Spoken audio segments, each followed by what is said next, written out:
Beneath a sky choked with ash and the ghosts of fallen banners, the battlefield lay silent yet heavy. The warrior stood alone amidst the ruins of an entire era. Once the singular enemy of all, he now walked among the fallen as the last witness to a war that had consumed legends. The banners of fallen clans lay tattered in the wind, their symbols broken like the world they once ruled. Yet his story did not end in silence. The truth behind his survival was revealed, not through mercy, but through mastery. This was the tale of the man who faced the world. From a distance, a lone man pulled a sword from a defeated warrior. Before him stood three martial masters unmoving: the Shaolin abbot Hian Jinqian, Manhwa sect leader Jiang Guang, and the head of the Namgang clan, Namgang Huang. Namgang Huang shouted, declaring that the man was definitely worn out and that they must kill him now. The lone man looked at them with a fierce tone and spoke, saying that now only they remained. Hian Jinqian stepped forward and spoke, uttering Amitabha and telling them to prepare themselves. In an instant, the lone man appeared right before Hian Jinqian's face without warning and attacked. Hian Jinqian barely dodged and immediately fell back. He spun his staff and shouted, calling the lone man demonic god and a fiend before performing a technique known as the Great Buddha Palm. A burst of chi fired toward the lone man. The lone man, known as the demonic god, braced himself for the attack, but just as it was about to strike, he leaped high into the air, dodging it completely. Mid-air, now directly above Hian Jinqian, he readied himself for a strike and descended with his sword, shouting that he would kill the Shaolin abbot first. Hian Jinqian blocked the blow with his staff, groaning from the impact so powerful it sent nearby rocks flying. As he struggled to hold the attack at bay, he cried out in desperation, asking the others what they were doing and insisting that now was the time. At his call, Jiang Guang and Namgang Huang rushed toward the demonic god and swiftly disrupted the assault on the Shaolin abbot. After passing through, both halted mid-air at a distance and performed their techniques simultaneously, Jiang Guang unleashing Plum Blossom Flash and Namgang Huang invoking 10,000 Thunders Return as one, before shouting in unison for the demonic god to die. Their attacks struck the demonic god's right shoulder. He screamed in pain as blood gushed from his mouth. From behind, Hian Jinqian spun his staff and launched another strike, shouting for the demonic god to be reborn in paradise. But the demonic god leaped upward again, dodging the blow. Hian Jinqian was shocked by his speed despite having just endured a combined assault from the Manhwa sect leader and the head of the Namgang clan. He gasped in disbelief. The demonic god spun midair and descended at insane speed toward Hian Jinqian. In an instant, the Shaolin abbot fell to the ground, decapitated. The demonic god stood holding Hian Jinqian's head, his spine pulled out from his body, and turned toward the remaining two with a grin, simply saying, "Next."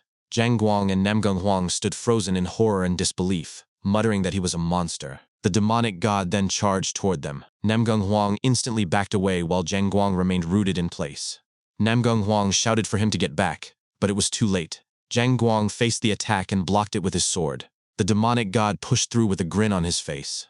That lone man, known as Jiang Qian, had single-handedly drowned the Central Plains in blood. To slay him, the elites of all 9 great sects had gathered. Yet against the strength hailed as the greatest under heaven, the alliance had been driven to the brink of annihilation. As Jiang Qian and Jiang Guang clashed blades, Jiang Qian grinned and asked the old man if he had prepared the trap. Jiang Guang responded that it was ready. It was Jiang Qian's grave, and executed his technique, Endless Plum Blossom Rain. As the Plum Blossom attack surged toward him, Jiang Qian gripped his sword tightly and recalled a memory, thinking to himself that it was not yet time, that he could not die yet. Raising his sword, he performed the Namgang sword art, 5th form, Black Dragon Demon Slaying Slash. Intercepting the Plum Blossom assault, his strike continued forward and landed squarely on Jiang Guang, who screamed in agony as blood erupted from his body and mouth, dying instantly. To Jiang Qian's surprise, another attack struck him from behind. Namgang Huang had launched his technique, Sovereign Without Hindrance. The blow landed fast and true. Jiang Qian gritted his teeth in pain and thought to himself that Namgang, that rat bastard, had really hurt him. But then, recalling another memory, his grimace twisted into a wild smirk as he located Namgang Huang mid-attack and declared that it only tickled. Namgang Huang was stunned and cried out in disbelief. Jiang Qian raised his sword and delivered a powerful slash that severed Namgang Huang's left fingers, carved wounds across his body, and sliced his face horizontally. Namgang Huang leaped backward mid-air, screaming in pain, and clenched his teeth as he thought to himself that Jiang Qian, that filthy cultist of the demonic sect, would not escape so easily. He rolled through the air, kicked off nothingness, and with a flash of lightning, rushed toward Jiang Qian. Bouncing around in a blur of motion, He surrounded Jiang Qian with his lightning technique before halting directly behind him and driving his sword forward with a yell to die already. The strike pierced Jiang Qian's back. Namgung Huang declared that his stubborn life ended there. Jiang Qian clenched his jaw as another memory surged through his mind. He whispered that yes, it ended here. Namgung Huang, still pinning him with the embedded sword, stammered in confusion. Jiang Qian then screamed violently, blood spewing from his mouth as he roared that it ended, that this cursed fate ended now. He drove his own sword into his chest, the blade passing through his body and impaling Namgung Huang as well.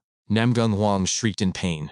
Jiang Qian yanked the sword free, spun around, gripped it with both hands, and swung it with such force that it severed Namgung Huang's head clean off. As his head flew away, Namgung Huang's final thought was one of utter disbelief. How could Jiang Qian still move after having his heart pierced?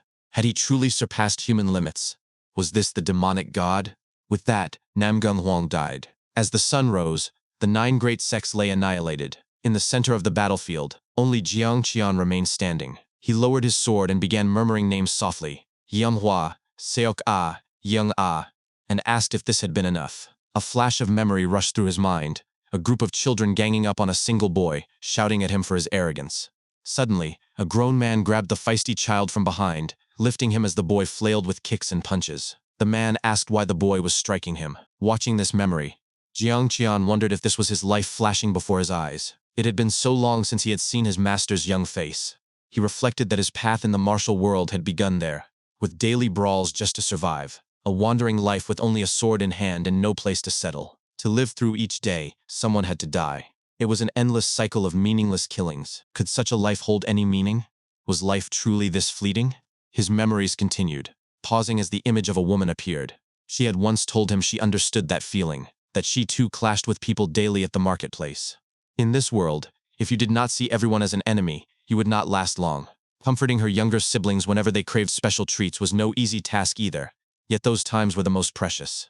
When she had collapsed after losing her parents, they had given her a reason to live again. She had urged Jiang Qian to create such meaning for himself as well, calling him Great Hero Jiang Qian. Then the memory shifted abruptly. He saw himself crying out loud, sitting before the woman and her younger brother and sister, dead, with swords embedded in their bodies. He had wanted to live with her.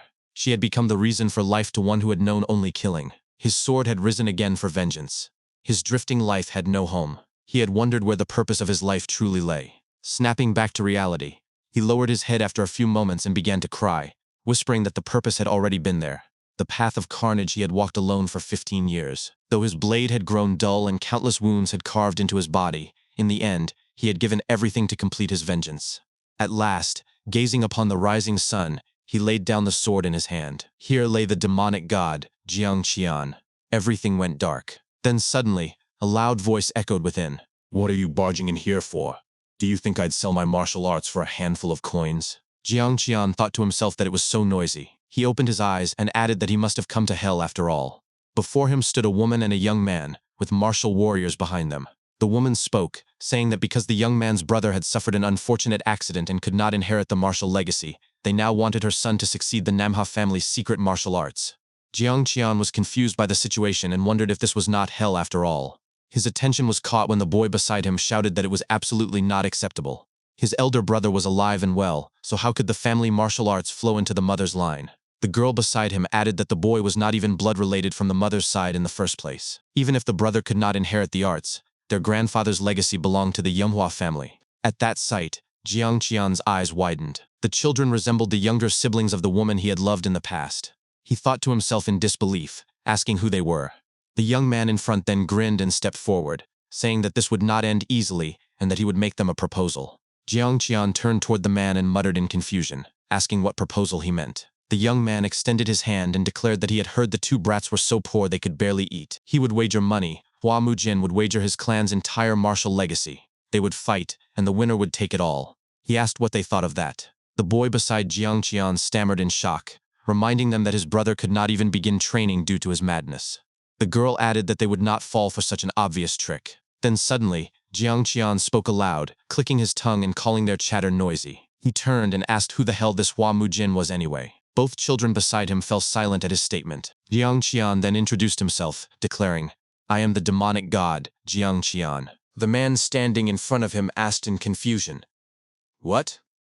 Who did you say you are?" Jiangqian responded calmly and stated his name, explaining that people once called him the demonic god. The young man scoffed at the title, finding it dull and overused, and remarked that he might as well claim to be the king of the underworld. This arrogant youth was revealed to be Chiang Dobo, the second son of the Chianghua Merchant Guild. The boy standing beside Jiangqian muttered that of all times, it had to happen now, while the little girl at his side groaned in frustration. A woman then stepped forward and declared that his madness worsened by the day. She clicked her tongue while idly tapping her fan, and claimed that with such a family heir, the fate of the Yonghua clan was already sealed. She insisted she said this only out of blood ties, and advised they take it kindly. It was implied that her warning carried benefits for them as well. This woman was Bu Chuyan, the master of the Chianghua Merchant Guild. She smacked her fan against her palm and announced there was nothing more to discuss, stating that silence would be taken as agreement. Turning away, she declared that on the 5th day of the next month,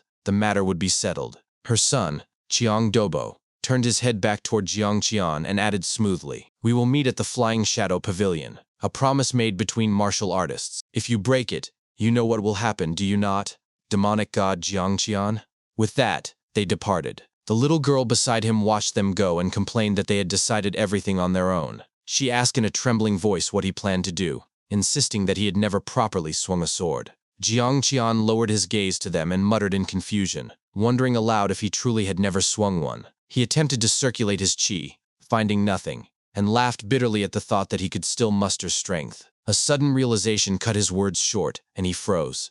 He shouted in disbelief when he found that not a shred of internal energy remained. He bent down in frustration and complained that the frail bones of this body felt like they could not even support a weapon. The sheer weakness of his current state left him appalled. Suddenly, the little girl screamed for him to stop. He paused and stared at her.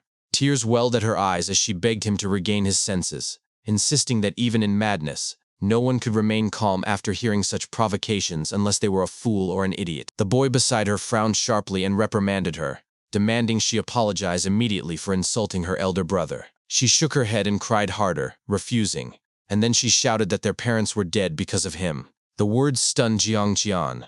The girl fled, tearing herself away, while the boy remained. He explained tiredly that their brother might not remember, as incidents like this happened often. He asked for understanding. Jiangqian murmured in response, trying to comprehend, and the boy excused himself politely before departing as well. Left alone in the courtyard, Jiangqian stared blankly ahead. Even the children treated him as if he were insane. Nothing about the situation made sense. Wandering the estate in silence, he reviewed the events in his mind. He recalled beheading the Namgung clan head with certainty, and the moment his own heart had been pierced. The suffocating pain remained vivid in his memories. He remembered fulfilling vengeance for Yanhua and her siblings, and the peace he believed should have accompanied his final breath. Yet when he stumbled upon a mirror, he found a completely different face staring back. His knees weakened, and he clutched his head in agony. Nothing about this situation aligned with logic. If that was true, then who were those children who resembled Seok and Yang-ah? Madness was the label given to him now, but to him it sounded like nonsense. A man suddenly rushed toward him, shouting urgently for the young master. When Jiangqian stood, the man scolded him for wandering outside in such a frail condition, and insisted that he had been worried. Jiangqian questioned who he was, and noted that the man clearly knew him. Confusion clouded the man's face until understanding dawned. He grabbed Jiangqian's arm and sighed, realizing the madness had struck again. He offered to explain. He introduced himself as Masok, a retainer of the Yonghua clan, and stated that once, due to exceptional talent and wisdom, countless righteous sects had sought to recruit Jiangqian. At the age of 23, he had been known as Hua Mujin, the clan's heir. Masok sighed wearily and confessed that this explanation marked the 6,205th time he had repeated it. Jiangqian shoved Masok's hand away and feigned boredom. He commented sarcastically that if he had been so great, he wondered why his dantian had become like this. Madness had become the reputation attached to him, and everyone treated him accordingly. Masok hesitated before revealing that 17 years earlier, something had happened. His words transitioned into the memory of a duel between two children. It took place on an open field while the clan elders were away. Two young boys bowed to one another and declared a match without internal energy for fairness. The boys were 6-year-old Hua Mujin and 9-year-old Chiang Dobo. Hua Mujin had challenged Dobo sincerely. Dobo nodded and repeated the terms of fairness. They began to fight recklessly. Masok continued narrating that although unclear who first proposed it, the two young masters engaged in a duel unattended. Young Mujin dodged and muttered that Dobo deflected every blow, impressed by his speed. Dobo paused mid-fight and echoed the praise, remarking on Mujin's talents. Before Mujin could respond, Dobo used internal energy and slammed a strike straight into him with a wild grin, calling him a fool. The blow launched Mujin through the air. He crashed violently, blood spilling from his nose. Dazed, he asked why Dobo used internal energy despite their agreement, and why he knew the Seven Wounds fist. Dobo shrugged and explained smugly that assassinations and experimentation came naturally. He boasted that he had already tested the technique on another disciple, who now hovered near death. With calculated cruelty, he launched another strike. Masak finished recounting the event. Jiang Qian, now occupying Hua Mujin's body, concluded quietly that this must be why everyone treated him as a lunatic. The after effects of the Seven Wounds fist left long-lasting damage. He remembered what had happened earlier with Jiang Dobo, and found the scenario enraging. To cripple someone, turn them into a madman, and then shamelessly challenge them afterward was unforgivable. He asked Masak how the offender had been dealt with. Masak explained that Hua Mujin's father, the former clan head, oversaw the matter. Jiang Dobo, being both his nephew and heir of one of the 10 greatest merchant guilds in the Central Plains, escaped punishment with only a severe scolding. Jiang Qian smirked bitterly and muttered that such a pathetic family allowed such leniency. He asked about his parents. Masak lowered his head and led him to the ancestral hall. There, in front of the altar, he explained that Hua Mujin's madness worsened over time, forcing his father into debt to seek treatment. 9 years ago, his mother's illness worsened and she died. 3 years later, burdened by impossible debt and despair, his father passed as well. Masak recalled the night of the ancestral ceremony and the whispers that followed through the hall. The close aides of the clan had called him a child who devoured his parents, blamed him for torment, and predicted the clan's end. Masak continued, explaining that what remained of the clan were the debts, 2 loyal retainers, and barely a dozen warriors. Lastly, he mentioned the 2 younger siblings who survived, Hua Dojin and Hua Soyan. Jiang Qian remembered Soyan's earlier anger, and admitted internally that a family ruined by illness justified her emotional outburst. Later that night in Hua Mujin's room, he pored over books. From them, he learned that after the battle with the 9 great sects, demonic god Jiang Qian had indeed died, and 30 years had passed. The world felt too real for this to be a dream. He concluded he had taken over the body of the young Hua clan's heir. He studied hand-drawn pictures and letters left by his siblings wishing him recovery. Their kindness mirrored children he once knew. He quietly realized that he would need to live as Hua Mujin now, and that, perhaps, he should help the children who suffered unjustly. The greatest obstacle was the Qianghua Merchant Guild, the group responsible for crippling him and ruining the clan. He noted that the duel with Jiang Dobo was scheduled for the 5th day of the next month, and that before then he had to secure discipleship. He lamented that he would have to start martial cultivation from the very beginning. As he sat quietly, he remembered the first time he learned martial arts in his previous life. Even breathing had been difficult. Slowly, he began practicing a breathing technique, and found that this body did not require the usual process for sensing qi. Simply closing his eyes allowed energy to flow. Qi gathered rapidly at his dantian, becoming fierce and overwhelming. The room glowed brighter and brighter until a deafening boom echoed across the estate. Servants rushed into his chamber and found him unconscious on the floor. One of them shouted in panic and examined him, mistaken at first that he had died. Checking again, he found his pulse stronger than ever, and cursed under his breath that the young master had somehow become healthier. Suddenly, Hua Mujin's hand snapped upward and grabbed the man's finger. He groaned awake and muttered in irritation that merely forming a dantian caused unbearable pain. The man asked in confusion what he meant. Hua Mujin demanded to know what sort of body he possessed, and whether it was some form of special constitution. The man casually admitted he had heard it referred to as the Heavenly Martial Constitution by a wandering Shaolin elder. Jiang Qian paused internally. The Heavenly Martial Constitution. The man chuckled and said it was the body blessed by heaven to walk the righteous path. Anger flickered in Hua Mujin's voice, but before he could retort, he coughed blood violently. He realized instantly that his constitution was wholly incompatible with demonic cultivation. If one with this body cultivated demonic arts, the pain would be unbearable and death could follow. He recalled other rare physiques: heavenly killing, heavenly flame, heavenly longevity. Masak knelt beside him and fanned him desperately, begging him to stay conscious. Jiang Qian cursed inwardly, frustrated by fate itself. The duel was next month, and his condition was dire. Through clenched teeth, he asked aloud who the old men standing nearby were. Masak identified them as Chief Steward Do Baek Shin and Elder Zhou Huanbong. Jiang Qian narrowed his eyes at them, noting their cold expressions as they whispered privately that his condition worsened daily and that perhaps it was time to prepare their hearts. He reached toward Elder Joe with trembling fingers, thoughts burning with rage, but another surge of blood burst from his lips. Masak shouted his name fearfully and begged him not to die like this. Jiang Qian's thoughts roared defiantly in the silence that followed. I will not die, damn it.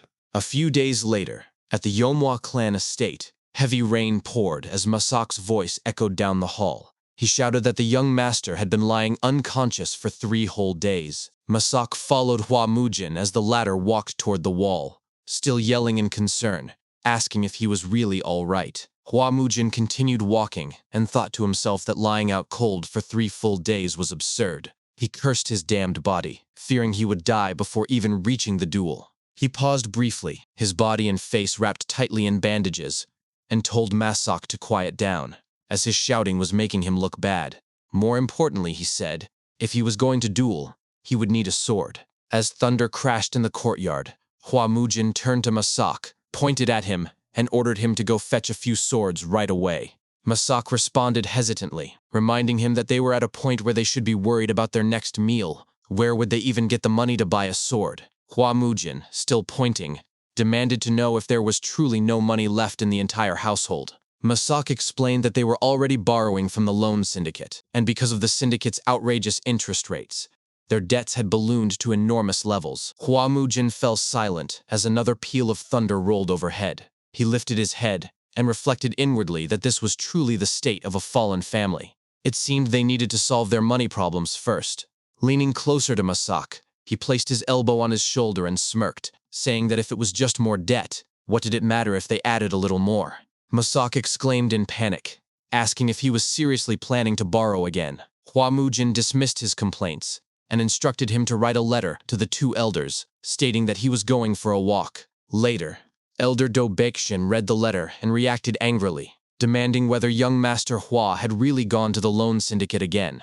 Elder Zhou Huanbong, standing beside him, remarked that it shouldn't be a big deal. Surely the syndicate would just turn him away. Do Baekshun disagreed. The real problem, he said, was that if Hua Mujin carelessly provoked the loan syndicate, the minor lawless factions might get involved. Elsewhere, outside the loan syndicate building, Hua Mujin and Masak stood before the tall guard stationed at the entrance. Hua Mujin smirked and called out to the man, telling him to inform his leader that Hua Mujin of the Yomwa clan wished to see him. The guard, Kang Noho, looked down at them and replied dismissively that if they had come to gamble, they should play quietly and leave without making pointless noise.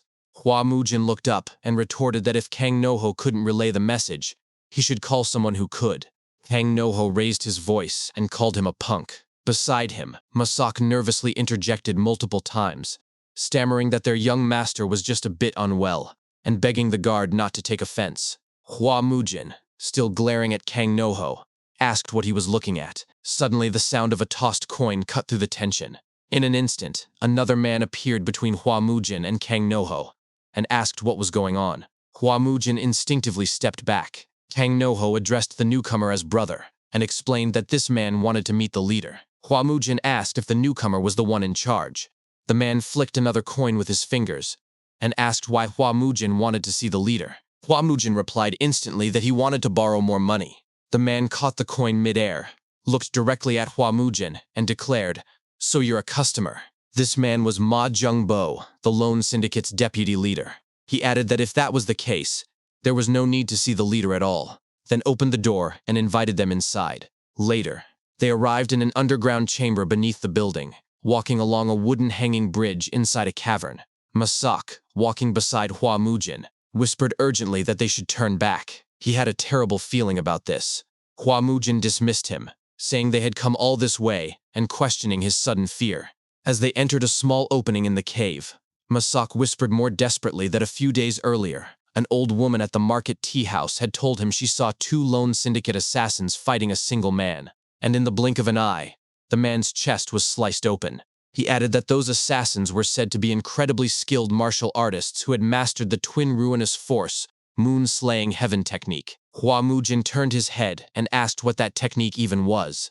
Masak repeated the name in a hushed tone. Hua Mujin simply asked what he expected him to do about it. Their conversation was abruptly cut off by the sound of another coin toss echoing through the cave. Ahead of them, Ma Jung-bo, who had been leading the way, laughed and remarked that the servant was quicker on the uptake, but it was already too late to turn back. In an instant, the syndicate members behind Hua Mujin and Masak drew their swords. Ma Jung-bo caught the coin mid-air and gave a single command, "Begin." Hua Mujin asked if this had been Ma Jung-bo's intention all along. Ma Jung-bo turned his head with a grin and explained that one could not simply assassinate the eldest son of the Yomhwa clan in broad daylight at a crowded entrance.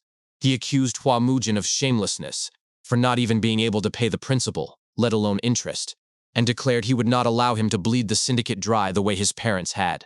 Beside Hua Mujin, Masak collapsed to his knees, bowing repeatedly and begging them to spare the young master's life. Hua Mujin corrected Ma Jung-bo coldly, saying he never had parents. For a moment, silence fell over the cavern. Hua Mujin then thought to himself that he had momentarily mistaken Ma Jung-bo's words for something from his past life. A syndicate member behind them announced he would begin. Ma Jung-bo gave permission, instructing them only to rough Hua Mujin up a little. The syndicate members shouted in unison and obeyed. Instantly, one of them grabbed Hua Mujin, lifted him high into the air, and began spinning him around while shouting that the arrogant brat would die. Mid-spin, Hua Mujin shifted his body, seized the man's arm, and snapped it with a sharp twist. The man screamed in agony as he crashed to the ground, shouting that the rat-like punk had surprisingly nimble footwork. After landing, Hua Mujin glanced at his attacker and remarked that for such a big man, he was surprisingly soft. He looked at his own hands and reflected that with his current rotten body, this indirect method worked better than a direct fight. Behind them, Ma Jung-bo tossed another coin and impatiently asked what they were all doing, telling them to finish it quickly. Another syndicate member lunged forward with his sword, slashing repeatedly at Hua Mujin, who dodged each strike with swift precision. Frustrated, the attacker called him a slippery eel. Hua Mujin continued evading, and thought that since raw strength was out of the question, using movement arts was the optimal approach. At that moment, now, he charged straight forward and headbutted the man square in the face. Blood gushed from the man's nose as he stumbled backward. Before Hua Mujin could recover, another syndicate member was already beside him, swinging his blade. Hua Mujin flipped backward, landed on his hands, twisted his hips, and unleashed a spinning kick that sent the attacker flying. The man crashed into a third syndicate member behind him, and both tumbled to the ground in a heap. Nearby, Masak cried out, asking if the young master was all right. Hua Mujin landed smoothly and replied that he was perfectly fine. Couldn't Masak see that? Masak stared in disbelief and asked where he had learned such martial arts. Hua Mujin clarified that it wasn't martial arts. It was just what he had naturally picked up from living on the rough streets. Masak frowned in confusion and asked when the young master had ever lived on the streets. Their exchange was cut short once more as Ma Jung-bo prepared to toss another coin. He acknowledged Hua Mujin's skill and challenged him to dodge this as well. He flicked the coin with tremendous force, aiming directly at Hua Mujin. Hua Mujin barely dodged it in time, though a few strands of his hair were sheared off. He thought in astonishment, was that really just a coin?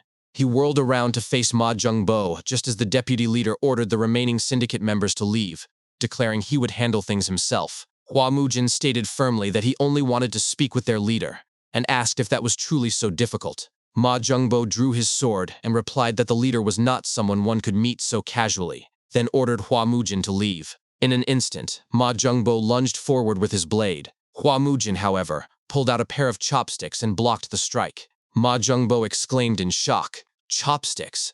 Hua Mujin shoved the sword aside with the utensil, and thought to himself that he had brought them as a sword substitute, but they were proving surprisingly useful. He began parrying Ma Jung-bo's sword strikes with the chopsticks, carefully observing the deputy leader's attack patterns. He recalled the rumors that Ma Jung-bo used martial arts no one had ever heard of. Then he spotted an opening. An opening, he thought. In a flash, he stabbed Ma Jung-bo's sword hand with a chopstick. Ma Jung-bo groaned in pain as Hua Mujin yanked it free.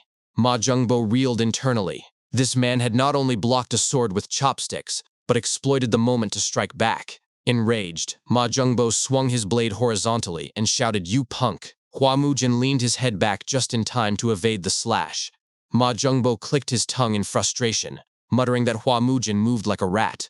Hua Mujin retorted that if Ma Jung-bo underestimated chopsticks, he would soon be shitting blood. He began spinning multiple chopsticks in both hands, imbuing them with his own chi, and hurled them at Ma Jungbo. Everyone struck true. Ma Jungbo clenched his jaw and groaned in pain, thinking in disbelief. Hadn't they said Hua Mujin could no longer use internal energy? How had he reached such a level? He swung his sword wildly, but Hua Mujin dodged each strike with ease. Ma Jungbo's mind raced. Was this truly the Hua Mujin of the Yomhwa clan he thought he knew? Hua Mujin found another opening and stabbed Ma Jungbo again with a chopstick. He spoke aloud, saying he had heard his family was drowning in debt, so he had come to see what kind of people they were dealing with. But to find them extorting with such pathetic skill was disappointing. He struck again, this time piercing Ma Jungbo's elbow with another precise stab. After a few more exchanges, Ma Jungbo leaped high into the air, declaring he would show Hua Mujin a taste of the martial arts he so clearly looked down upon. Hua Mujin called up from below, confused. When had he ever looked down on them? Ma Jungbo screamed in fury as his sword became enveloped in swirling chi. He roared that he was done with games and unleashed his secret technique, Twin Ruinous Force, Moon-Slaying Heaven. He descended with his blade aimed straight at Hua Mujin. Below, Hua Mujin stood perfectly still, looked up, and said calmly, "The ones playing games are you guys." As Ma Jungbo struck, Hua Mujin sidestepped effortlessly. Ma Jungbo's mind reeled. Had he really dodged it? On the side, Hua Mujin clenched his fist and began launching rapid hand strikes. Ma Jungbo muttered to himself in terror. What on earth was this man? Had he been hiding this level of prowess all along? Hua Mujin delivered a powerful punch straight into Ma Jungbo's gut. Ma Jungbo curled over in agony, blood spilling from his mouth as he gasped, You punk. How do you plan to handle the consequences later?" Suddenly, the familiar sound of a coin toss echoed through the cave, followed immediately by Hua Mujin's voice. "I didn't come here to listen to threats. You know," he said, "saying what I want to hear will help you live longer." He caught the coin midair, turned to Ma Jungbo with a chilling grin, and repeated his original request. "I need to borrow some more money, okay?" Later, on the upper floor of the Lone Syndicate building, Hua Mujin sat among the usurers, taking a hit from a wooden pipe filled with weed. He lifted his head and exhaled the smoke, thinking to himself that it had been so long since he had this much fun. Without warning, Masok, who sat beside him, snatched the wooden pipe from Hua Mujin's hand and smashed it onto the table, exclaiming that such a thing was bad for his body. Hua Mujin glanced at the scattered weed and remarked that it was such a waste. Sitting across from him, Ma Jungbo spoke aloud while the other syndicate members, those who had just been beaten in the cave, knelt on the floor with their heads bowed. Ma Jungbo stammered and asked what Hua Mujin was curious about. Hua Mujin began to speak, questioning why men like them, who hated losing even a single coin, would support a clan without any collateral. He suspected there was malicious intent behind their actions. Ma Jungbo lowered his head and insisted that Hua Mujin had it wrong, asking what malicious intent could possibly exist. Hua Mujin raised an eyebrow and said he could hear the gears turning in Ma Jungbo's head from across the room. He then picked up a cup containing dice and began shaking it. With a cold tone, he warned Ma Jungbo to think carefully. After about 30 of those dice went down his throat, he would not be able to speak even if he wanted to. After a few moments of silence, Ma Jungbo finally confessed that they had acted at the behest of the Cheonghua Merchant Guild. Hua Mujin nodded and said he had suspected those rat bastards. He then demanded to know what kind of deal they had made. Ma Jungbo hesitated, stammering for words. Hua Mujin leaned forward and then poured the dice onto the table. In a chilling voice, he reminded Ma Jungbo that he was neither an enlightened Taoist nor a noble warrior. If he was going to be faithful to someone, it should be to his own subordinates. Even if his body was chopped to pieces and the building burned to the ground that very day, the Cheonghua Merchant Guild would not even bat an eye. Ma Jungbo closed his eyes, paused for a moment, and finally spoke. He revealed there had been a contract. The Cheonghua Merchant Guild had instructed them to lend the Yonghua clan as much money as they wanted, at the highest possible interest rate. They were told to make the clan suffer as though they had fallen into the swamp of King Yama's debt. In return, once the Yonghua clan inevitably collapsed, the guild promised them a satisfying reward along with the clan's land. Hua Mujin, reading the contract in his hand, remarked dryly that so they had been holding the clan's land as collateral after all. He then asked how much 300 nyang of gold, the amount he was borrowing that day, would become in a year. Ma Jungbo replied that, according to the contract, it would amount to approximately 5,000 nyang of gold. Hua Mujin chuckled and called them a bunch of clowns. He declared it was time to move on to something else, dropped the contract onto the table, and fixed his gaze on Ma Jungbo as he asked where the minor lawless faction was. Ma Jungbo explained that they were one of the members of the Four Heavens Alliance, a union of Sapa sects, and that the minor lawless faction had only recently joined the coalition. Hua Mujin mused aloud that the Four Heavens Alliance was truly a dirty bunch. Beside him, Masok leaned closer and whispered in his ear, asking when Hua Mujin had ever met them to be spouting such nonsense again. Hua Mujin dismissed the question, saying it was a pain to explain, but then grew impatient and wondered aloud why the man sent to fetch the money was taking so long. Ma Jungbo nervously urged him to wait just a moment. At that instant, a man burst through the door carrying a small chest. He placed it on the table and shouted that he had brought 300 yang of gold. Hua Mujin's eyes brightened immediately. He opened the chest, inspected the gold, and declared with satisfaction that it was good.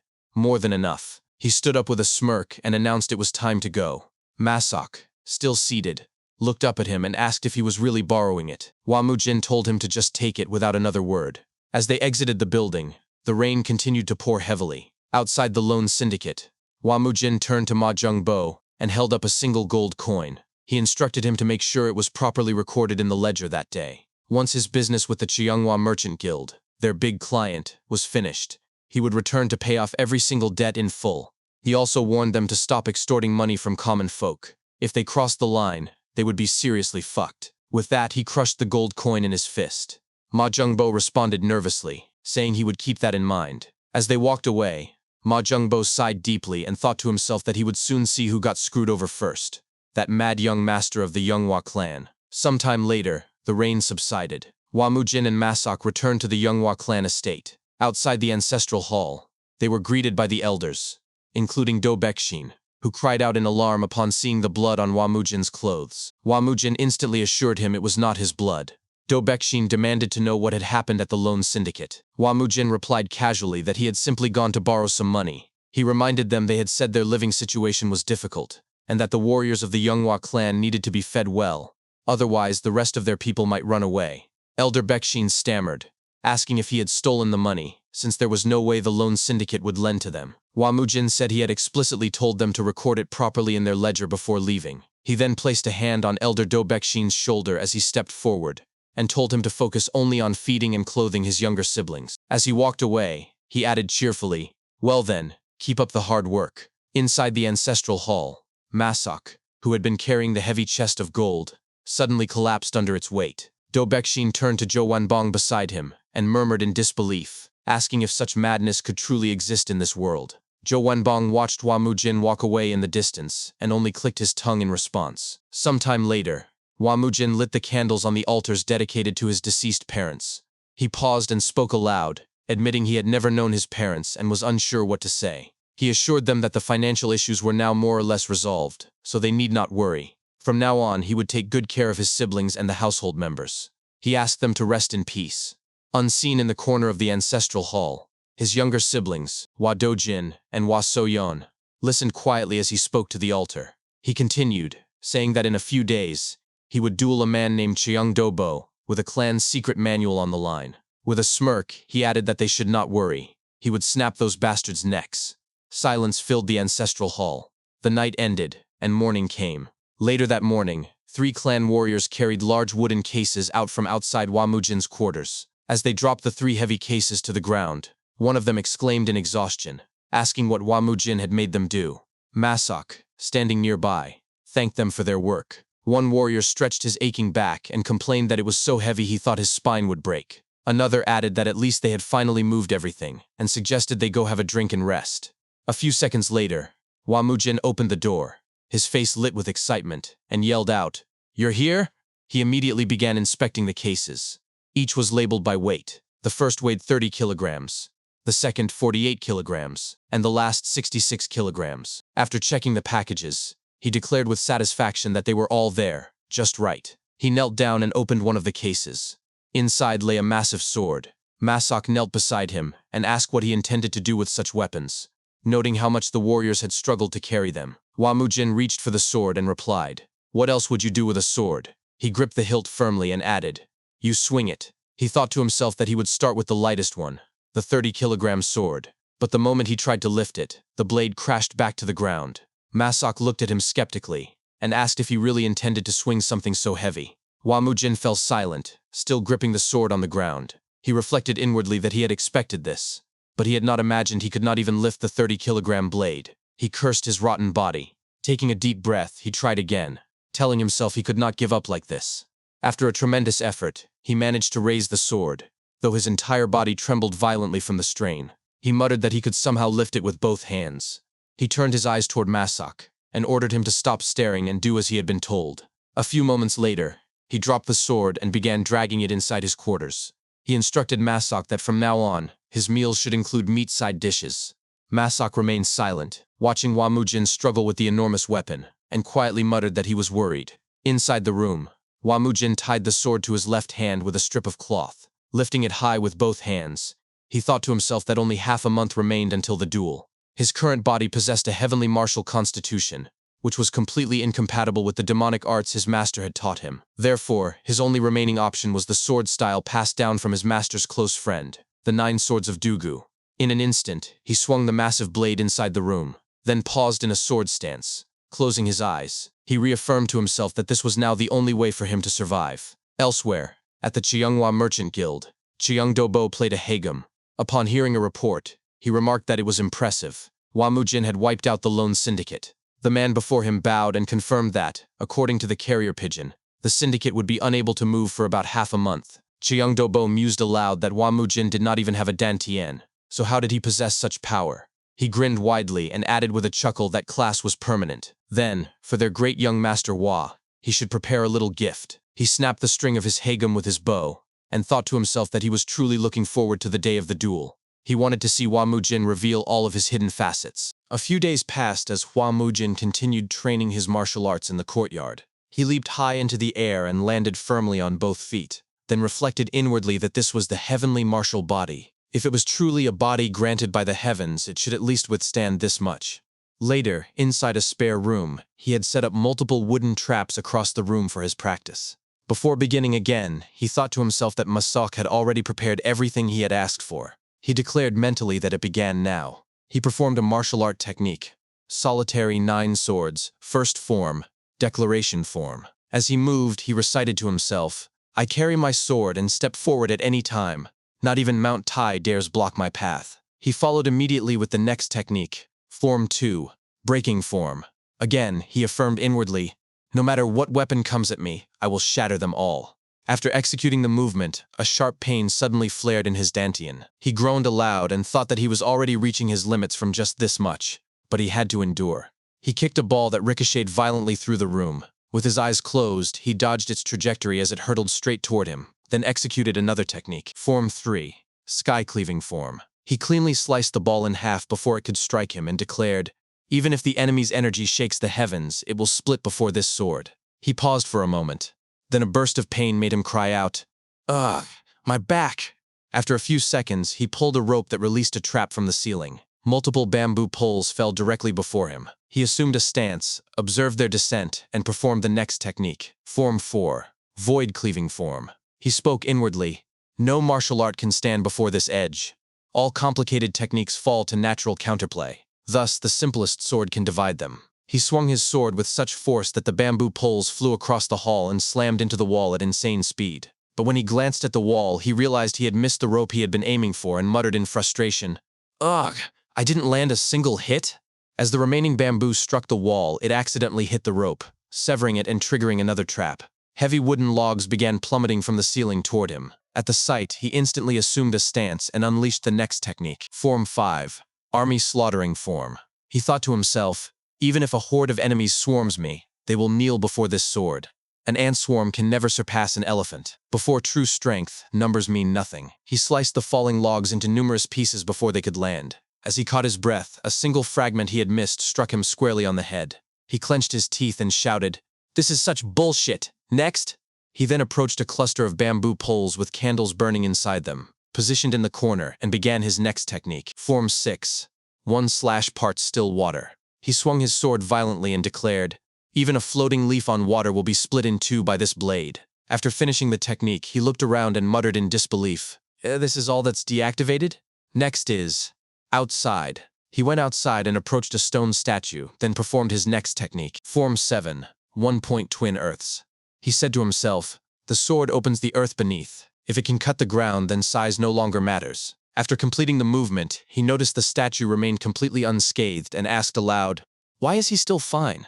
Sometime later, he performed the follow-up technique, Form 8, Heaven Sundering Form. He proclaimed inwardly, "Even the sky will be split by this blade. Is there anything left in the world I cannot cleave?" Immediately after finishing that form, he flowed seamlessly into the final one, Form 9, Self-Cleaving Form.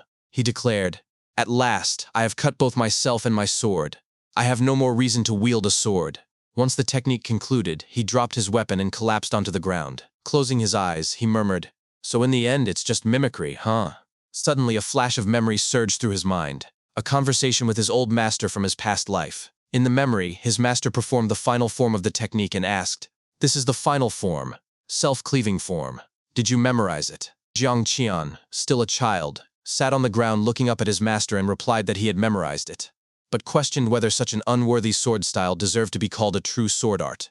He mocked the explanations as unbearably cringy, saying that cutting the earth, the sky, one's own sword, and even oneself sounded like something a child made up to seem cool. His master scoffed, lowered his head, and placed his left hand over his face.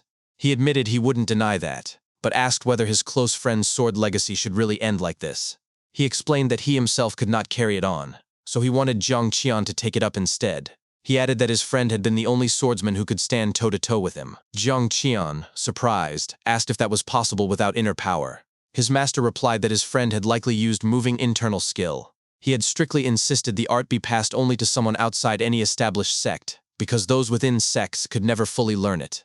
Jiang Qian chuckled and called moving internal skill a trash-tier method. His master flicked him hard on the forehead for disrespecting his friend and shouted, "I said that's how it is, so shut up already." Jiang Qian responded with a sigh. Fine, okay." His master continued explaining, "If one swung this sword style 1,000 times, the body would begin to change. At 100,000 swings, one would begin to emit a sword aura. And at 1,000,000 swings, few would match them under heaven." That was what his friend had claimed. Jiang Qian calculated aloud that even if one practiced 1,000 times a day, full mastery would take about 3 years, and asked if his master's friend had truly been as strong as him. His master replied that he couldn't be certain, but if they had fought to the end, one of them would definitely have died. Jiang Qian leaned back on the ground, gazing up at the night sky, and mused that he was now curious what kind of man that swordsman had been. The memory cut off abruptly when Masok found Mujin lying on the ground fast asleep. He slapped Mujin repeatedly across the face to wake him and shouted, calling him young master. After several slaps, Mujin finally woke with a startled plea to wait. Masok stopped and asked, worried, whether he was all right, saying he had been worried because the young master had not gotten up. Mujin, still lying on the ground, warned him that if he hit him once more, he would kill him. As Mujin sat up, he reflected irritably to himself that he had fainted after just one sword form, and that he was far from accomplishing 1,000 swings a day. He accepted that the road ahead was still long. Masok placed a tray of food before him and urged him to eat even though it was late. Mujin pointed at the dish and asked if it was pork. Masok replied that the young master had asked yesterday for meat-side dishes, and that it had been so long since they had enjoyed meat that they should savor it. Mujin said that starting tomorrow, he wanted beef because beef builds muscle better. If money were an issue, he told Masok to use the funds from the loan syndicate, and to tell the butler not to worry because he would borrow more later. He added that until he fought Chiang Dobo, he would be eating 3 meat meals a day. While Mujin ate, Masok said he was amazed that the young master had suddenly mastered sword techniques, even though he had not known any martial arts before. He mentioned how Mujin used a chopstick to beat up the guards of the loan syndicate, and now this crazy sword style. Mujin said that he had already told the children, so telling Masok did not matter. He began to say he was not really the eldest son, Hua Mujin, and that his real identity was the divine demon, but Masok interrupted him sharply. He warned that if Mujin began spouting nonsense again, he would leave. He admitted that he only worried about one thing, that someday, just like before, Mujin would lose his memory again, change into someone else, and disappear without a word. He asked if the young master was thinking of abandoning the Yomhua clan. After finishing his food, Mujin set down his chopsticks and answered that he would never abandon the clan, not until Yomhua became the strongest martial family in Sichuan. Besides that goal, he did not really have anything else to do. Masok was taken aback and repeated the strongest martial family in Sichuan with disbelief. Mujin confirmed it with confidence. Masok scoffed at the ridiculousness of it. Without warning, Mujin flicked his forehead, then crossed his arms while sitting on the ground and told him that if he was done yapping, then he should get out. Masok grumbled and stood, saying fine as he left the room. Mujin closed his eyes and wondered to himself if becoming the strongest in Sichuan would be enough motivation for Hua Mujin as well. Time passed. Inside one of the rooms of the Yomhua clan estate, The two elders were present. Du Beiaxin poured tea into a cup, while Zhou Huanbong stood by the window, gazing outside as he spoke. In 10 days, it'll be the duel between Cheong Dobo and young Master Hua, Zhou Huanbong said. Du Beiaxin, seated at the table, responded by murmuring Cheong Dobo's name. He lifted the teacup and added gravely that the man would surely try to end the young master's life, and after that, he would come for the young emperor's inheritance. Zhou Huanbong then exclaimed, "What if we just run away before that happens?" Du Beiaxin instantly turned his head toward him and asked sharply, "What are you saying?" Zhou Huanbong pressed on, "Think carefully. We can't let the last two remaining be harmed as well." A few days passed as Mujin continued his relentless training. After one exhausting session, he gasped for breath and cursed in frustration. He looked down at his arm while panting and thought to himself that simply swinging a sword every day had begun to build actual muscle. He noted with satisfaction that he had finally reached the point where he could swing a 66-kilogram iron sword with one hand. Clicking his tongue, he muttered that there was only 1 week left until the martial arts competition. A familiar voice echoed in the distance, calling out to him. When he turned toward the sound, he saw his younger siblings, Hua Dojin and Hua Soyan, standing by the door. He approached them and asked what brought them there, then warned that it was dangerous, telling them to go play somewhere else. Dojin admitted that they were worried and explained that they had been watching him for days. They thought he was pushing himself too hard. Soyan added nervously that she wondered if he was doing all of this because of what they had said before. She confessed she had only been angry and had not meant it. Mujin sighed heavily at their concern. He looked at them and thought silently that the two of them reminded him of his former comrades.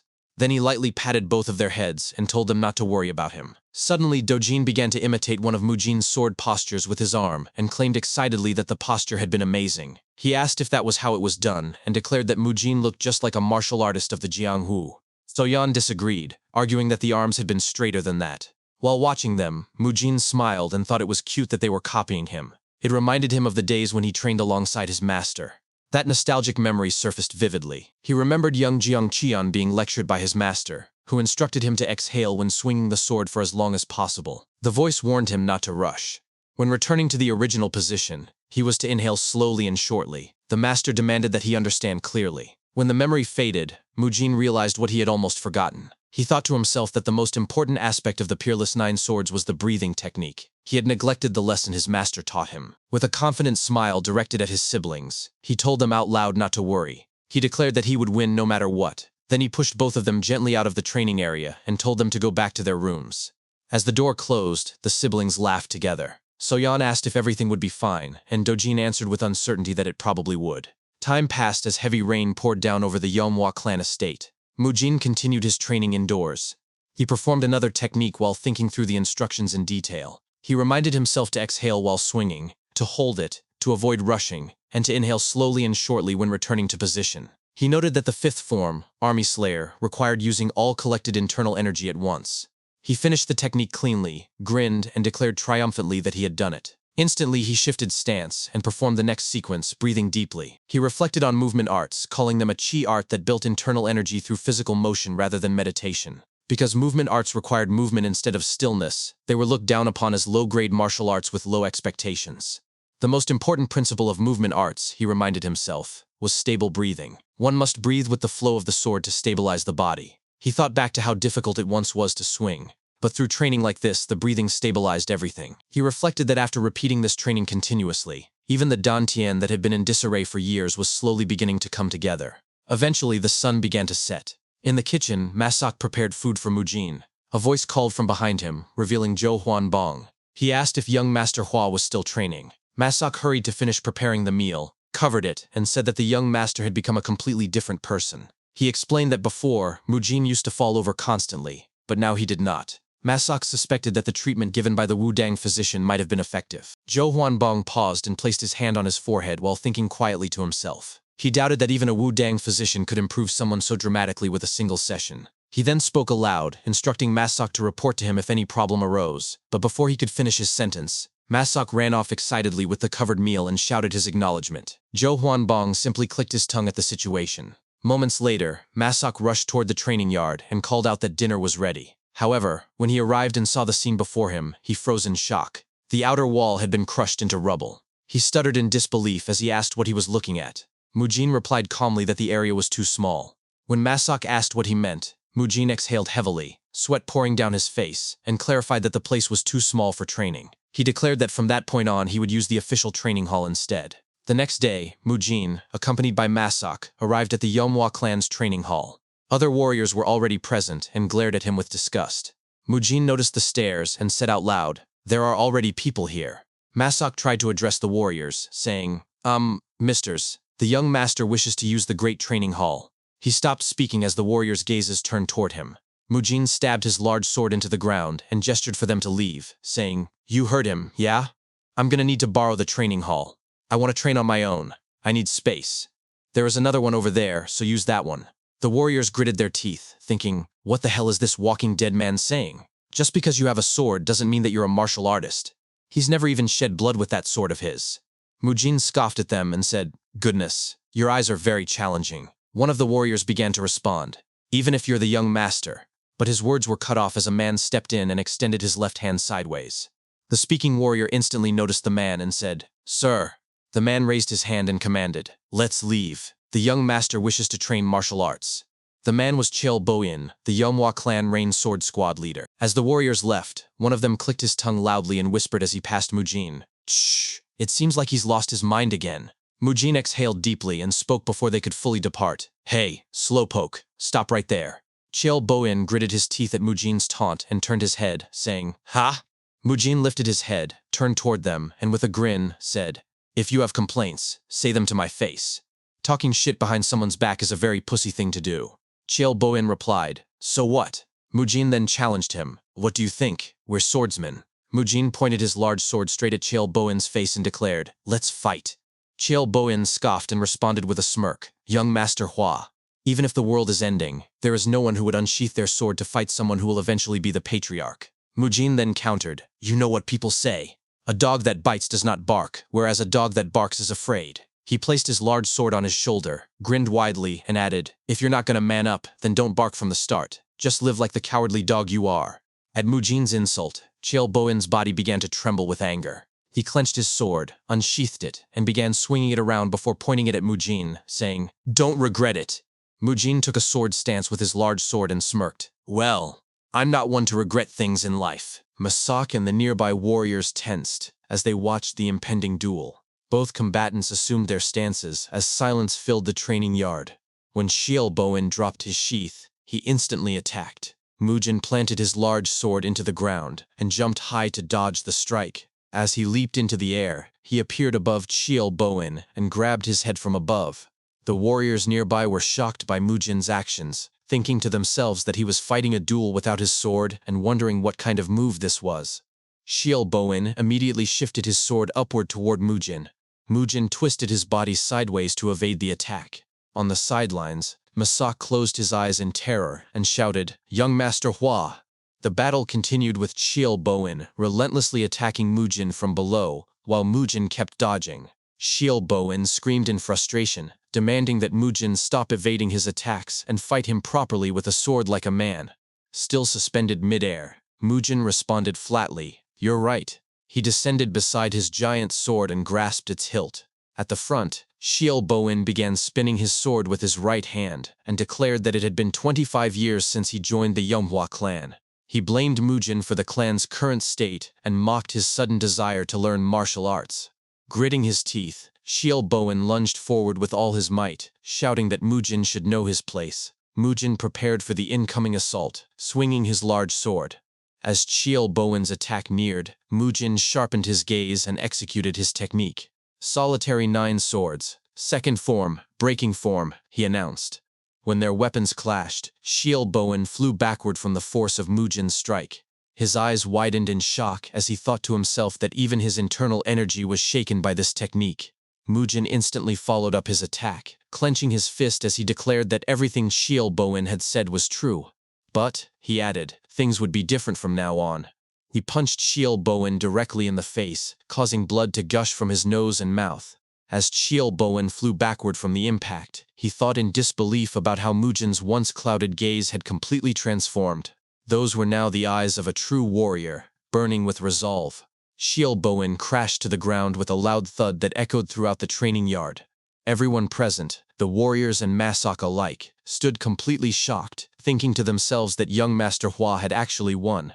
After a few moments, the warriors rushed toward the fallen Shielboin, shouting, "Brother, are you all right? Brother, brother!" Mujin planted his sword firmly in the ground and exclaimed, "Now, nobody has any complaints, right?" One warrior shouted toward Mujin, calling him a coward.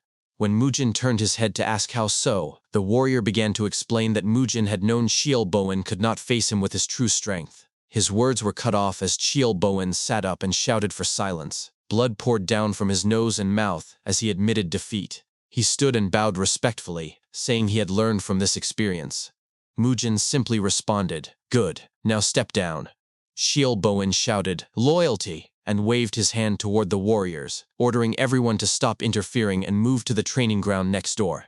As Mujin watched them leave, he instructed Masak to go as well. As the warriors walked toward the adjacent training ground, one complained that even if Mujin was the young master, this was going too far. He asked why Shielboin had held back. Shielboin, walking in front, responded that he had not been holding back, he had intended to half-kill Mujin.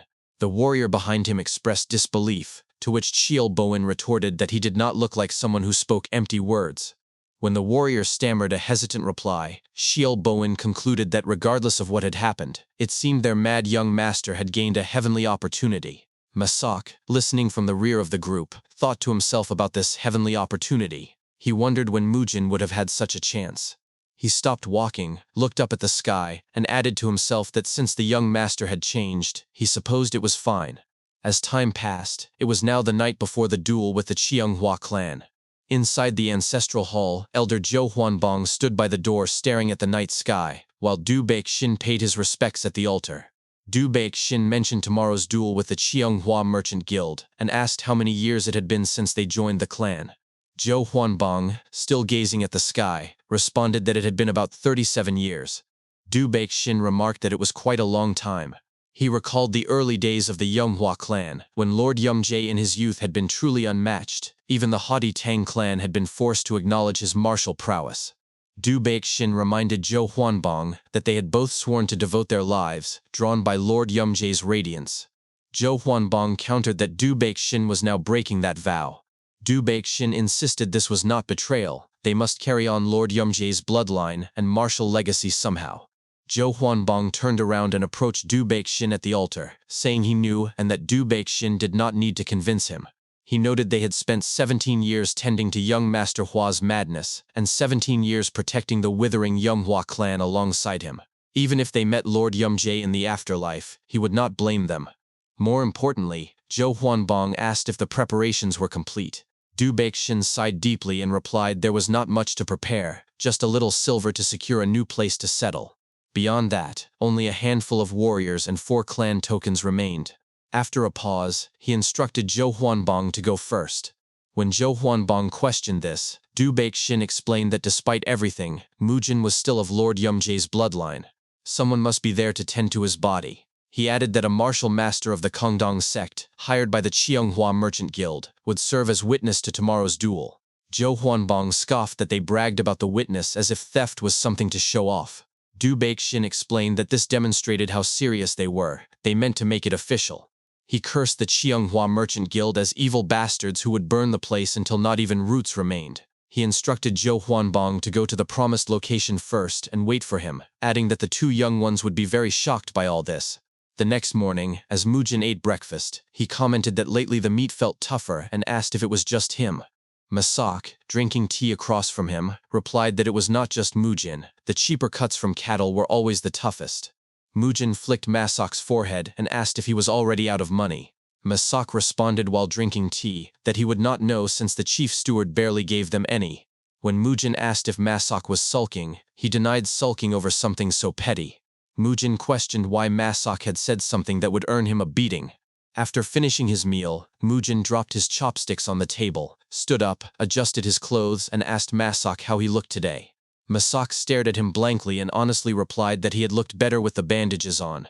Mujin flicked his forehead again, turned around, and said, "Let's go." Masak obediently followed with a quiet affirmation. Mujin grabbed his giant sword as they exited the room. Outside the courtyard, Elder Du Baixin appeared and asked if Mujin was really going. Mujin narrowed his eyes and responded that he hoped Du Baixin had not come to spout the same nonsense about running away. Du Baixin assured him that was not the case. Mujin asked if that was right, then told Du Baixin to wait there. He would return after beating those thieves to a pulp. Du Baixin lowered his head in a bow and declared he was coming with Mujin. Mujin stared at him in silence, then closed his eyes and thought to himself that this old man worried too much. He was the one who would smash them anyway. Perhaps old folks simply worried more. After a few moments, Mujin opened the main gate, inhaled and exhaled deeply, and began walking forward saying, "Let's go." Later at the Qianghua clan estate, the town bustled with excitement over the impending duel. A man shouted through the crowded streets, announcing a duel between the Qianghua merchant group and the Yonghua clan, urging those wishing to place bets to hurry. The crowd began chattering amongst themselves, inquiring about the odds. The bookmaker consulted his ledger and declared the odds at best 1-4. After careful consideration, a bettor deemed this a reasonable payout. He added that any martial artist would be unwise to bet on a merchant group over a martial clan. He then wagered 2 silver niang on the Yonghua clan. Suddenly, a man beside the bettor pointed into the distance and shouted, "Oh, it is the young master of the Yonghua clan." As Mujin arrived at the Qianghua clan estate, all eyes turned toward him. Unfazed by the stares, Mujin continued eating Bing Tang Hulu. Witnessing this, the man who had just bet on the Yonghua clan abruptly requested to cancel his 2 niang wager. Mujin took another bite of the sweet treat and spoke to Elder Do Baixin beside him, stating, "See, I told you I would not be late." Elder Do Baixin replied that eating so much before a duel seemed excessive. A woman approached them at the entrance, holding an open umbrella. She greeted Mujin, remarking it had been a while. This woman was none other than Bu Choyan. Out of consideration for their blood ties, she asked once more whether he truly intended to proceed with the duel. Nearby onlookers began whispering amongst themselves, expressing disbelief that the Yonghua side had requested the duel first. They muttered that the Yonghua clan, lacking proper talent, had recklessly initiated this challenge, and judging by the severity of Mujin's madness, the rumors appeared true. Mujin finished the last piece of Bing Tang Hulu and thought to himself that they were making it sound as though his clan had demanded the duel. He resolved to repay them for that. He pointed the stick from the treat directly at Bu Choyan and responded firmly with a grin, stating they could not allow the Qianghua merchant group to seize the secret manual of the Yonghua clan, leaving them no choice but to fight. The crowd gasped upon hearing this, murmuring in confusion about whether a renowned house like Qianghua would covet a martial clan's secret art. Bu Choyan narrowed her eyes and replied that she wondered how long he would maintain such composure. Later, at the arena, the duel prepared to commence. A loud voice echoed throughout the space, announcing that Han Yigang of the Kongdong sect would serve as witness. Han Yigang then introduced the combatants: Chiang Do-bo, the next successor of the Qianghua merchant group, and Hua Mujin, the young master of the Yonghua clan. He declared that under the Kongdong sect's authority, they must fight fairly. The crowd erupted in cheers. On the stage, Chiang Do-bo spread his arms toward Mujin and smirked, remarking that he saw Mujin had received the goods sent from their merchant group. When Mujin appeared confused, Chiang Do-bo clarified that the martial uniform Mujin wore was the Yonghua clan's attire, personally sent by him to commemorate the great Hua Mujin's return. Mujin drew his giant sword from his back, lifted it high as the bindings fell away, and rested the shaft on his shoulder. He smirked and replied that once the duel concluded, all remaining goods would need to be returned as well. The crowd murmured upon seeing Mujin's weapon, with one spectator questioning whether the Yonghua clan truly fought with a sword. Another wondered if swordsmanship could even be performed with such a massive blade. A third pointed out that the Flame Emperor had been known for bare-handed martial arts. From the top viewing area, Elder Do Baixin turned to Masak and inquired whether the young master had said anything unusual that day. Masak hesitated before admitting that when he had jokingly suggested fleeing that morning, Mujin had flared up in anger. Elder Do Baixin sighed, remarking that Masak had also suggested fleeing to him. Masak clenched his fist, insisting he personally believed without doubt that their young master would win, though he then doubted himself, wondering if running might have been better. He added that perhaps things would turn out differently since the young master had changed, though he questioned whether such a transformation could occur so suddenly. Elder Do Baixin closed his eyes, worrying silently whether the young master's madness had spread to Masak as well. The official handling the gong then bellowed for both sides to confirm their readiness. Hua Mujin and Chiang Do-bo assumed their fighting stances. The official declared that if they were prepared, the duel would begin. He struck the gong with his mallet, its resonant rings signaling the start. Instantly, Mujin lunged forward and slashed with his giant sword. Cheongdo-bo observed the attack and blocked it with his own blade. The crowd's jaws dropped at the initial exchange, murmuring in disbelief that the young master Hua, who was said to be severely afflicted by madness and untrained in martial arts, exhibited such strength. On stage, Cheongdo-bo gritted his teeth, clicked his tongue, and shouted that even so, such skill belonged only to a mere pup. He surged forward, swinging his sword, while Mujin countered with his massive weapon. A fierce battle ensued as both combatants repeatedly swung their blades at each other, the clashing steel echoing throughout the arena. After a violent exchange, Cheongdo-bo managed to graze Mujin's face with his sword. Blood dripped down Mujin's cheek as he leaned back to evade the strike. He began moving around the stage, but Cheongdo-bo pursued relentlessly. Their swords met again with a loud clang. Cheongdo-bo grinned inches from Mujin's face as they locked blades, continuing their rapid exchange of attacks. From the top viewing area, Bu Choyan watched the fight intently. She thought to herself that this was surprising. Hua Mujin was lasting far longer than she had anticipated. Still, compared to the martial arts Cheongdo-bo had trained in until now, his skill remained insignificant. On stage, Mujin swung his giant sword and nearly struck Cheongdo-bo. Mujin switched his grip to follow up instantly, but Cheongdo-bo leaped high to dodge. Mujin looked up just in time to dodge as Cheongdo-bo descended with insane speed to attack. Once separated, they stared at each other. Cheongdo-bo thought that this time he would leave Hua Mujin crippled. He raised his sword, aiming it at Mujin, and declared that breaking a man's will was what he did best. He rushed forward immediately. Mujin blocked the attack, and Cheongdo-bo followed with another slash. Mujin bent backward to evade. Meanwhile, from the top viewing area, Elder Do Baekshin and Masak could scarcely believe what they witnessed. Elder Do Baekshin cleared his throat and remarked that he had expected young Master Hua to be defeated immediately, yet he was holding out quite well. Masak exclaimed that though he did not know the details, perhaps Mujin had not yet revealed his full strength. Elder Do Baekshin turned to him, asking what he meant suddenly. Masak explained that he had secretly watched Mujin train in solitude, suggesting something enormous and even more powerful might soon be revealed. On stage, the fierce exchange halted once more as the combatants separated. Mujin, breathing heavily and drenched in sweat, thought to himself that from what he could tell, his current skills were about on par with his opponents. He wondered if the short amount of time he had trained had been insufficient. He concluded it did not matter, for throughout his past, no matter how strong his opponents had been, he had always killed them in the end. He resolved to kill this bastard without fail. He lifted his giant sword high as a burst of red chi flared around the blade. Cheongdo-bo likewise raised his sword, blue chi erupting along its length. They stared violently at each other. After a tense pause, both rushed forward simultaneously. Elsewhere, Elder Zhou Huangbong studied the instructions Elder Do had given him. The directions read, "From the place with a shabby hut, head east for 5 kilometers, then turn toward the side upon encountering a hawthorn tree, and proceed another 3 kilometers. As a gust of wind passed by,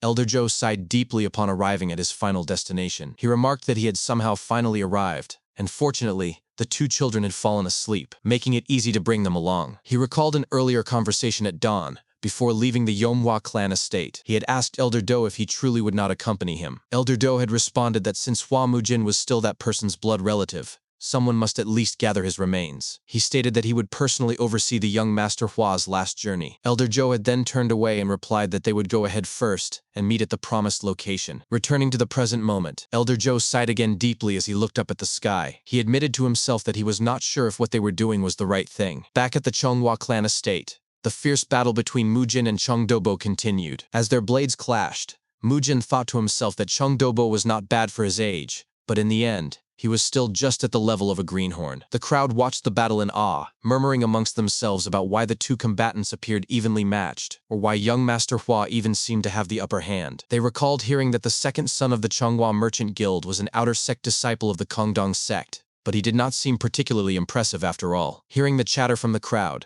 Cheongdo-bo gritted his teeth and shouted in fury as he swung his sword with powerful force toward Mujin. From the top viewing area, Elder Do and Masak gasped at the incoming attack, shouting warnings for young Master Hua to dodge. On the other side, Bu Choyan simply grinned at the sight. Mujin then began to perform a technique. "Solitary 9 swords, first form, total annihilation form," he declared. As he struck, Cheongdo-bo managed to block the attack. The crowd was shocked, exclaiming that it had been blocked. Mujin smirked as their swords clashed. Cheongdo-bo groaned as he slowly realized Mujin was overpowering him. After a few moments, Mujin finally shoved Cheongdo-bo away. Cheongdo-bo slid backward as they stared at each other. Mujin grinned while Cheongdo-bo clenched his jaw and shouted, "Mad bastard." Cheongdo-bo then assumed another stance, as chi surged around him. From the top viewing area, Elder Do observed the fight, and thought to himself that young Master Chong was gathering all his inner energy. The same thought occurred to Han Yigang and Bu Choyan, who believed this must surely be his final strike. As Chung Dobo gathered his inner energy, Mujin suddenly jumped forward,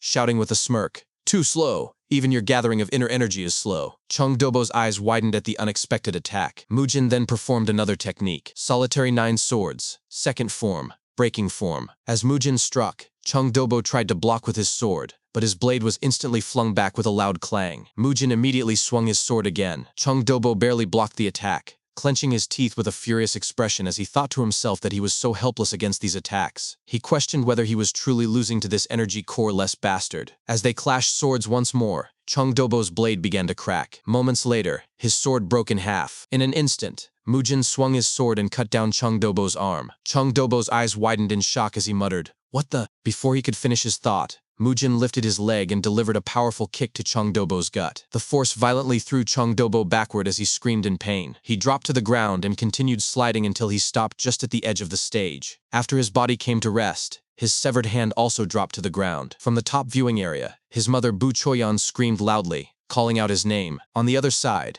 Elder Do and Masak began breathing heavily, shocked at the sight. On the stage, Mujin turned around and walked toward the severed hand. The crowd started chattering, questioning if young Master Hua had truly won. Mujin picked up the severed hand, lifted it up, and pointed it toward Bu Choyan. He shouted that he would take this arm as payment for the 17 years of grudge. Bu Choyan responded with a shaky voice and grief-stricken expression, asking what he had said. Mujin replied that since it was the Chonghua Merchant Guild, perhaps they would find a way to reattach the arm. Suddenly, someone jumped down from the top viewing area. It was Han Yigang, who landed beside Chung Dobo's fallen body. He immediately placed his hand on Dobo's body to examine him. After a few moments, Bu Choyan also hurriedly rushed toward Dobo on the stage. Han Yigang spoke after checking Dobo's condition, stating that his dantian had been shattered. He stood up and looked at Mujin, asking if it had really been necessary to go this far. Mujin scoffed in response, questioning what Han Yigang meant. Han Yigang explained that there had been a clear gap in skill, and the match had been over long ago. Mujin replied that if they were going to speak like that, he had plenty to say too. He glared toward Bu Choyan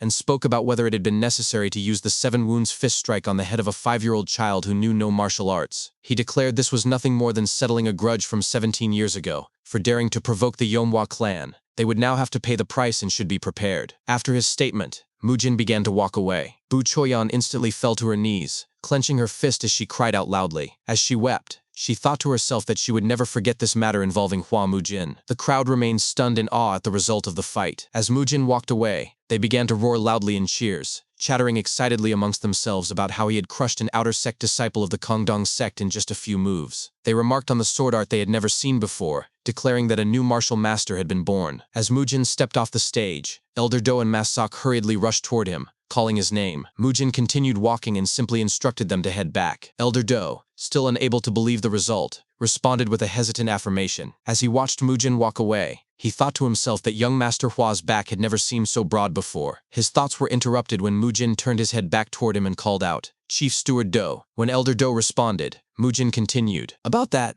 Elder Do, confused, stammered a question about what that referred to. He worried to himself that perhaps Mujin had already noticed their plan to run away. Mujin cleared his throat with a smirk and spoke about the gold he had entrusted to Elder Do, asking if he had already spent it all. Elder Do laughed nervously, assuring him that of course not, there was still a little left. Mujin walked away and mentioned that he would have to stop by the loan syndicate again soon because of money issues. He added that these days, the meat was rather tough. He paused for a moment and continued, one more thing. About Elder Joe and the other warriors. I do not particularly care if they choose to leave the clan, but if they ever try to split me apart from my 2 younger siblings." He turned his head toward Elder Do and glared at him with full killing intent. "They will have to wager their lives." Later that day, elsewhere, Elder Joe sat on a rock holding a piece of paper while Hua Soyan climbed on him, shouting angrily about how this could happen on the very day of her brother's duel. Hua Dojin, standing to the side, expressed his disappointment, stating that this time, he could not forgive Elder Joe. Elder Joe struggled with the children, explaining that he needed to read the message that had come with the messenger pigeon. After a few moments of reading the letter, he muttered,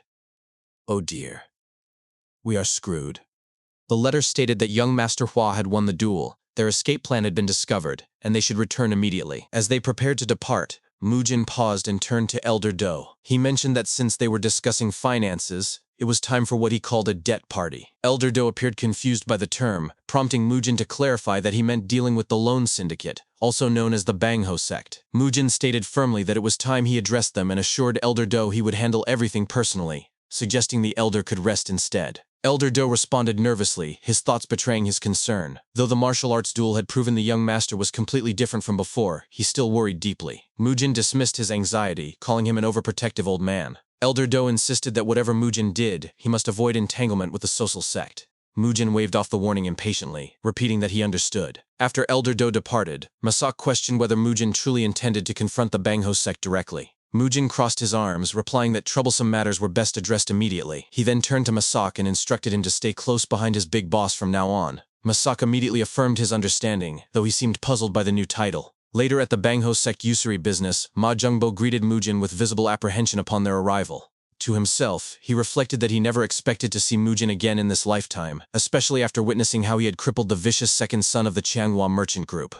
When Mujin announced he had come to repay his debts, Ma Jungbo fell silent. Mujin walked past him, commenting on the quiet atmosphere and asking if their business had failed. Ma Jungbo gritted his teeth before explaining that most gamblers in Xicheng had attended Mujin's duel, leaving their establishment empty. Mujin remarked knowingly that everyone must have placed bets on his match. Instantly, Ma Jungbo and nearby Bangho sect members bowed deeply, apologizing profusely for any disrespect. Mujin suggested they had likely set favorable odds on his side and made a considerable profit from it. Still bowing, Ma Jungbo reluctantly confirmed this was true. Mujin pressed further, noting they had made good money thanks to him and questioning whether they planned to remain silent about sharing their profits. As Ma Jungbo lifted his head, he thought bitterly that Mujin was trying to squeeze them again. He quickly assured Mujin they had intended to properly express their gratitude. Satisfied, Mujin entered a nearby room and sat in a chair, stating this was exactly what he liked to hear. Ma Jungbo watched him from behind, noting silently how completely different Mujin was from before. The air around him was cold yet steady, truly the aura of a martial master filled with killing intent. Mujin then inquired about the Bangho sect leader's whereabouts. Ma Jungbo hesitated before asking why Mujin sought him. Mujin placed his hand on the table and stood abruptly, warning that he disliked repeating himself.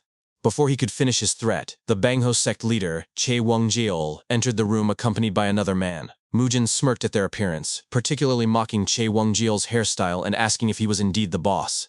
Che Wengjiol replied that his subordinates had informed him about Mujin. Mujin questioned why they made things difficult for someone merely seeking conversation, adding that Che certainly did not possess a pretty face. He then pointed at the man behind Che, asking if he was one of his lackeys. The man stepped forward, his chi visibly surrounding him thickly and consistently. He smirked and commented that Mujin had quite the mouth for a child. This man was Dongsal Hyukjo of the social sect. He continued by asking if Mujin was the one eyeing his money. As Dongsal approached, Mujin reached into his pocket while thinking to himself that this man was from the social sect. He then bluntly told Dongsal that adults were talking and questioned if he had a death wish. Dongsal chuckled before suddenly lunging toward Mujin, shouting for him to try killing him. From behind, Masak called out in alarm to the young master. Mujin pulled a chopstick from his pocket, spun it around his hand, and declared that regardless of sect affiliation, anyone standing in his way would get a hole put through them. He threw the chopstick with precision. Dongsal managed to block the attack with his bare left hand, but the chopstick pierced through his palm. Staggering back, Dongsal realized to his surprise that Mujin was no ordinary young man. Flexing his right hand, he commented that having his hand pierced by chopsticks was interesting, calling Mujin an intriguing little bastard. Mujin retorted that he felt nothing hearing such words from a wrinkled old man. Dongsal lunged forward again, shouting not to get cocky. Mujin likewise surged forward, but in an instant, he disappeared from sight. Reappearing above Dongsal while still mid-air, Mujin questioned where Dongsal thought he was looking. Dongsal quickly turned to attack with his bare hands, but Mujin dodged effortlessly. Seeing Mujin grin down at him, Dongsal clenched his jaw in disbelief that a mere youth could evade his attacks so easily. Mujin then spoke in a chilling tone, suggesting they open one more hole. Before Dongsal could react, Mujin's hand was already aimed at his right eye with the chopstick. In one motion, he stabbed Dongsal's eye. Both Masak and Ma Jungbo froze in shock at the sight. Mujin stood before the kneeling Dongsal, who groaned in pain while clutching his bloody eye socket. Mujin grinned and asked if the air was flowing nicely through the new opening. Dongsal screamed curses, warning that Mujin had attacked the social sect and they would come for him, threatening his family and subordinates as well. Before he could finish, Mujin kicked his face, driving the embedded chopstick deeper. Looking down at him, Mujin challenged the social sect to come if they dared, adding that in the meantime, Dongsal would die there. Dongsal suddenly screamed in desperation, begging for his life. He offered everything he owned, his wealth, his concubines, anything to spare him. Mujin questioned his sudden desire to live. He placed his foot down and withdrew the chopstick from Dongsal's eye, stating he had no need for concubines but found the mentioned wealth interesting. Dongsal screamed that all his wealth was in Dichang and he would bring everything back immediately. Mujin approved of this attitude but warned sinisterly that if Dongsal failed to return, he would be breathing through the holes in his face instead. Dongsal staggered back, shouting he would return right away before fleeing the premises. With the room now silent, Mujin turned his chilling gaze toward Che Wengjiol. He suggested they continue settling the debt. Che Wengjiol's body trembled before Mujin, and instantly, he bowed deeply, pressing his forehead to the ground while begging for mercy. Mujin approached him, questioning if he too wished to plead. Che Wengjiol screamed promises to give everything he owned. Mujin looked down at him while holding another chopstick, stating coldly that Che was speaking nonsense. His property already belonged to Mujin. Che Wengjiol responded with a shaky voice, confused about what Mujin meant. Mujin explained that the 7,000 gold nyang in profits Che had extracted from commoners, plus the price of all the lives he had ruined by manipulating martial clans, would equal all his assets. Che Wengjiol paused, looking up at Mujin before beginning to offer everything, including. Before he could finish, Mujin threw the chopstick directly into Che Wengjiol's forehead, instantly killing him. Mujin remarked coldly that Che clearly did not understand plain speech, questioning why he kept offering what was already his. As Che Wengjiol's body fell to the ground, Ma Zhengbo and other Bangho sect members froze in shocked horror, their eyes wide and mouths agape. When Mujin turned toward them, he demanded to know who was next in command. Without hesitation, Ma Zhengbo stepped forward, nervously identifying himself as the vice-sect leader. Mujin expressed mild surprise at this revelation. Ma Zhengbo bowed deeply, begging for his life and swearing he would live honestly if given another chance. Mujin sat back down in a chair and granted his request. He then inquired about the dead leader's property value. Ma Zhengbo placed a paper on the table, reporting that Che's house, brothel, and cash combined totaled approximately 4,000 gold nyang. When asked about the Bangho sect's total assets, he replied that counting all establishments, it amounted to at least 10,000 gold nyang, including the 500 gold nyang tribute paid to the social sect. Mujin studied the paper thoughtfully before calculating aloud, the leader's personal wealth of 4,000 gold nyang, the businesses that should naturally return to his influence, the sect's total assets of 10,000 gold nyang, the 500 gold nyang tribute to social, plus compensation for the mental distress they had caused, totaling about 20,000 gold nyang. Ma Zhengbo muttered in disbelief about emotional damages, but Mujin insisted this sounded fair. Without hesitation, Ma Zhengbo promised to prepare the transfer documents immediately. Mujin instructed him to handle all documents in gold right there in the room. As Ma Zhengbo affirmed his compliance, the room fell silent again before Mujin's tone shifted firmly and chillingly. He looked at the remaining Bangho sect members and suggested they negotiate ransom prices for the rest of them, clarifying that while he had spared Ma Zhengbo, he had never promised to spare the others. Instantly, the remaining members began pleading for their lives. Later, at the Manhwa clan estate, Elder Do stood utterly shocked as he stared up at a mountain of wooden crates filled with gold. He exclaimed in disbelief, asking what all this was. Mujin, standing behind him, explained he had just returned from the debt party, noting each chest contained approximately 400 gold nyang. After glancing at the crates, Elder Do immediately turned to Mujin, addressing him formally. He reminded Mujin that he had previously warned who backed the Bangho sect. When Mujin recalled it was the social sect, Elder Do urgently asked if he knew who was allied with them. Mujin responded dismissively that he did not care to know. Elder Do shouted that Ju Sugang of the Crimson Sword sect was sworn brothers with Dong Sal Hyukjo and Hong Johong of the social sect. When Mujin recognized the name Dong Sal Hyukjo as the man with pitch-black fingers, Elder Do was horrified to learn Mujin had already encountered him. Mujin flatly confirmed he had stuck chopsticks in the man's eyeballs. Elder Do could only manage a stunned as, "What?" Mujin's tone turned serious as he addressed Elder Do. He explained that opponents like that might be too much for Elder Do or Elder Joe to handle, but they should not hold him to their standards. If trouble like that came looking for him, he would simply kill them all. Changing the subject, he instructed Elder Do to prepare tender beef for dinner and ensure his siblings were fed when they returned. He then headed inside.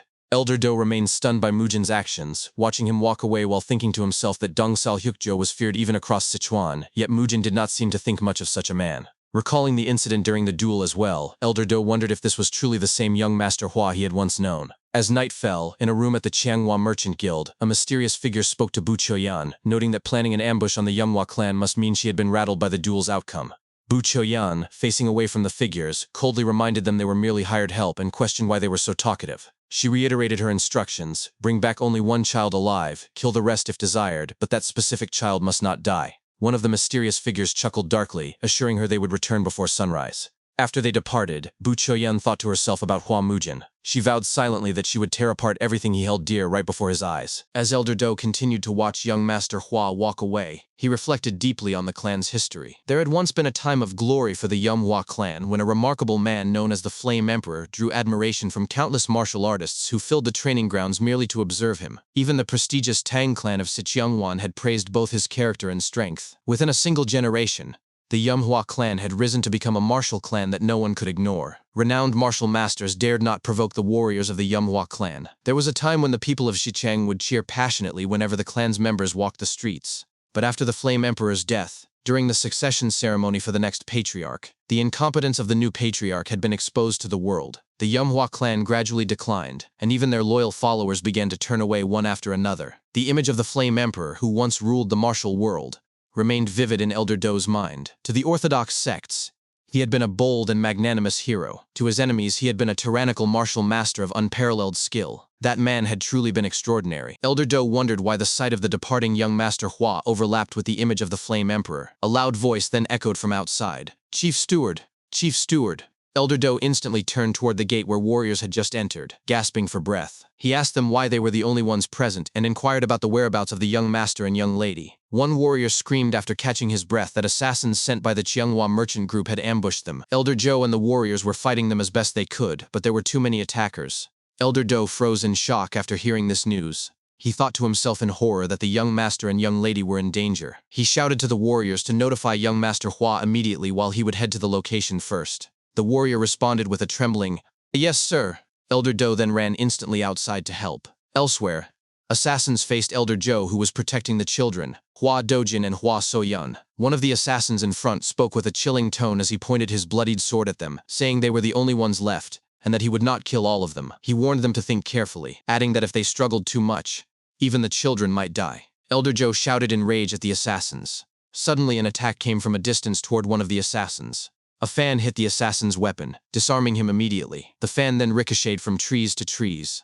As Elder Joe looked back at the direction of the fan, he saw Elder Do from behind catching the fan mid-air. Elder Do held the fan firmly and spoke with a commanding tone, instructing everyone to stand back quietly. Another assassin shouted as he laughed, calling Elder Do another arrogant bastard who should be killed. The assassins rushed forward and attacked Elder Do, who managed to block the attacks with his fan. Then one of the assassins bumped into him from the side, mocking that this was all they had sent, just a decrepit old man. Suddenly, Elder Do shifted his body and swiftly moved, managing to strike 3 assassins simultaneously while he was mid-air and upside down. From the ground, Elder Joe shouted at him to be careful. From below Elder Do, an assassin watched him and prepared to attack with his sword. As the assassin swung his sword, Elder Do barely blocked the attack, rolling around before landing on the ground. He shouted in frustration at his situation. As soon as he landed, 2 assassins rushed toward him instantly. One of the assassins swung his sword while Elder Do struggled to block the attack with his closed fan. As the sound of steel clashing echoed through the area, the assassin attacking Elder Do shouted that they would handle that side and leave only one child alive while killing the rest. Elder Do, still struggling as he blocked the attack, shouted insults at the assassins. Then the second assassin came from the side and shouted for Elder Do to just die already. He attacked and managed to hit Elder Do, causing blood to gush from Elder Do's chest as he groaned in pain. The assassin in front of him then shouted as he followed up with another attack. The attack hit Elder Do once again on his body, making him scream in pain as more blood gushed from the new slash wound. The children watched as Elder Do fell to the ground right in front of them. One of the assassins then stepped forward and looked at the children, contemplating which of the 2 brats he should kill and which he should spare. Dojin, with his trembling body, instantly stepped forward to protect his younger sister. Behind him, Soyoung called out to her brother as her body trembled. As the assassin closed in, he lifted up his sword and prepared to swing, remarking that since Dojin had volunteered himself, he would be the one to die. But before he could swing his sword, a deafening scream rang out to the entire forest. "Stop right there!" Everyone stood frozen at the loud voice. From the distance, Mujin appeared as he ran with a furious expression, hurriedly rushing forward toward them as he pulled out his giant sword. One of the assassins noticed him and thought to himself that it was the lunatic, Hua Mujin. One of the assassins then spoke out loud as they looked at Mujin rushing forward, questioning whether killing Hua Mujin would matter. The assassin beside him responded that if he got in the way, they should kill him. As Mujin closed in on the assassin spoke confidently, declaring that Mujin would not live to see another sunrise. Mujin then swung his sword, and as their swords clashed, the assassin's blade broke into pieces that flew upwards. The assassin's arms trembled from the powerful shock. Without wasting time, Mujin raised his giant sword immediately, then swung it down, cutting the assassin in half. He then instantly jumped forward to another assassin. One of the assassins in the back shouted in disbelief at what he had witnessed. As Mujin closed in, one of the assassins shouted for everyone to attack at once and kill him. Then 4 assassins jumped forward toward Mujin. Mujin then stopped moving, gripping his sword with both hands before performing a technique called the Peerless 9 Swords 5th Form Army Slayer. Mujin swung his sword violently, cutting the assassins in half and into pieces while they were still in midair. Then one of the assassins on the ground attacked Mujin, but Mujin instantly dodged his attacks. As he looked at the assassin, in one swift move he found an opening and cut the assassin's head off cleanly. As the head and body dropped to the ground, one of the assassins in the back, witnessing Mujin's martial prowess, said in disbelief that he was a monster. In an instant, Mujin threw his giant sword toward the assassin, instantly cutting off his right arm. The assassin screamed out of pain as he fell to the ground. Mujin then approached him slowly and warned him not to move a finger if he wanted to live. Mujin then turned toward the elders and his younger siblings. As Soyeon opened her eyes, she saw her older brother and muttered his name. Dojin instantly blocked Soyeon's eyes and shouted, "Don't look!" Soyeon was confused as she responded, asking what was happening and whether brother Mujin had beaten all the bad guys. Dojin then got closer to her as he kept blocking her eyes, shouting again not to look. Mujin then approached them and asked if they were okay. Dojin looked at him and responded with his shaky voice that he was fine. Mujin noted that Dojin must have been scared. Dojin then exclaimed that he was not scared at all, declaring that he was the son of a martial clan after all. Mujin then patted Dojin's head and spoke with a warm smile, saying, "Good boy." He then turned toward Elder Joe, who was carrying the wounded Elder Do, and instructed him to take the wounded and his siblings back to the manor. Elder Joe instantly responded with a "yes, sir," and ordered everyone to the infirmary. Mujin then turned around toward the last assassins whose right arm had been cut off and remarked that he should stop groaning over his chopped arm. Mujin stated that the assassin had been sent by the Cheonghwa merchant group's spies and added that if he answered properly, he might let him live. The assassin on the ground shouted whether Mujin would really let him live. Mujin warned him not to make him repeat himself, reminding him that he could just wipe them all out instead. The assassin responded instantly that it was Bu Choyan, master of the Cheonghwa merchant group, who had hired them through the Death Forest faction. He asked again if Mujin would really let him live. Mujin then picked up his giant sword from the side and responded that if the assassin did not want to die, he should run back and tell Bu Choyan something specific. With a sinister tone he added, "Tell her the details of how Hua Mujin of the Yumhua clan massacred your entire group, and that he's going after her next." Later, Mujin walked along the streets returning to the Yumhua clan manor. The people on the streets began to stare at him, whispering to one another about the blood covering him and questioning his identity. One passerby identified him as the lunatic from the Yumhua clan, wondering if his madness had subsided. Another interjected that it appeared even worse than before. Those who witnessed him walking along the roadside, drenched head to toe in blood, could no longer laugh or look down on him with contempt. Another group of onlookers spoke among themselves, discussing how they had heard he single-handedly defeated the Bangho sect, those vicious fighters. They mentioned how he had apparently left the second son of the Cheonghwa merchant guild half-paralyzed. People had once called Hua Mujin the mad young master. The crowd continued their chatter with growing curiosity. Some remarked how strange it was, recalling that when he was a child, even the Shaolin sect had come looking for him, calling him a prodigy blessed by the heavens. They wondered if it could be the return of that talent. And now they called him the hidden dragon of the Shicheng. Upon arriving at the manor, Mujin opened the main door, and instantly Masuk rushed toward him with open arms, crying out, "Young master!" Mujin grabbed his face to prevent him from embracing him, while Masuk continued speaking anxiously about his relief that the young master was walking on his own, and inquired about any injuries. Mujin assured him he was fine and asked if everyone was in the medicine hall. Masuk confirmed that not a single person had escaped injury, though the second young master and Lady Soyeon were resting in their chambers to regain their strength. Mujin praised him and instructed him to prepare a bath immediately. Masuk acknowledged the order and asked Mujin to wait just a moment. As night fell, Mujin soaked silently in the bath, sighing in relief. He recalled the reactions of his younger siblings earlier, and thought to himself about how resting to regain strength was something unthinkable for children of a martial clan. He reflected that he did not want those two to witness the cruelty of the world just yet, wishing instead they could live seeing only good things. He wondered if he was protecting someone else through them. As he scooped water with his hand, he saw the reflection of the younger siblings of the girl he once loved in the past. After staring at the image for a moment, he released the water and looked toward the window, gazing at the moon. The next day at the medicine hall, Mujin spoke with Elder Joe, who sat on his bed while Mujin stood beside him. When Mujin requested the Red Flame art manual, Elder Joe was visibly startled and asked for the reason behind this request. Mujin paused briefly before narrowing his eyes and questioning if Elder Joe was worried he would relapse and tear it apart during another fit of madness. Elder Joe quickly denied this concern. Mujin pressed forward, staring down at Elder Joe as he explained that the elder could not possibly teach the clan's secret techniques in his current condition. He declared that starting the next day, he would personally train the two children. Noting Elder Joe's doubtful expression, Mujin sighed and remarked that the elder clearly doubted him. Elder Joe insisted this was not the case. Mujin reassured him that nothing would happen. After receiving the manual, Mujin turned to leave, instructing Elder Joe to rest well. Both Elder Joe and Elder Do, who had appeared behind him, bowed respectfully as Mujin departed. After Mujin left the medicine hall, Elder Joe sat back down on his bed and sighed deeply, wondering if this would truly be okay. Elder Do, standing beside the bed, advised him not to worry so much, reminding him they had witnessed the young master's overwhelming swordsmanship firsthand. He noted that thanks to that display of strength, they had received prompt medical treatment and were recovering quickly. Elder Do observed that Mujin's fits had stopped recently, and his condition was clearly improving, suggesting the Taoist treatment was finally working. Elder Joe questioned whether that treatment also strengthened martial arts abilities, stating he had never heard of such a thing. Elder Joe admitted that his sudden improvement really could not be explained otherwise unless he had encountered some fateful meeting. Elder Joe added that it must have been with a powerful martial master, as no other explanation fit. He remarked that the 17-year-long shadow cast over the Manhwa clan seemed to finally be lifting. The next day at the Manhwa clan training ground, Mujin brought his younger siblings to teach them martial arts. He began explaining that the butterfly dance was the bee buzz. Soyeon responded with confusion, stating she did not understand what that meant. Mujin cleared his throat before proudly explaining that it meant facing an opponent as if freezing their feet in place while maintaining movement as free as a butterfly's, describing it as a fundamental movement technique he had created himself based on countless real combat experiences. Both Soyeon and Dojin muttered awkwardly in response. Soyeon then honestly pointed out that Elder Joe had said Mujin barely had any real combat experience.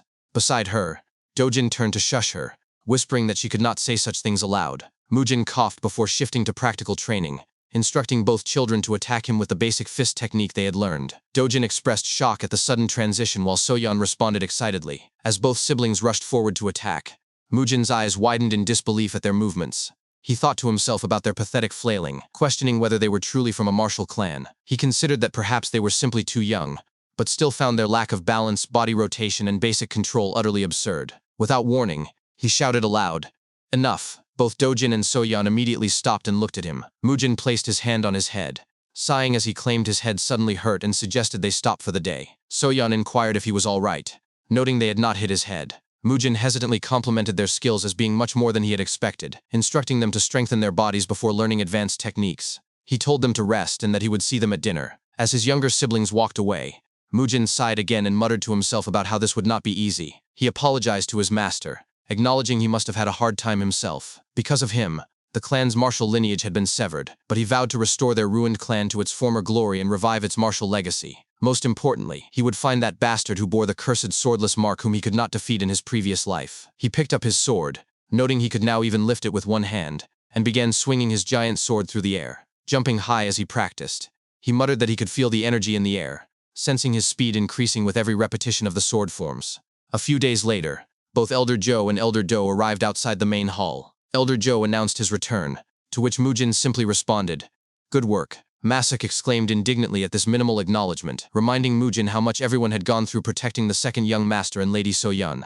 Mujin instantly retorted, asking who had authorized them to act so recklessly, warning that if he had arrived even slightly later, they would all have returned in coffins. He threatened to place them in one himself if they ever repeated such behavior. Both elders lowered their heads in apology. Suddenly, a voice echoed from the main door. "He's definitely getting better." Everyone turned their heads as the man walked forward, boasting that he had warned them only he could treat the young master, and predicting that just a few more sessions would fully cure him. This old man was Do Young-soo. Masuk stared in shock, questioning the man's identity. Mujin turned toward Do Young-soo and flatly stated, "Who are you? We don't have food for beggars. Get lost." Masuk shouted at Mujin to watch his words, explaining this was the man who had treated him. Masuk then turned to Do Young-soo and apologized profusely, explaining the young master was not yet completely recovered. Do Young-soo cleared his throat before he could speak, but without warning, Mujin kicked Masuk out of the way, commanding, "Move." His expression then shifted to a grin as he apologized for his rudeness, claiming he had not recognized the visitor. His tone changed dramatically as he glared with a chilling gaze, stating, "You must be hungry after your long journey. Please come inside first." "Sir, Taoist."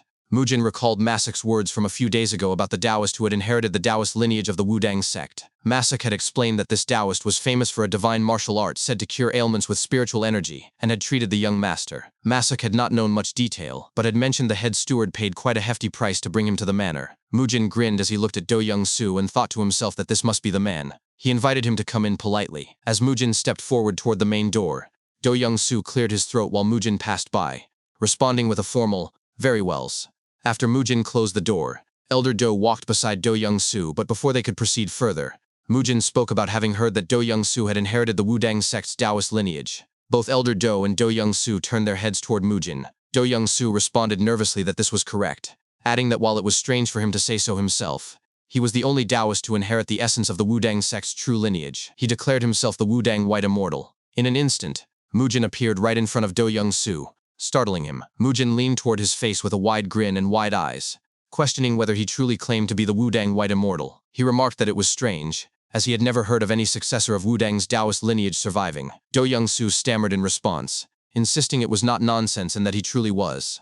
But Mujin cut him off, telling him to listen carefully and tell the truth while he still could, warning that he would not be able to turn back later. When Do Young-soo expressed confusion and asked if Mujin was doubting him, insisting he was the very one who had, he was again interrupted as Mujin grabbed his sword from his back. Mujin raised his sword high, suggesting that if Do Young-soo was truly a Taoist of the Wudang sect, dodging this sword should be a piece of cake. Do Young-soo staggered back with a shriek. As Mujin swung his sword, Do Young-soo barely dodged the strike, falling to the ground. After a few moments, Do Young-soo shouted from the ground, demanding to know what Mujin was doing and urging others to stop him. Masuk quickly responded, asking why the young master was doing this and insisting the man before him really was. But Mujin abruptly silenced him, ordering him to fetch a bucket of water quickly, promising to show them something funny. When Masuk hesitated with a questioning, "Pardon?" Mujin waited impatiently. After a few moments, Masuk handed a bucket of water to Mujin, who poured it on Do Young-soo still lying on the ground. Do Young-soo groaned and shouted about the madness, questioning if the Manhwa clan repaid kindness by humiliating their savvy, but before he could finish, Mujin grabbed Do Young-soo's beard and pulled it out instantly. Nearby, both Elder Joe and Masuk were shocked at the sight. On the ground, Do Young-soo shrieked once more, stunned by Mujin's actions. Mujin spoke loudly, noting it was a fake beard and accused him of even gluing it on carefully, calling him a filthy fraud. Later, inside the main hall, Do Young-soo sat on the floor in the middle, surrounded by Mujin, the elders, and Masuk. Elder Do shouted at him, accusing him of having the guts to swindle him of all people and admitting he had actually fallen for the deception. Masuk then inquired what Mujin planned to do with the fraud. Mujin stated he could not simply let him go, adding with a wide sinister grin that perhaps cutting off his limbs and turning him into a eunuch would suffice. Do Young-soo immediately began begging for his life, pleading for mercy and not to be killed. Mujin clarified he would not kill him, explaining that if he died, there would be no way to get the money back, and he would just cut off a few. Do Young-soo cut him off, shouting desperately not to harm his arms and legs and promising to return all the money he had swindled. Mujin approached him with a grin, stating that returning the money was a given, but he would also charge him for his useless limbs and manhood. Do Young-soo shouted again that he would pay any amount requested, as long as they spared those parts of his body. Mujin then turned his head toward Elder Joe, inquiring how much the fraud had scammed from him. Elder Joe reluctantly responded that it was 50 gold yang. Mujin laughed derisively, questioning if Elder Joe had truly been conned that badly and calling him too gullible. He asked what Elder Joe had been doing all these years. When Elder Joe lowered his head and explained he had heard the man was a great healer, Mujin screamed at him to stop, declaring he had heard enough and did not want to listen to any more excuses. Turning back to Do Young-soo, Mujin instructed him to start with the 50 gold yang. Do Young-soo responded that the money was not there at the moment, suggesting they go to his residence in Jinyang to retrieve it. Mujin began walking forward, noting it was 4 hours away and ordering him to lead the way. Elder Joe shouted after him, asking if they should accompany him. Mujin shouted back not to bother, questioning what they would even do with their weak bodies and whether he would need to clean up their corpses too. He ordered them to stay home and not cause trouble. As they exited the building, Mujin told Do Young-soo to move it and lead the way. Do Young-soo obediently responded, "Yes, sir." As Elder Do and Elder Joe watched them leave, Elder Do exhaled deeply, suggesting they should just trust him on this matter. Elder Joe agreed quietly, noting the young master was no longer the man he used to be. As Do Young-soo and Mujin walked on the streets, Mujin thought to himself that he should have brought a horse, wondering if the household had not a single beast left. When they reached a corner, Do Young-soo turned to Mujin and pointed out the carriage he had arrived in, inviting him to get on. Mujin scoffed at the sight, remarking that Do Young-soo must have scammed quite a lot to afford such a fine 4-horse carriage, calling it impressive. After a few moments, as Mujin hopped onto the carriage, he clicked his tongue and exhaled deeply at the lavish interior decoration. Do Young-soo explained it was lined with cotton and finished with leather, necessary for comfort as he traveled across the nation for work. As they both got inside, Mujin commented that Do Young-soo really had a strong work ethic for a crook, questioning why he did not find honest work instead if he was so professional. Do Young-soo bowed to Mujin, promising to do exactly that from now on. Mujin lay down on the comfy cushioned seat, stating he would get some sleep and instructing Do Young-soo to wake him upon arrival. Do Young-soo lowered his head respectfully, saying he understood and wished Mujin to rest well. As Mujin closed his eyes, Do Young-soo gritted his teeth and thought to himself that the young master would soon regret his actions. He then ordered the coachman to depart. With that, they traveled outside the city. After some time, they entered a forest. The carriage suddenly stopped, and Do Young-soo hopped out, his gaze turning to the far distance where a broad man was approaching. Do Young-soo confirmed his arrival and pointed at the carriage, instructing him to drag the sleeping occupant out and make an example of him. The broad man gritted his teeth as he approached the carriage, thinking to himself that this interference was happening again. He wondered why someone would obstruct the business of a Taoist trying to redeem the masses. As he entered the carriage, he stared down at the sleeping Mujin, thinking this was the price he would pay for his stupid interference. He clenched his fist, pulled it back, readying for a strike as Chi began to surround his arm, adding that Mujin should not resent them. But his eyes widened in shock after his attack. Mujin, who had been sleeping, managed to block the punch with his sword. He questioned what was happening, then glared at the broad man, asking if they had already arrived. Mujin swung his sword toward the man, who managed to block it with his arm guard. After the attack, the broad man flew a distance outside the carriage. Do Young-soo's eyes widened in surprise as he muttered in disbelief. The broad man spoke aloud, lifting his trembling hand that had blocked Mujin's attack. "Sichang's hidden dragon, so you really weren't all talk." As Mujin stepped down from the carriage, he responded, "Since when has Jinyang been such an isolated forest? Was I your target from the start? I thought you were just a scammer, but it seems you can scheme too." Suddenly, a surge of chi burst from Mujin's body as he added, "I was getting bored anyway. Let's see what you've got." The broad man shouted for everyone to emerge. Moments later, a second figure stepped out from the woods, scoffing that the dandy before them seemed bent on shortening his own life. Two more men followed, gripping their weapons and lining up squarely against Mujin. Together, the four constituted the Zhongshan Four Demons. Mujin surveyed them, then smirked, remarking that their appearance was exceptionally unsightly. Under his breath, he muttered a question, "Demonic energy?" Before hefting his giant sword and observing aloud that their armaments were impressively varied. He drove the blade into the earth. A shockwave erupted outward, forcing all four demons to stagger back a step. Calmly, Mujin announced that he wished to test their skill. Without warning, he lunged. The broad man's eyes widened. He barely managed to intercept the strike with his arm guard. The other three demons whipped their heads sideways in stunned disbelief. Mujin had appeared as if from thin air. As Mujin pressed his assault, raining blow after blow upon the broad man, the remaining three rushed to aid their comrade. The axe-wielder stammered in outrage that their opponent was focusing solely on one of them, while the mace-bearer urged the others to intervene at once. Grunting under the relentless barrage, the broad man struggled to hold his ground, inwardly comparing each descending strike to the crushing weight of a falling mace, so heavy it threatened to buckle his stance. When Mujin feinted a step sideways, only to rotate his wrist and redirect the attack, the broad man lost his balance mid-dodge. Mujin raised his leg and declared, "You're nothing special after all," before driving his heel squarely into the man's face. The impact sent him hurtling backward. Mujin pivoted just in time to meet the axe-wielder's charge. He ducked beneath the swing and drove his elbow deep into the man's abdomen as he turned. Simultaneously, the swordsman and mace-wielder closed in and struck in unison, but Mujin slipped between their attacks like wind through reeds. Within seconds, he found an opening and landed a precise punch against the mace-wielder's ribs, felling him instantly. Without pause, Mujin leapt toward the swordsman. Though the man blocked the initial strike, his blade soon fractured under the strain. Mujin pressed the broken weapon toward his face, then halted the motion just as steel met flesh. Instead, he delivered a sharp kick to the gut, sending the swordsman tumbling across the ground. As the four demons lay scattered and winded, Mujin looked down at them and reflected that they undoubtedly practiced demonic arts, yet such methods were exceedingly rare in the Central Plains. He lowered his sword and added, almost to himself, that he had no desire to kill juniors who wielded such forbidden techniques, but he was uncertain how to proceed. His deliberation was broken by a booming plea. "Wait!" He turned to see the broad man kneeling, admitting their defeat and begging for mercy. Nearby, Du Young-soo watched in stunned silence, thinking with mounting dread that even the feared Zhongshan Four Demons had been dismantled so effortlessly. The broad man continued, explaining that after only the first few exchanges, it had been clear they stood no chance. Mujin arched a brow and asked why they had persisted in taking hits if they knew their inferiority. Did they enjoy pain? The man fell silent. Mujin smirked and relented. He would spare them, but he would destroy their energy cores and sever their meridians. The broad man groaned, then pressed his forehead to the earth in kowtow, shouting that they had only followed orders, and pleaded that he not strip them of their martial paths. Mujin chided him for whining at his age, then demanded to know who their master was. Confused, the man stammered, and Mujin cut in, voice sharp with impatience. "What else?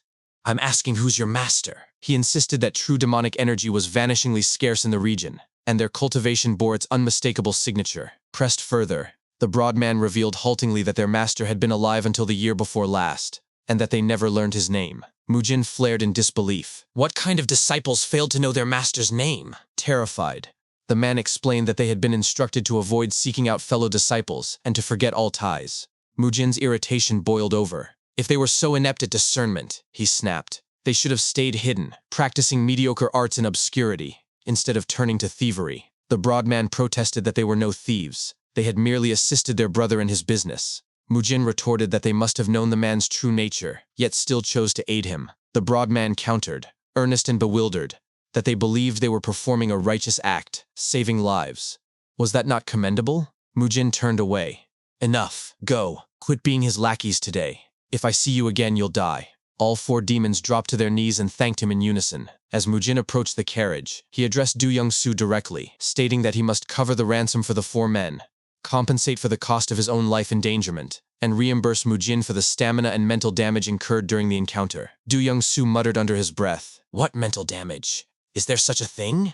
Some time later, as the carriage rolled on, the broad man watched from afar and recalled his master's final counsel, that they were poor thinkers with gullible ears, that they must choose their companions with extreme care, and that if ever they met someone both strong and righteous, they ought to follow and serve that person without hesitation. He smiled faintly, their thoughts aligned. Moments afterward, the carriage halted. Inside, Mujin called out to the coachman, demanding to know why they had stopped. Again, he opened the door and asked, "What is it this time?" Suddenly, the Zhongshan 4 demons knelt in the road before him and shouted as one, "Boss!"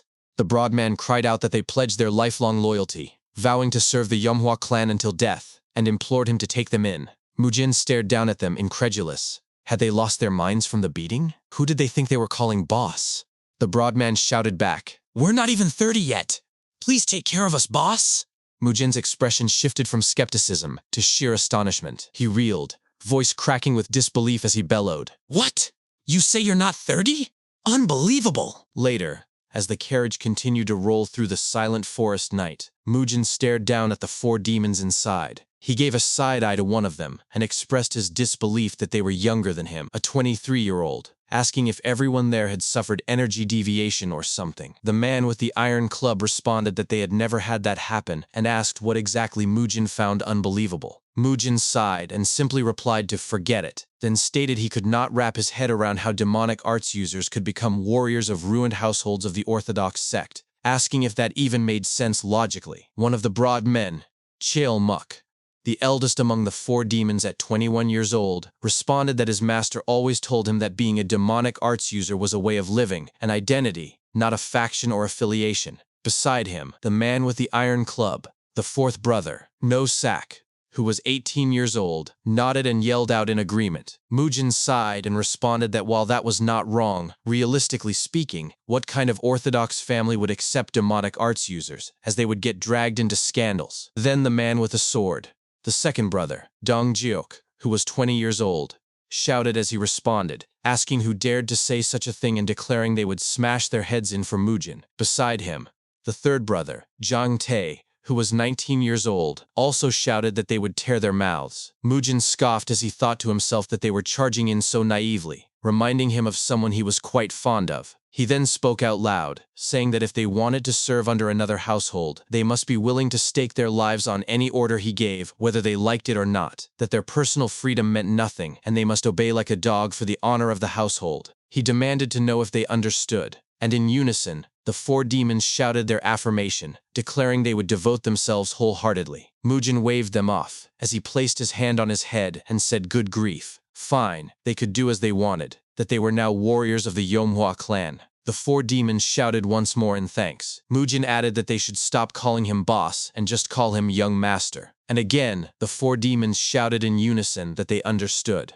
Later, deep in the night, they finally arrived at Do Young-soo's house. As the carriage stopped and Mujin was about to hop out, he took a glance at Do Young-soo's property and commented that it was quite extravagant, asking if that was his house. Do Young-soo responded nervously that it was and pleaded with Mujin to come inside. He shouted to one of the servants to open the gate. The servant approached and asked what was happening. Do Young-soo told him not to ask questions and to quickly prepare food in the annex building. Mujin butted in and said to forget that, asking what they were doing there, stating they needed to check the treasure room first. Do Young-soo responded politely that yes, they should go that way. As they walked in silence, Mujin thought to himself that this was how well Do Young-soo had been living using money he swindled. Then suddenly, someone stepped forward right in front of them. A man named Bi Sojin stood firmly in their path and asked what was the matter, Brother Do, and if something troubling had happened. Do Young-soo hurriedly approached Bi Sojin, telling him it was nothing and to go back inside. Bi Sojin responded that Do Young-soo knew there was nothing he could not tell him and demanded to know if these people were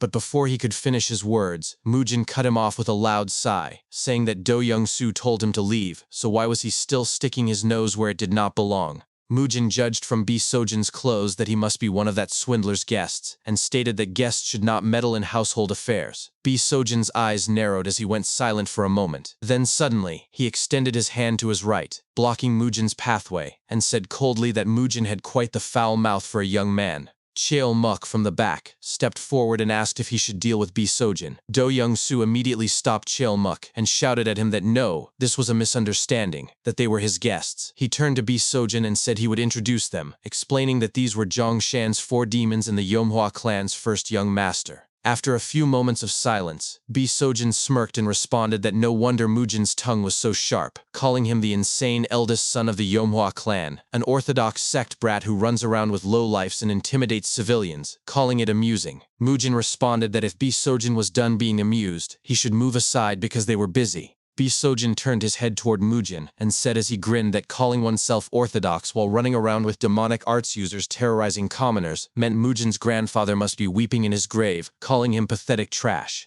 Everyone paused after hearing Bi Sojin's last statement. Do Young-soo, panicking, tried to interject, but Bi Sojin cut him off as he pulled out his sword and declared that Do Young-soo should not worry, that he, Bi Sojin, was not the kind of shabby swordsman to lose to such scum. Do Young-soo's expression brightened as he heard Bi Sojin's declaration. From the back, No Sak started to draw his iron club and said he had had enough, pleading for permission to crush that bastard's jaw. Mujin grabbed his giant sword from the back and stopped No Sak, declaring, "I'll do it myself." He instantly jumped up high to the side, landing in an open space, and said that so the dog does know how to protect its owner. He looked directly at Bi Sojin and taunted, "Come here, mutt." Bi Sojin's expression twisted. After a few moments he jumped forward with his sword and attacked Mujin. Mujin managed to block the attack with his giant sword, but Bi Sojin kept swinging his sword violently. Mujin blocked them all. After a few moments of exchange, Mujin smirked as he blocked the attacks and commented that it was a swift sword style but Bi Sojin lacked strength. Mujin suddenly led Bi Sojin's sword toward the ground, catching Bi Sojin off guard.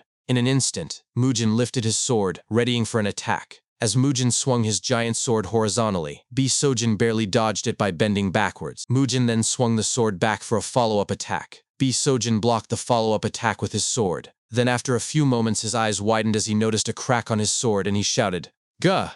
My sword?" On the side, Dong Jiok, watching the fight along with the other 4 demons and Do Young-soo, said it was over. No Sak agreed, stating once you start getting pushed back by Mujin, there is no recovering from it. He added that just from a glance, Mujin's sword was tougher than his iron rod, meaning it would break soon, either his sword or his skull. Do Young-soo could not believe what he was seeing and hearing, and muttered in shock. Then suddenly, a loud clash of steel echoed throughout the area as Bi Sojin's sword snapped in half. As the broken sword landed on the ground, Mujin pressed forward as he grinned. He smacked Bi Sojin right on the gut with the flat part of his sword. Bi Sojin flew a distance, tumbling across the ground until he crashed into a wall. Nearby, Dong Jiok, who was watching along with the other 4 demons and Do Young-soo, commented that it was as expected. The remaining brothers agreed with him as they nodded. Mujin turned his head toward them and shouted for them to throw him their iron club. No Sak responded with affirmation and complied. After a few moments, Mujin lifted the iron club up high as he stared down at Bi Sojin, who was struggling to get up from the ground.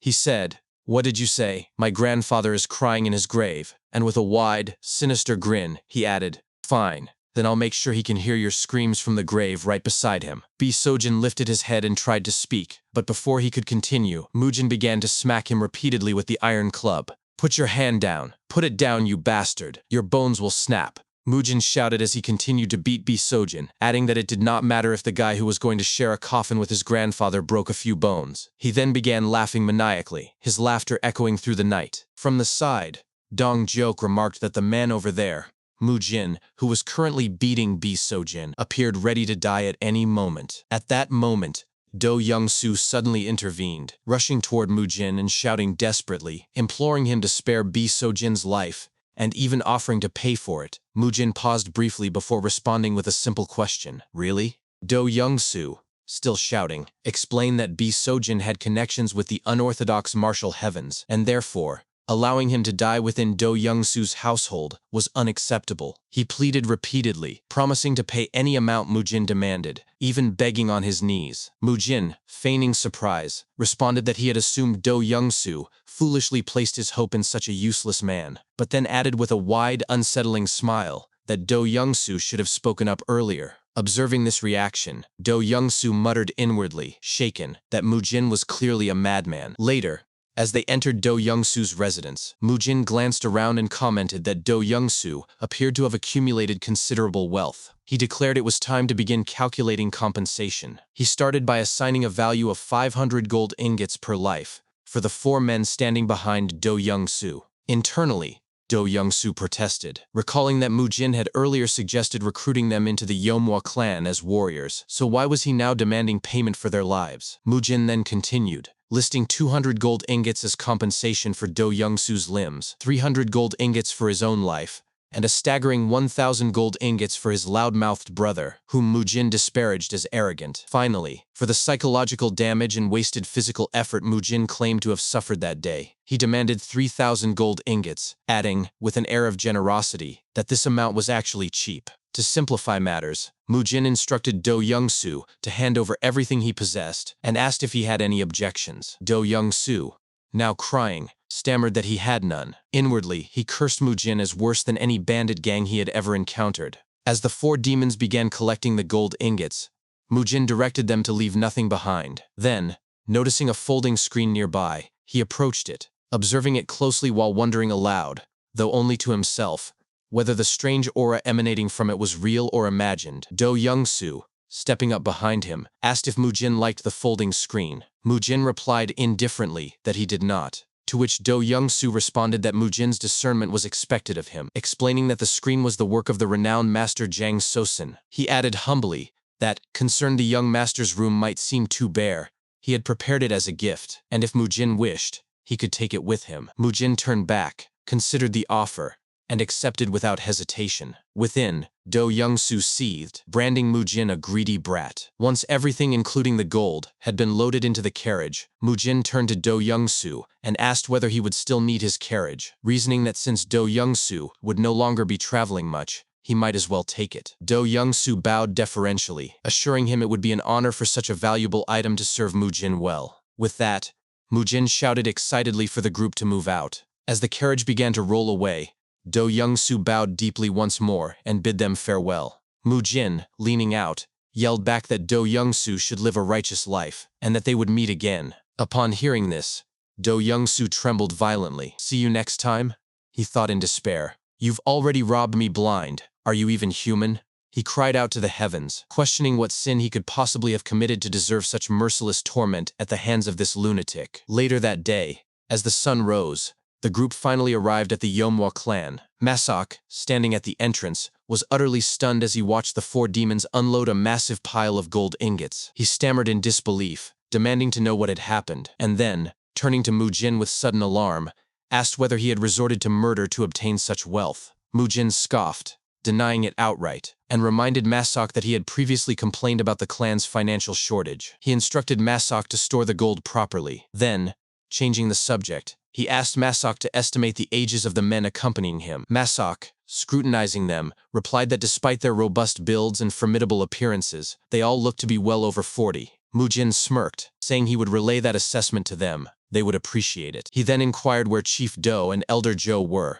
noting their conspicuous absence upon his arrival. Masok quickly explained that very important guests had arrived, and the 2 elders were entertaining them in the reception hall. They had instructed Masok to escort Mujin there the moment he returned. Mujin reacted with suspicion, asking whether yet another scammer had come to swindle the clan. Masok urgently denied it, warning him not to lay a hand on these particular visitors, and urging him to hurry. Bristling, Mujin muttered under his breath about what mischief the elders might have gotten into this time. Upon entering the reception hall, Elder Jo and Chief Do immediately brightened at the sight of him and warmly welcomed the young master. Elder Jo introduced the 3 guests as the leaders of merchant groups who had generously supported the Yeomhwa clan during its darkest days.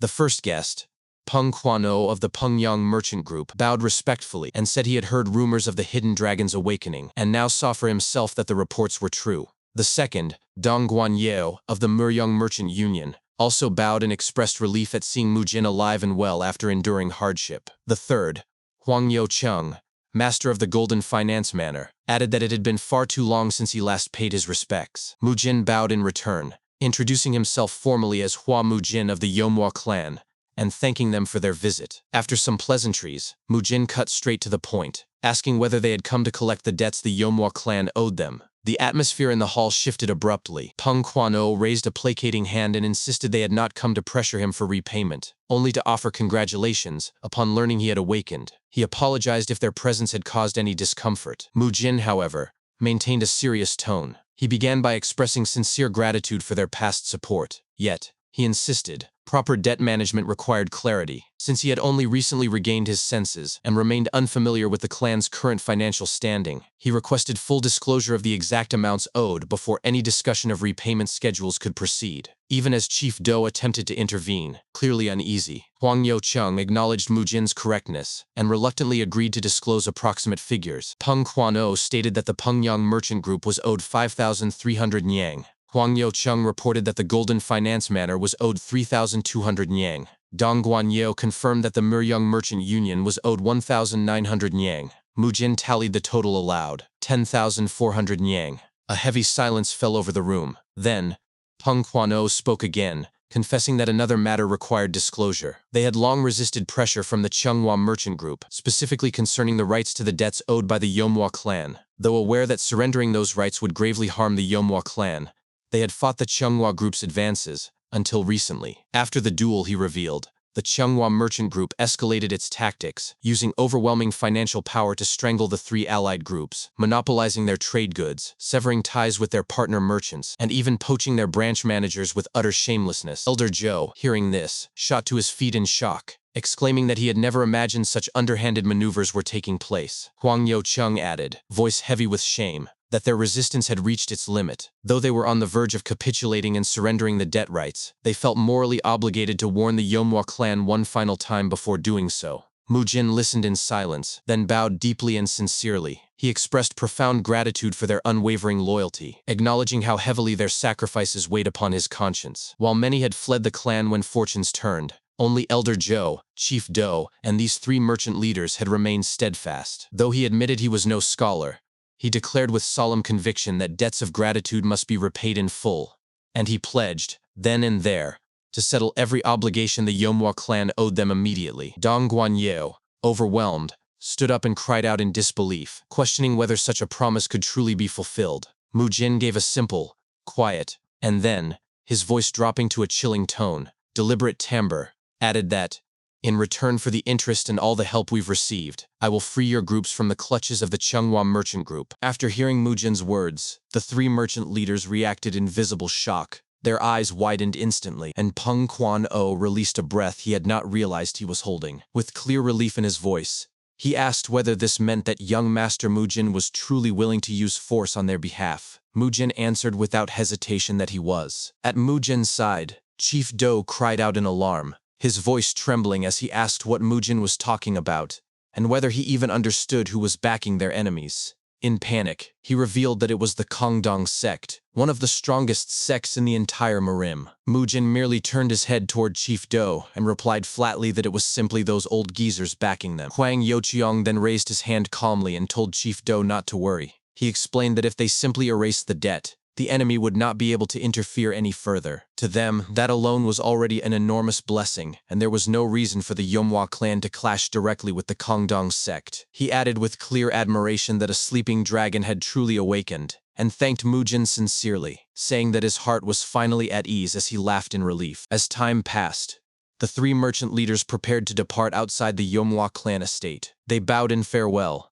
and Huang Yochiong formally stated that they would take their leave and wished prosperity upon the clan. The elders and Mu Jin bowed in return, and Mu Jin wished them safe travels. Once the merchants had left, Mu Jin muttered quietly about the Cheonghua Merchant Group. He then turned directly to Chief Do and ordered him to gather information on them. He demanded everything, starting from their finances and operating regions to their trade goods and even their ties with the Kongdong sect.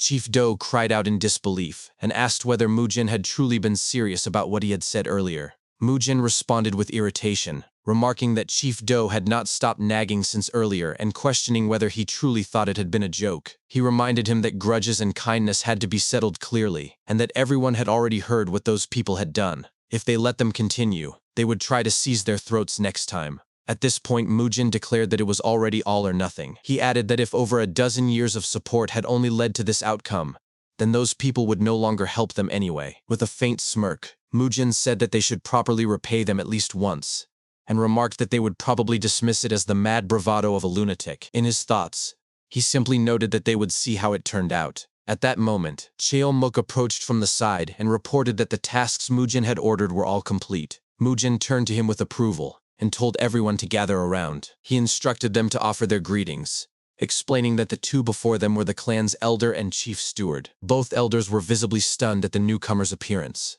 Chief Do exclaimed in confusion and asked who they were. Mujin formally introduced them as warriors, joining the clan from that day onward. The famous young men of Zhongshan known as Zhongshan's Four Demons. Cheolmuk bowed deeply and asked that they be looked after. The elders were clearly shaken, and Mujin added that they should not be shocked yet because there was something even more surprising. He revealed that all of them were younger than he was. Hearing this, Chief Do shouted in total disbelief. In his mind, he could not accept that such a thing was even possible. At that moment, Nosak's stomach growled loudly, and he complained that he was starving, and suggested that they go tear into some meat. Jiang Te responded by calmly wondering why everyone was staring at them so blankly. Nosak then explained that it was obviously because they were overwhelmed by their presence. Chief Do spun back toward Mujin in panic, and shouted that Mujin must not know the fearsome reputation of Zhongshan's Four Demons, and demanded to know why he had brought them into the clan without any consultation. Mujin paused for a brief moment, before replying coldly that they had not consulted him either when they tried to sneak his younger siblings out. He stated clearly that if he approved, they stayed, and if he did not, they would be expelled. He reminded them that he was the one who would become the next clan patriarch. He then turned toward Masak and ordered him to go buy a cow. Masak hesitated awkwardly, trying to respond. Chief Do immediately cut in and shouted that they had no money left, reminding Mujin that more than 10,000 gold had just been used to repay their debts. Later, Mujin brought the elders to one of the Yomhwa clan's storage vaults. Inside were all the treasures they had plundered from Du Yongsu. Upon seeing the vast collection, both elders froze in shock. Chief Do stammered in disbelief as he stared at the piles of wealth. Mujin casually explained that the scammer had quite a fortune hidden away. Chief Do stared at him in alarm and began to suspect something more serious. Mujin calmly shook his head and reassured him that he had not killed the man and had only taken what was rightfully his. Chief Do then pointed in trembling disbelief at a particular folding screen and demanded to know what it was. Mujin replied that he had been told it was one of Jiang Sosan's pieces and that it had been given to him. The moment that name was spoken, Chief Do's entire body began to shake in horror. Mujin added that even if they sold it cheaply, it would still fetch at least 90 gold, which was why he had taken it. Chief Do could only murmur that it looked genuine. Mujin then asked casually whether that would be enough to buy meat. Chief Do answered that it was more than enough. Mujin immediately told him to stop talking and go buy it. The next morning at the Yomhwa clan training grounds, Mujin gathered the Yomhwa warriors, the Four Demons, and his younger siblings at dawn. He explained that they were all likely wondering why he had summoned them so early. After everything that had happened recently, he had realized that they desperately needed special training. He stated that the foundation of swordsmanship was the body that wielded the sword, and that no matter how great a martial art was, it was useless if the body was weak. Starting that day, they would begin special physical training. With narrowed eyes and a sharpened tone, Mujin declared that he would personally oversee it, and warned that he hoped there would be no dropouts. At their feet, he pointed out sacks of rice weighing 144 kilograms each, and declared that from that day onward, those sacks would be their loyal training partners. He made it very clear that this was not food, and warned that if he caught anyone eating it, they were dead. He added that there was always someone foolish enough to try. At the side, Dojin looked toward her sister Soyan and quietly wondered why their sack looked so much smaller, as if it weighed only 15 kilograms at most. Nearby, Cheolbo-in spoke out loud and asked what exactly they were supposed to do with the sacks. Mujin grinned and simply answered with the short command, "Hoist it on your shoulders." Cheolbo-in froze in shock, muttering in disbelief. The warrior behind him laughed nervously and remarked that it would take 2 men just to lift one together. Mujin's expression instantly turned menacing as he told them to shut up and pick it up, unless they wanted to be beaten senseless. He grabbed his sword and warned that while it was not sharp enough to slice cleanly, a single hit would crush every bone in their bodies. Then he forced them to choose between lifting the sack or sparring with him. The moment those words left his mouth, Cheolmok immediately heaved a sack onto his shoulder. As Cheolmok's body visibly trembled under the weight, Mujin approached him and questioned whether the 4 demons were playing around. He leaned in close and whispered that practitioners of demonic arts should not be this embarrassing, ordering each of them to lift 3 sacks unless they preferred to spar with him. A few moments later, all 4 of the demons were carrying 3 sacks of rice apiece. At the edge of the training grounds, Elder Joe and Chief Do arrived just in time to witness the scene. Their eyes widened in total shock as Chief Do demanded to know what in the world was happening. Elder Joe followed by asking what Mujin was planning to do. Mujin shouted toward the warriors with fierce approval, and declared that if they decided to lift it, then they truly could lift it. He told them to throw away the pathetic thought of questioning whether they could do it, and reminded them that only death awaited failure.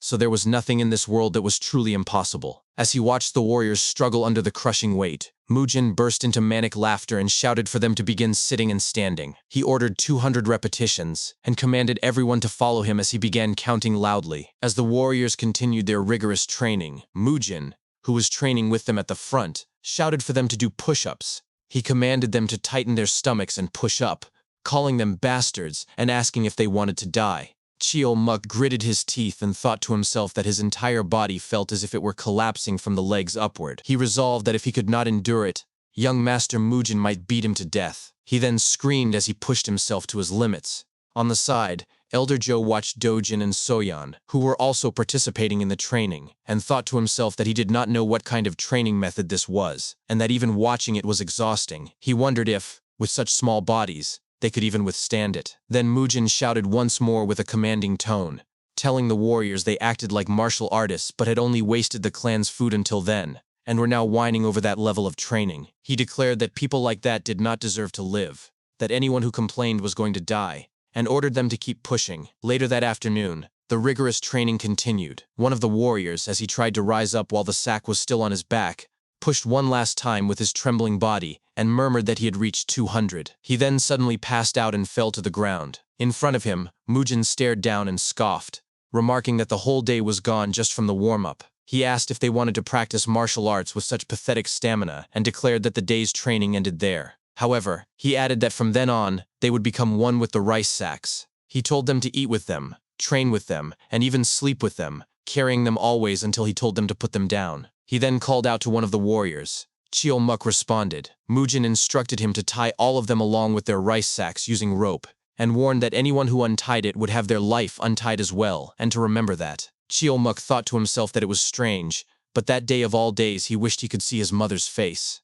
As Mujin walked away, he turned towards Masak and told him that from that day onward, he must make sure everyone got beef for every meal. Masak instantly responded affirmatively and asked if he should prepare bathwater. Mujin responded that he would tell him later. As he entered his quarters and closed the door, he immediately slumped on his bed and fell asleep instantly. Later that night in the dining hall, everyone was sitting down in front of the table eating while the sacks were still attached to their backs. Then, Nosak noticed something as he looked at his chopsticks with his trembling hands. He turned towards Jang Tae beside him and remarked that it was strange, as they had only trained their legs, but his hands were shaking. Jang Tae responded that it was happening to him too, and that he had been wondering about it as well. Another warrior added that this had never happened even when they trained with their previous master, and others agreed. The next day, the training continued. They began doing push-ups with the sacks of rice attached to their backs as they counted each rep. Mujin shouted as he was also doing push-ups, calling out to someone in the third row, calling him a brat, asking if he wanted to die, and ordering him to keep it straight. He announced there were still 120 reps left and told them to focus.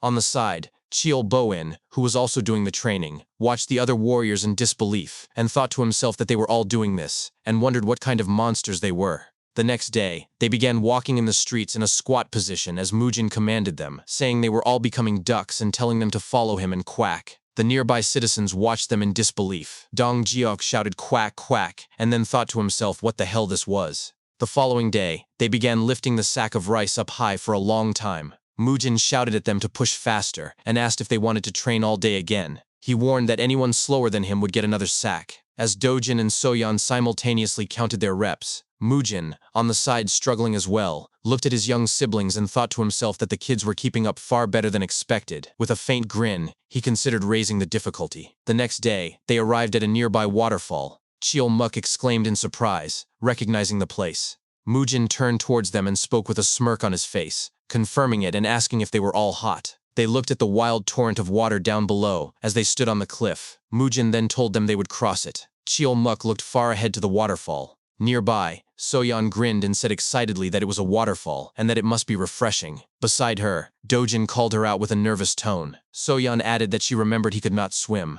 Dojin muttered in disbelief after seeing Soyeon's reaction, noting that her way of speaking had changed after all the training. Soyeon asked if they should tell Mujin about this. On the side, Elder Joe shouted in alarm, telling young Master Mujin it was impossible because the current was far too fast. Beside him, Chief Do also shouted, adding that people were known to die there, and that it was dangerous even for people crossing without carrying anything. Mujin turned towards them and responded that the old men worried too much. He told them not to worry, as everything had been tested before they proceeded. Chief Do exclaimed, asking when he had ever tested that kind of training. Then Mujin announced to everyone, giving them a choice to either cross the river or fight him. Without warning, Mujin jumped off the cliff and added that he was going ahead. No-Sok turned towards Cheolmuk and asked what they should do, noting that Jang Tae had already gone ahead. Cheolmuk looked down below with a nervous expression and responded that he knew the chances of survival were higher there than fighting young Master Mujin, and that he was going too.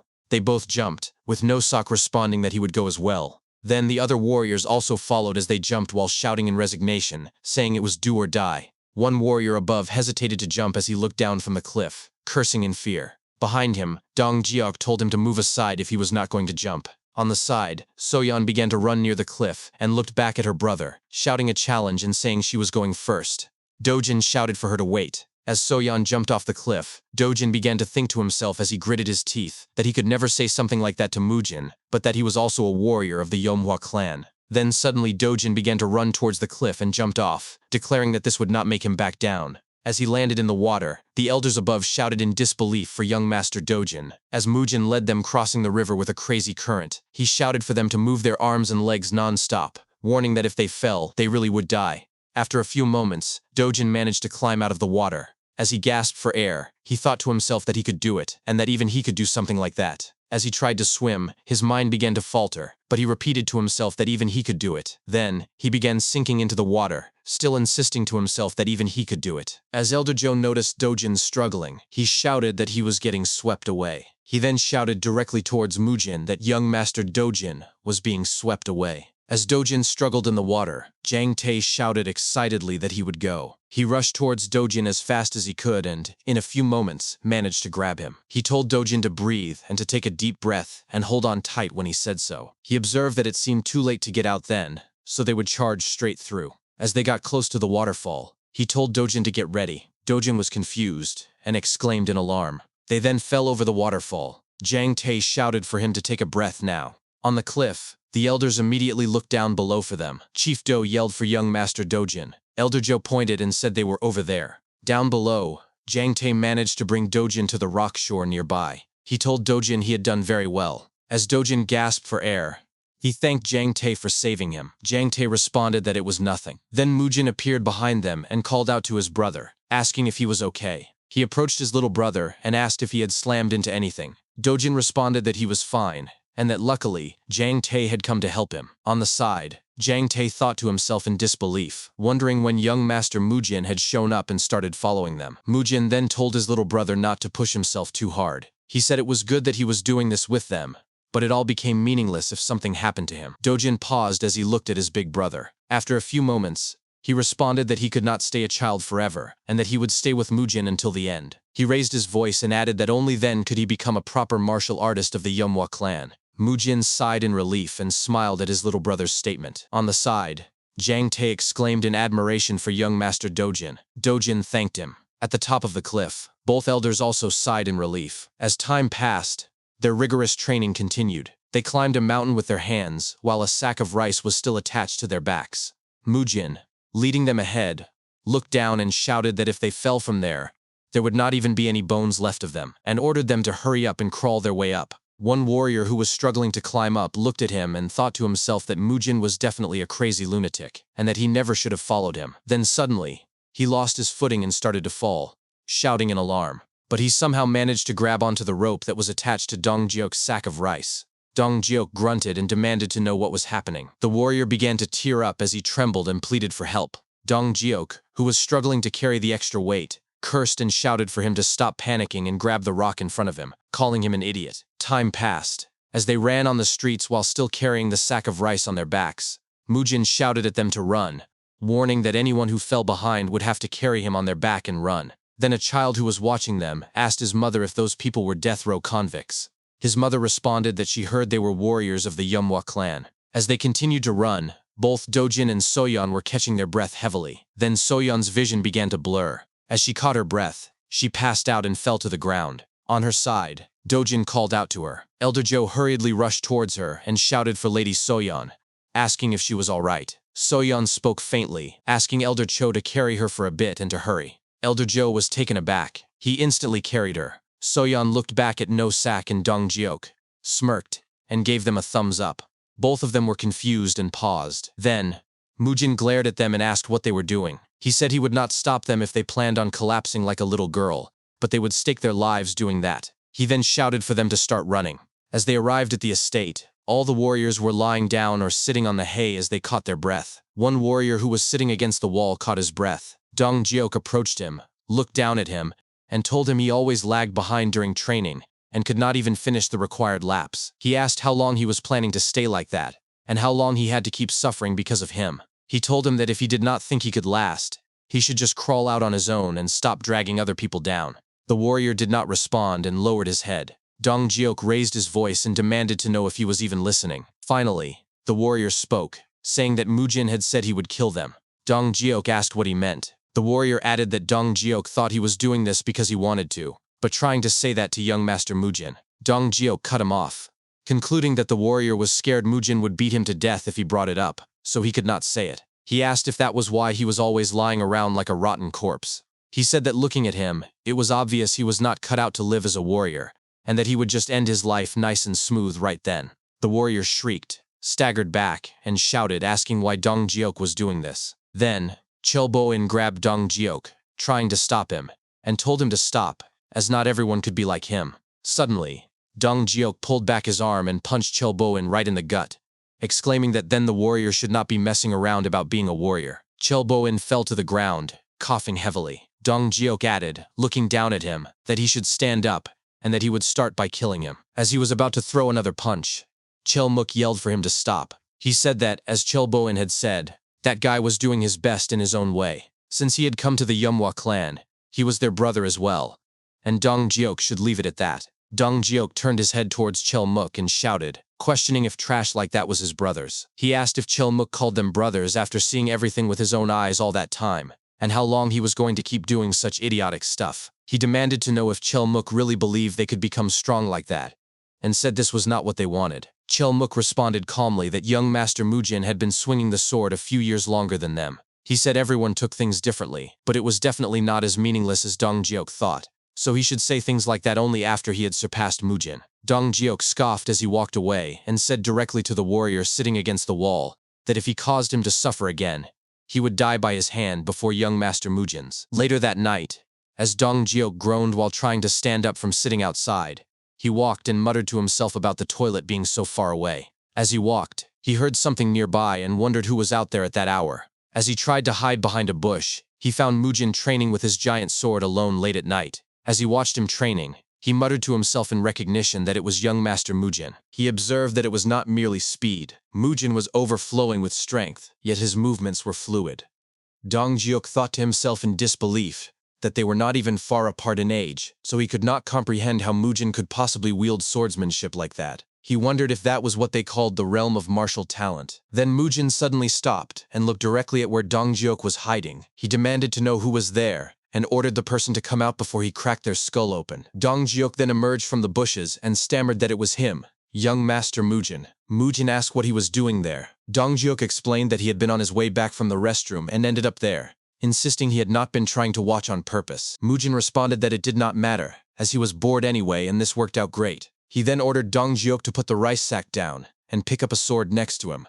Dong Jiok stammered in confusion but, after a few moments, complied. He put the sack on the ground, drew his sword, and said, "All right then." Mujin told him calmly to come. Without warning, Dong Jiok rushed forward. As he swung his sword, Mujin blocked it with a loud clang that echoed across the training ground. Dong Jiok gritted his teeth and continued to attack, but Mujin easily parried every strike. Dong Jiok's eyes widened as he thought to himself that he had known it would not work, but he was shocked by the feeling of his own sword. He swung again, astonished that he was moving faster than ever. Mujin blocked it easily again, scoffed, and remarked that Dong Jiok was finally somewhat usable. However, in an instant, Mujin appeared right behind him, ready to swing his sword. As he attacked, he pointed out that Dong Jiok was too focused on looking straight ahead. Dong Jiok immediately fell to the ground but instantly got back up and jumped back to maintain distance. He gritted his teeth and grunted in frustration, thinking it was just as he had expected. Mujin scoffed and smirked, noting that Dong Jiok had gone down in one hit before, but now his toughness was finally becoming somewhat usable too. Dong Jiok paused, feeling the spot on his back where he had been struck. He muttered to himself that the impact was still great, but it was no longer enough to render him unable to move in a single blow. Mujin then turned around and said that was enough for the day, announcing he was leaving and that Dong Jiok should go and rest. Dong Jiok immediately bowed and said, "Yes, sir, please rest well." After a few moments, he lifted his hand and muttered to himself in dawning realization. The next day, their training continued. Mujin announced that they would be working their abdomens. He commanded everyone to lift the rice sack between their legs and hang from a wooden bar. They all hung while lifting the sacks between their feet. Dong Jiok gave his all, training hard and persisting relentlessly. The other warriors watched him in awe, murmuring among themselves that it was amazing they could do that with a rice sack wedged between their legs, and that the trainees looked even more fired up than before.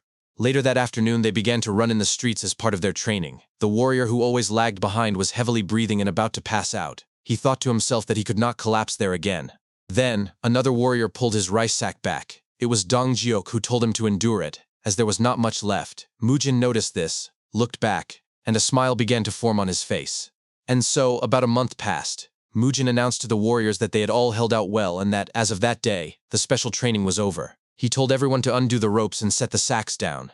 The warriors roared in cheers upon hearing the command. Mujin smirked and added that he was sorry to rain on their parade, but they would be doing the same training every year during the summer and winter seasons. He stated the next training would be that winter, just a few months away. If there was any consolation, he explained that training would be easier than this one because they had experienced it once already. He emphasized that the experience was just that valuable. He declared the training ended there, but warned them not to forget that a strong body becomes a strong sword. He shouted to confirm if they understood, and the warriors responded in unison. Then, Mujin grabbed his sword from his back. He drew it, and declared that starting immediately, he would conduct practical sparring training to deepen their experience to another level. He said when he called a name, that person should take whatever weapon they wanted and step forward. Hearing this, the warriors were shocked and froze where they stood. Their joy did not last even a moment. They were beaten senseless and knocked unconscious, enduring an endless cycle of pain that felt like eternity. But that arduous time became experience, and experience brought new change. And so the bandits that were once called Zhongshan's Four Demons had now become the new martial arts instructors of the Manhwa clan.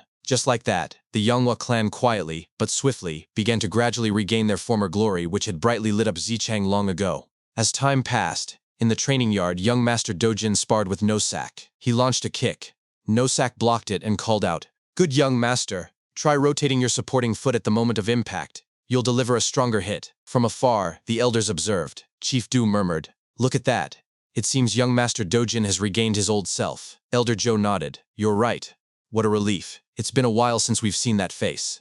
A pause. Who would have thought he'd get along so well with Zhongshan's Four Demon? Chief Du added, "But more than that, the biggest thing is that young Master Mujin came to his senses and stabilized the clan. Things are going so well it almost scares me." Elder Joe sighed. "You can say that again. Sometimes it still looks like his madness flares up, but I wonder if he'll come out of the storage today." Inside the storage house, Mujin sat cross-legged at the center of the room, circulating his chi in deep meditation. As the turbulent energy around him gradually stilled, he opened his eyes. Is this the fourth day now? His gaze fixed on the folding screen before him. Ornate, ancient, deceptively still. As expected, it wasn't some ordinary folding screen. The stronger I pour out my inner energy, the more powerfully it pushes back with even greater force. A slow, fierce smile spread across his face, and added, "Then let's see who wins." Mujin stared at the folding screen for a while. After a few moments, his eyes widened abruptly and he lunged forward, clenching his fist as he prepared to strike. He let out a sharp cry, but as he neared the screen, his momentum slowed. Instead of attacking, he gently pressed a hidden button on its surface. A small compartment clicked open at the bottom, and a tiny bottle was ejected onto the floor. Mujin looked at it for a moment before muttering in confusion, What is that?" Green goo began seeping from the bottle, and he immediately covered his nose with his hand, adding with a grimace, "What a truly strange person. Why would they install some kind of device like this inside a folding screen? He picked up the bottle, wincing as he did so. Ugh, the smell. He grumbled. No wonder I kept feeling like some weird poisonous energy was leaking out. So this was what it really was. Then, something else tumbled out of the compartment. A book. Mujin stooped to retrieve it and murmured, What is this? Mind-severing sword art? A smirk spread across his face. Oh, I see. So this is what they worked so hard to hide. Let's take a look, shall we?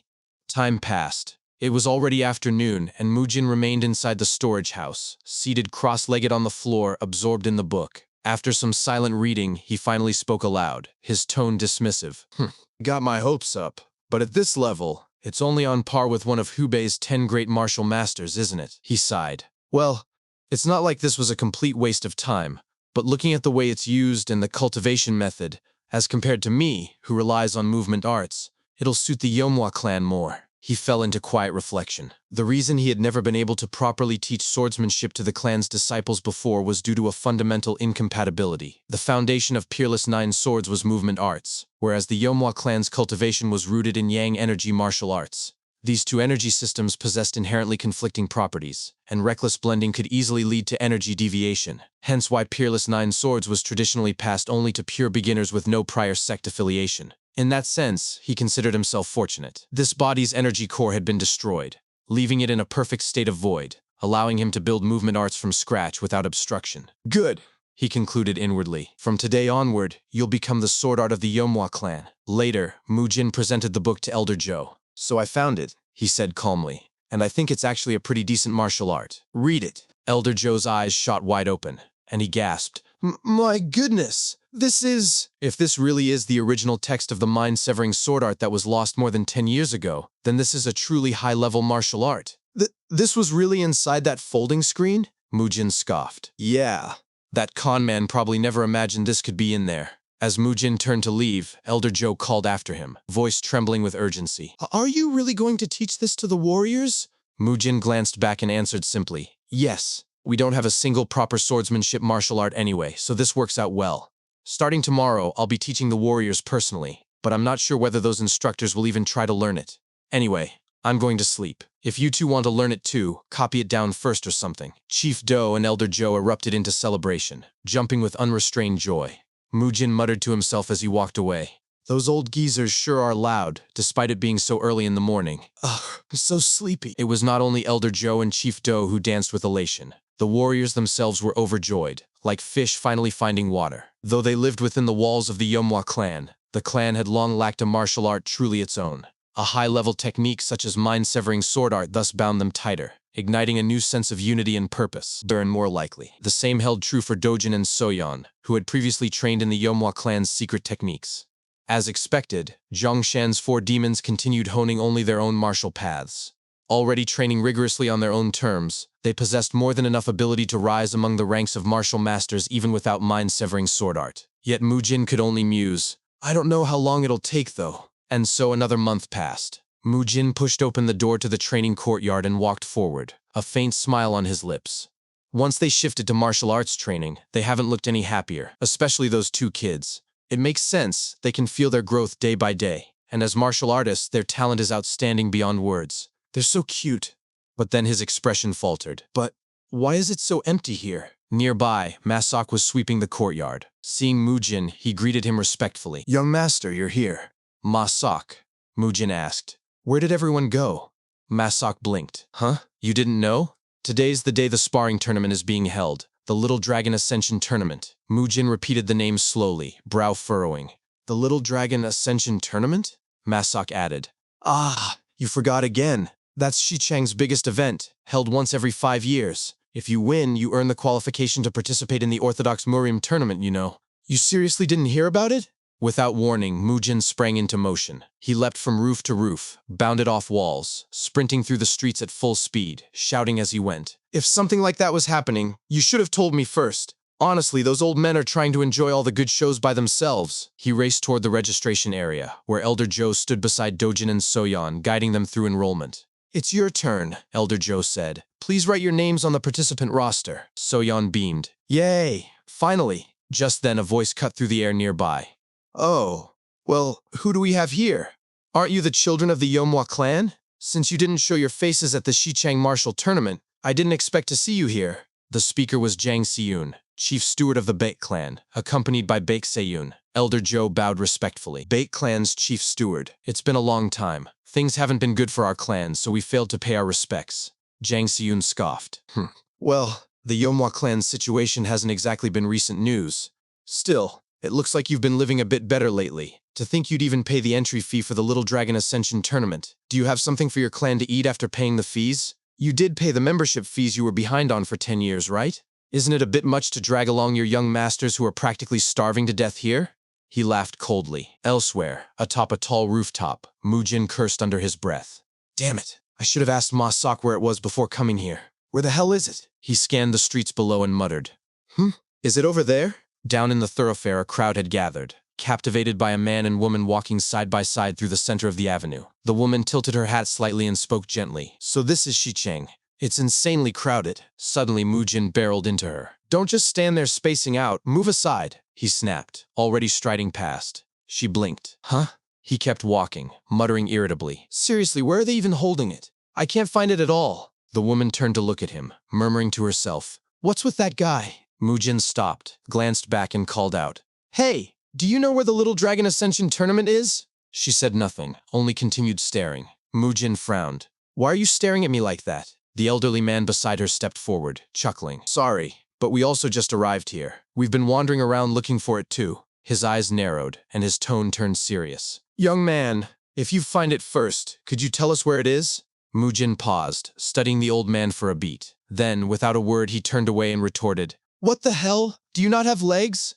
Go find it yourselves. In the next instant, he blasted forward, kicking up a cloud of dust as he shouted, Get lost! Get out of my way! The woman gaped after him. What is wrong with him? I've never seen anyone so rude before. The old man chuckled dryly. Ha! It's not just his looks. His behavior and actions are a total mess too. It looks like his madness has completely taken over him. She turned to him, eyes wide. Huh? Grandpa, could that person be? Yes, Hie, he replied gravely. That's the grandson of Yomwa clan's Hua Jote, Hua Mujin. It's a good thing I came here personally. A huge storm is about to blow through Xichang. Back at the registration site, the atmosphere had grown heavy after Jang Siyun's taunts. A bystander whispered nervously. Why did the atmosphere suddenly get so tense? Another murmured. Oh, are they about to fight? Elder Joe's hand curled into a fist. His voice was calm but firm.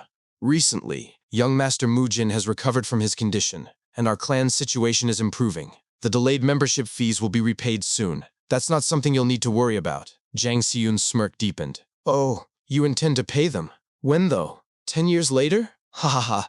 In any case, that's good to hear. The fact that they're attending would mean that they've inherited the secret arts, right? I guess you guys no longer follow your ancestors' rule of passing secret arts only to the eldest son. He raised his voice, laughing openly. You just said that young Master Mujin has recovered from his madness, but I guess you're in a rush to get things back to normal? Ha ha ha ha. I'm really looking forward to seeing the incredible red flame art once more. Elder Joe's fingers twitched toward his sword. Jang Siyun instantly noticed and arched a brow. Uh-huh? What are you trying to do?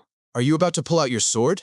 Elder Joe's voice hardened, brimming with restrained fury. We're in front of children. Please refrain from speaking any further. There's a limit to my patience. Jang Siyun drew his own blade with a slow, deliberate motion.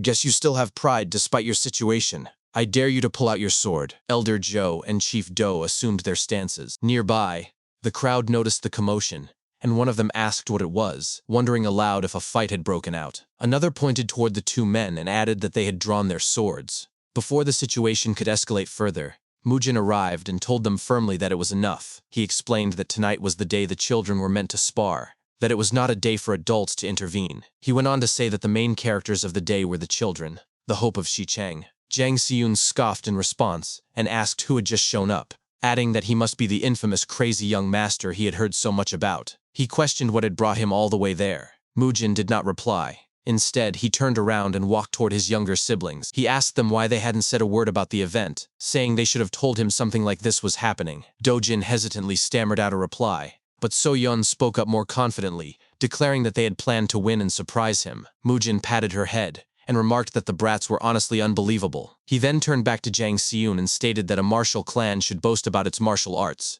not its wealth. He added that if one went around bragging about money instead of skill, People would call them third-rate. A true martial artist, he said, should trust their sword, not gold. Jang Seun shouted back in outrage, demanding how Mujin dared speak to him like that. At that moment, the old man Mujin had met earlier burst into laughter and exclaimed, "Well, you sure know how to speak your mind." Refreshing. Jang Seun, still fuming, demanded to know what the old man had just said. The elder calmly suggested that since it was a special day, they should all put their swords away. Jang Seun responded by asking if the old man was from the Manhwa clan, and told him to mind his own business and leave. The woman beside the old man muttered that Jang Seun was impudent. Smirking, Jang Seun retorted that poverty wasn't something to brag about in a martial clan. He addressed young Master Hua directly, asking if he had come only to cheer on his younger siblings, and whether he'd even been able to afford them new clothes. He sneered, "Ugh, did you spend all your money on the entry fee?" Elder Joe gritted his teeth and growled that he would kill that bastard. The old man countered that clothes didn't matter. Dressing well wouldn't turn a weak martial artist into a master. Jang Seun snapped at him again, asking why he kept interfering, then declared there was no point talking to someone who wouldn't understand. He challenged them to prove their so-called great skills in the sparring ring instead. As Jang Seun walked away, Mujin watched him with narrowed eyes. The old man approached and advised him not to let it get to him, saying that wherever one went, there would always be people like that. Mujin scoffed and agreed half-heartedly, murmuring, yes, you're right."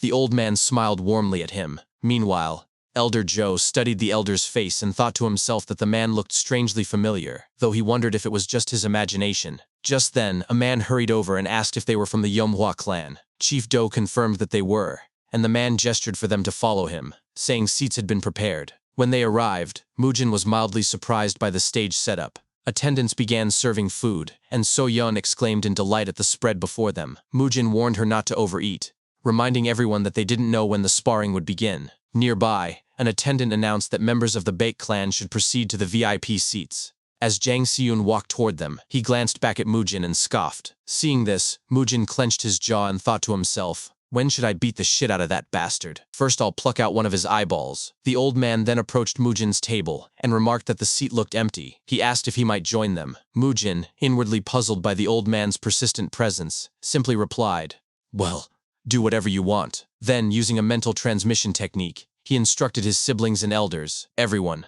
put the food down. Don't touch any tea or alcohol. Don't eat until I've eaten first." They all froze instantly. Elder Joe, shocked, muttered to himself, "Frequency whispering technique?" The woman accompanying the old man offered him a drink, calling him grandfather. He accepted gratefully, saying, "Thank you, Hea," as she poured liquor into his cup. Just before drinking, the old man noticed Mujin wasn't holding a cup and urged him to have a drink too. Mujin declined, explaining that he had eaten not long ago and telling him not to mind him. At that moment, a man stepped onto the central platform and loudly thanked everyone for attending the Little Dragon Ascension tournament, held once every 5 years. He introduced himself as Seok Ildo, head of the Seok clan of Shichang, and invited the guests to enjoy the simple food and the day's sparring. His eyes suddenly widened as he spotted Mujin's table. Without warning, he rushed over and cried out, "Wait, sir! What are you doing here?" He immediately bowed deeply before the old man and added, "Let me pay my respects. I am Seok Ildo, head of the Seok clan." The old man seemed amused and asked if he really recognized him. Seok Ildo replied with awe, "How could I not know the esteemed face of the Poison Emperor, Tang Su-moon?" Upon hearing this, both Chief Do and Elder Joe's eyes widened in shock. Elder Joe stammered, "What? Poison Emperor?" He added that he had once seen the man's face from afar long ago. A bystander nearby shouted in disbelief, "Really? The Poison Emperor came?" Others echoed the name. "It's Tang Su-moon, the Poison Emperor." In the Central Plains, only 4 individuals bore the title of Emperor: the Wudang Sect's Sword Emperor, the Shaolin Temple's Fist Emperor, the 4 Martial Heaven's Whip Emperor, and the Tang Clan's Poison Emperor. One of the strongest martial artists in the land had appeared at a small children's sparring tournament in Shichang, and the venue erupted into chaos. Jang Seun stood frozen in disbelief, thinking to himself, "What? That old man is the Poison Emperor? But why would he show up in a place like this? This is bad." I ran my mouth earlier without even knowing that. Meanwhile, as Mujin was about to take a drink, he looked at Tang Su-moon and recalled, "Tang Su-moon? Who was that again?" "Ah, right. That brat from back then." He remembered the 10-year war with the Orthodox sect, during which 4 of the 5 great clans, excluding the Namgang clan, had refused to join the fight against the divine demon. Their leaders and main forces had already been brutally dealt with by a single figure. Among the young witnesses to that day was Tang Su-moon of the Tang clan, the very boy who would one day become the Poison Emperor. Mujin murmured softly, "It brings back memories." Seok Il-do, flustered, pointed toward the VIP section and offered to escort Tang Su-moon there. But the old man waved him off, saying he preferred sitting where he was. Confused, Seok Il-do asked what he meant, until he suddenly recognized Mujin. His expression shifted to one of astonishment as he exclaimed, "Oh my! So the Yomhua clan's young master Hua is here as well? My apologies for not recognizing you. Shall we move your seats together?" Mujin replied dryly that his face wasn't a signboard, so of course he wouldn't be recognized. He added that he was fine where he was, and asked instead when the sparring would start, complaining that it was hot and they should get on with it already. Tang Su-moon narrowed his eyes as he studied Mujin, thinking to himself, "The more I look, the more he resembles him. My dependable friend and rival who held me up in my moment of despair long ago. Flame Emperor Hua Jote. That is what you look like." Seok Il-do laughed and remarked that it was really hot that day. He assured young Master Hua that the match would start soon and asked him to wait a moment. He then inquired whether Mujin was considering participating as well. Mujin responded with confusion, asking what he was talking about. Seok Il-do clarified that he meant the Orthodox Mirim tournament held once every 5 years, which was approaching soon. He suggested that if Mujin participated, but before he could finish, Mujin cut him off, stating plainly that it was not in his best interests at the moment. Seok Il-do accepted this with a note of disappointment, saying it was a shame. Suddenly, Jang Si-yoon rushed over to their table and bowed deeply, addressing the Poison Emperor with trembling respect. He apologized profusely for any offense he might have caused earlier, explaining that he had not recognized Tang Su-moon's identity. Tang Su-moon merely cleared his throat, took a drink, and slammed his cup down on the table. He then turned to his granddaughter and said, "Hea, it's noisy around here. When is the match supposed to start?" Hea immediately lowered her head, stood and bowed respectfully toward both Jang Si-yoon and Seok Il-do. She thanked them for recognizing the Poison Emperor and coming to pay their respects, but added that her grandfather did not wish for any further commotion and asked everyone to return to their own affairs. Seok Il-do bowed again and stammered his understanding, addressing her as Lady Tang. He promised to begin the match right away. As they left, Mujin watched them with a sharp glare. Moments later, Seok Il-do returned to the center of the platform and announced the rules. Only non-lethal wooden weapons such as wooden swords or spears were permitted, and killing strikes were strictly forbidden. If an official threw a blue pouch into the arena, the match would be temporarily suspended. A red pouch meant immediate forfeiture. In either case, combatants were required to stop at once. He then declared the commencement of the Little Dragon Ascension Tournament and called for Baek Sahyan of the Baek clan and Hua So-yan of the Yomhua clan to step into the arena. Mujin turned to So-yan, who had just finished eating, and told her to treat this as a chance to demonstrate everything she had been honing. He added that he wanted to see how much she had improved. So-yan replied proudly, "Okay, Mujin." As Baek Sahyan stepped onto the platform, he smirked inwardly, thinking that this must be the Yomhua brat, and that drawing him as her first opponent was rotten luck. He resolved to start by breaking both her arms. But before he could finish that thought, So-yan cracked her knuckles and spoke to him directly. "So it's you! I was going to take it easy and go eat some meat after, but I guess I can't do that now, can I?" She then added in a chilling tone, smirking, "You will become the first offering for my glorious ascension." Baek Sahyan flew into a rage and shouted, "What? How dare a little bitch like you speak that way to me?" So-yan dropped into her stance and snapped back, "Shut up! How long are you going to keep spouting nonsense?" Gritting his teeth, Baek Sahyan growled that she had brought this upon herself, and warned that it wouldn't end with just her arms being broken. From the sidelines, Mujin used the frequency whispering technique to ask Elder Joe whether they had always been on bad terms with the Baek clan, noting that they kept picking fights with them. Elder Joe explained that tensions had not been severe while the Flame Emperor was still alive, but after the previous clan head held the succession ceremony, several vassals defected and sought refuge with the Baek clan, including Chief Steward Jang. As the Yomhua clan's influence waned, the Baek clan grew increasingly hostile. Mujin narrowed his eyes and muttered that those traitors were truly something, wondering why they acted so brazenly. Elder Joe elaborated that the defectors had clashed sharply with the former clan head over ideological differences. By absorbing the Yomhua vassals, the Baek clan had expanded its martial ranks and weaponized their lingering resentment. On the stage,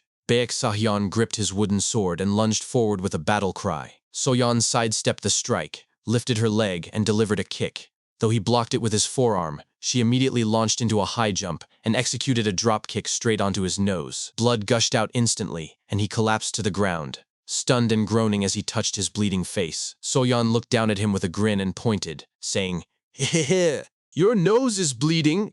Tang Sumoon, watching from the side, expressed surprise and asked Mujin if he had taught her those kick techniques. Mujin replied that he hadn't had the chance, as he hadn't been in his right mind during that time. He credited Elder Joe with teaching her fundamentals. Elder Joe bowed his head slightly in acknowledgement. Hea added that Soyeon's skill went beyond mere kicking. Her dynamic vision and athletic ability were unusually refined for her age.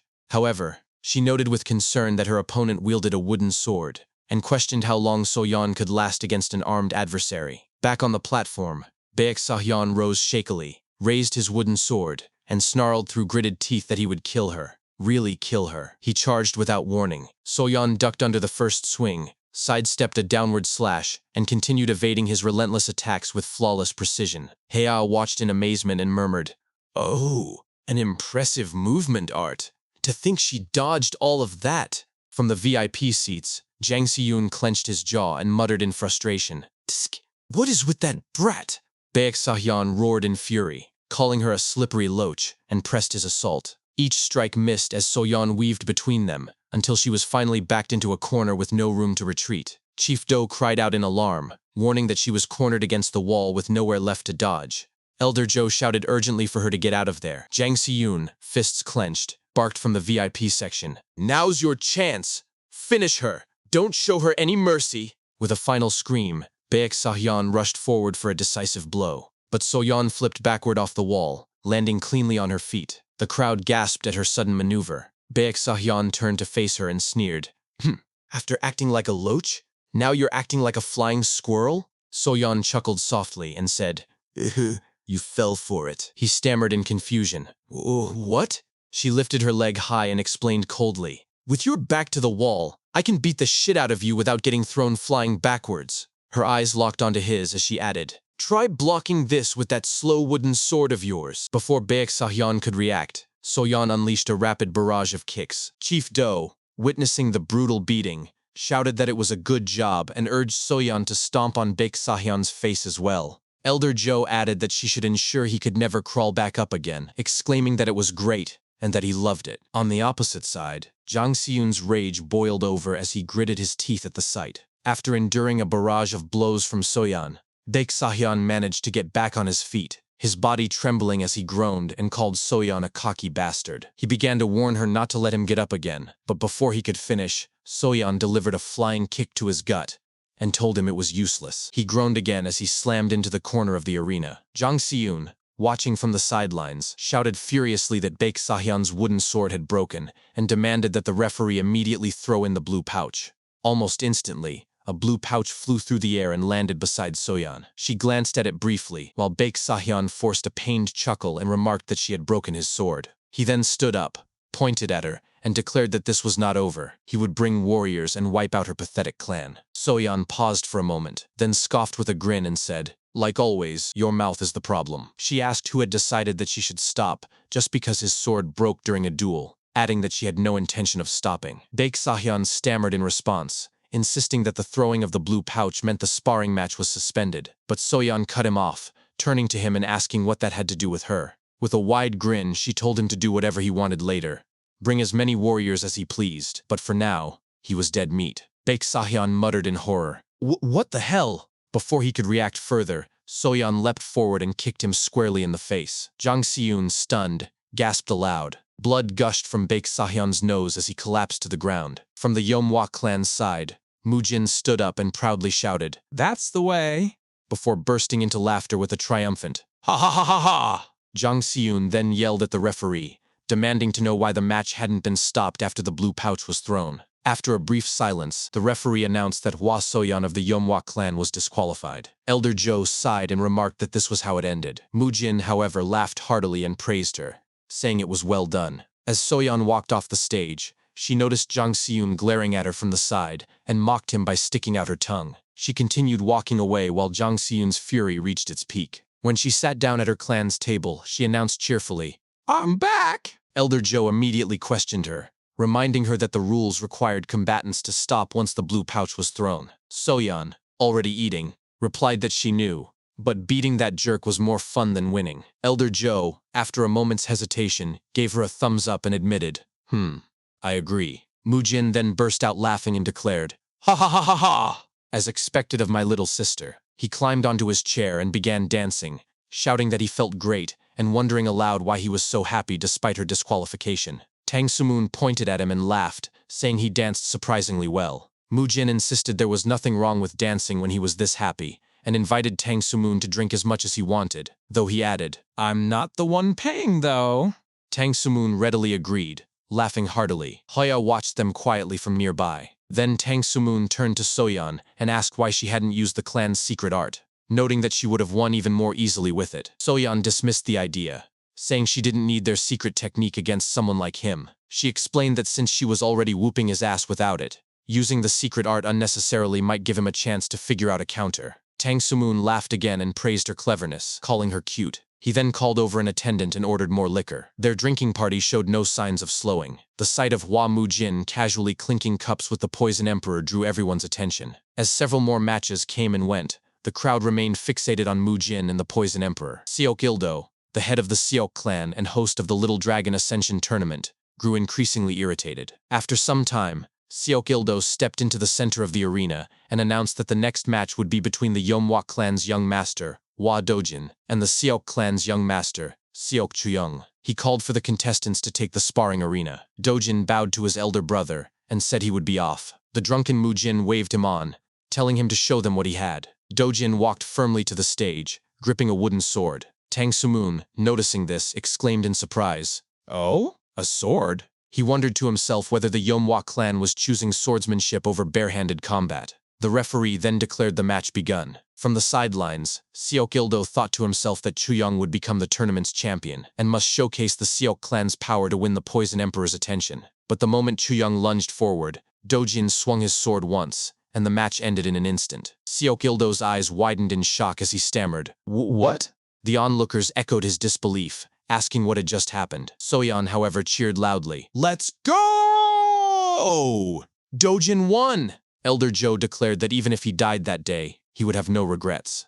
Tang Sumoon, visibly stunned, remarked that Dojin's swordsmanship was astonishingly efficient and expressed surprise that the Yeomwa clan possessed such skill. Mujin then spoke seriously, explaining that what Dojin had displayed was not merely an efficient sword technique, but one that embodied the principles of advanced martial arts. He stood up on the table, held a martial arts manual high above his head, and proclaimed, "It is called the Mind-Severing Sword Art." A spectator nearby covered his eyes and cried out, "An incredible energy is pouring out of the secret manual." Mujin then shouted to the crowd, "Anyone who wants to learn the Mind-Severing Sword Art, join our Yeomwa clan."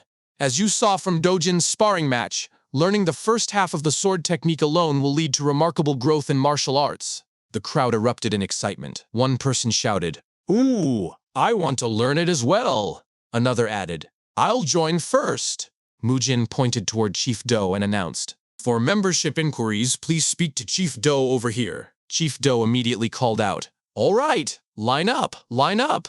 Tang Sumoon laughed uproariously at the spectacle, saying, "Ha ha ha ha ha! Recruiting sect members in the middle of this event? He truly lives up to his reputation of being crazy." On the other side, Seok Ildo clenched his fist and thought bitterly that the arrogant bastard had no right to act this way, especially if the Poison Emperor hadn't been present. Jang Seun approached him from behind and asked if he was really going to let the Yeomwa clan do as they pleased. Seok Ildo replied that there was little they could do with the Poison Emperor watching. Jang Seun scoffed, grinned, and countered that they couldn't possibly do all the work only to hand the fruits to someone else. He claimed to have a strategy. Seok Ildo asked what he meant. Jang Seun replied simply, "We swap the bracket. Let's put Seok Yoso in." As the influence of the Yeomwa clan, long dominant in Xichang, began to wane, the Seok and Bei clans swiftly moved to fill the power vacuum through the Little Dragon Ascension tournament, held once every 5 years.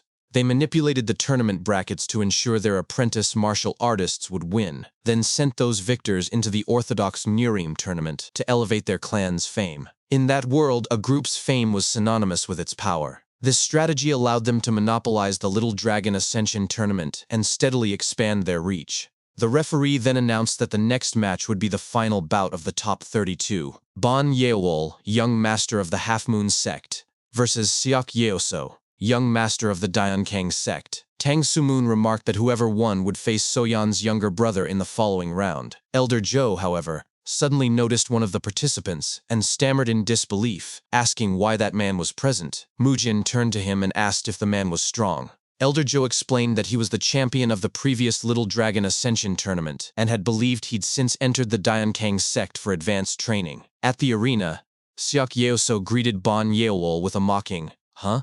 You again?" Bon Yeowol, visibly shaken, recognized him and protested that the tournament only allowed participants under 14 years old. Seok Yeoso grinned and claimed he was 14 too. Bon Yeowol shouted back in outrage, "What? You're lying! You're already fifth!"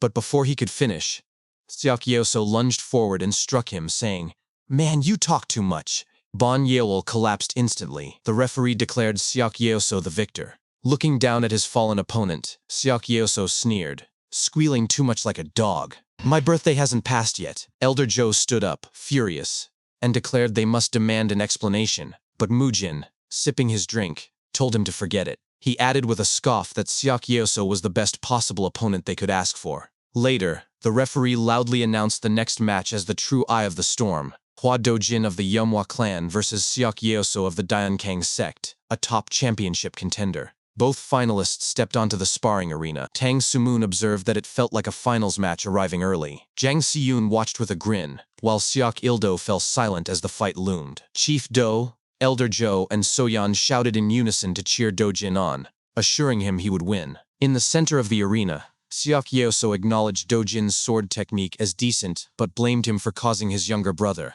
whom he believed should have secured at least second place, to be eliminated. Do-jin responded firmly, asking if this was about revenge.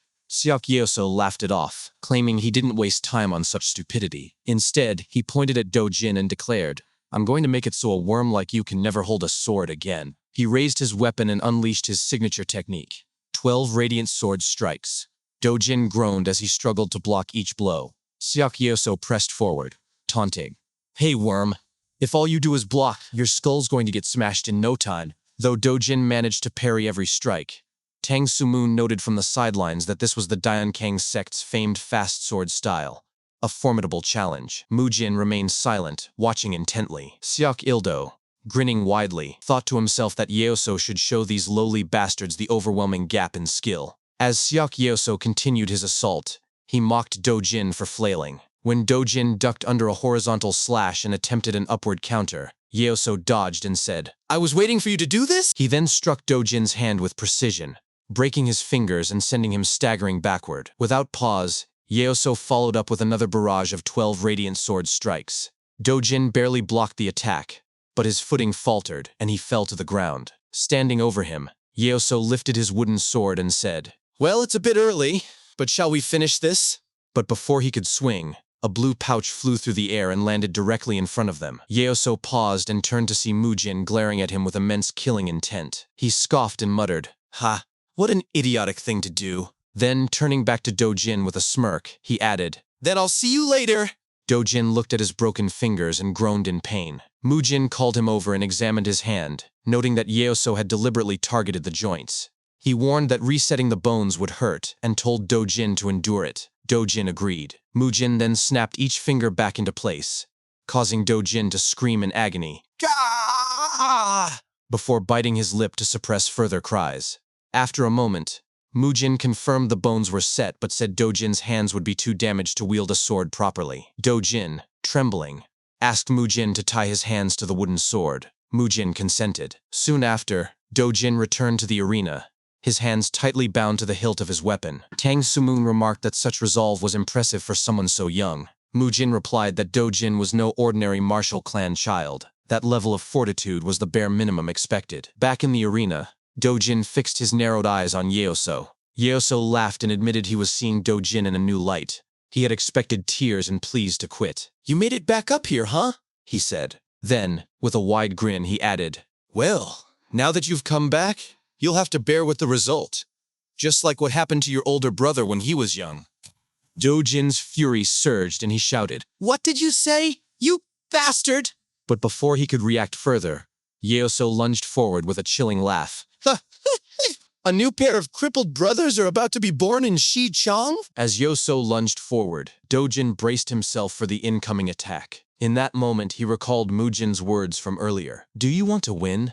Dojin had paused before answering, then declared that he had to win. He had to take first place and restore their clan's honor. Mujin had leaned down and reassured him not to worry about that, adding that his big brother would make them the greatest clan in Xichang once again. All Dojin needed to do was focus on the match. Smirking, Mujin had revealed the surest move to victory. The instant Yoso executed a sword technique, a tiny opening would appear right at the center. At that moment, Dojin must not hesitate, just charge in. Now, as Dojin prepared to counter, Yoso's eyes widened in shock. He gritted his teeth and groaned in pain as the strike landed, sending him flying backward. The crowd gasped in disbelief. Dojin smirked inwardly, thinking, I did it! As Yoso crashed to the ground, the elders and Soyan cheered from the sidelines, shouting encouragement and praising Hua Dojin. But Yoso immediately rose to his feet, trembling with rage. Clutching his chest, he snarled that Dojin was a filthy insect for daring to point a sword at his body, and vowed to kill him. Dojin assumed his stance again,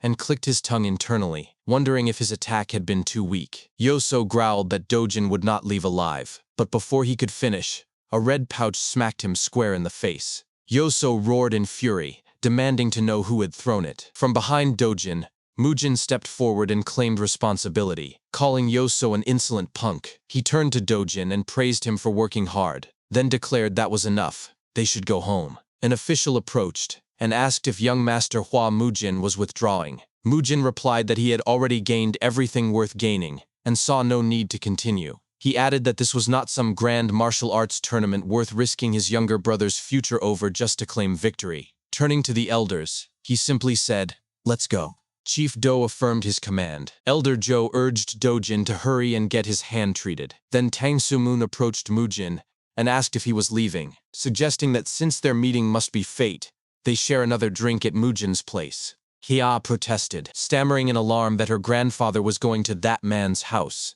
Mujin merely shrugged and told him to do as he pleased. As they walked away, the audience murmured in confusion, some questioning why he withdrew, others noting that the Poison Emperor was leaving too. Yoso watched them depart and clicked his tongue in frustration, muttering that it had ruined the fun. Elsewhere, on a busy street near the Yumhua estate, 3 men walked through the crowd. One bystander recognized one of them and muttered in surprise. The man in the middle grinned and declared that today would be the day he twisted the neck of Xichang's hidden dragon. That man was Hong Johong of the Sosal sect. Beside him, Death Black Crow affirmed that he was entrusting this task to Hong Johong, calling the hidden dragon a dangerous bastard who must be killed. Hong Johong turned to the third man and assured them there was nothing to worry about. They even had brothers from the Crimson Sword sect with them. The third man chuckled and confirmed it, boasting that the moment the Crimson Sword sect stepped in, all worries vanished. That man was Ju Sugang of the Crimson Sword sect. Hong Joheng burst into laughter,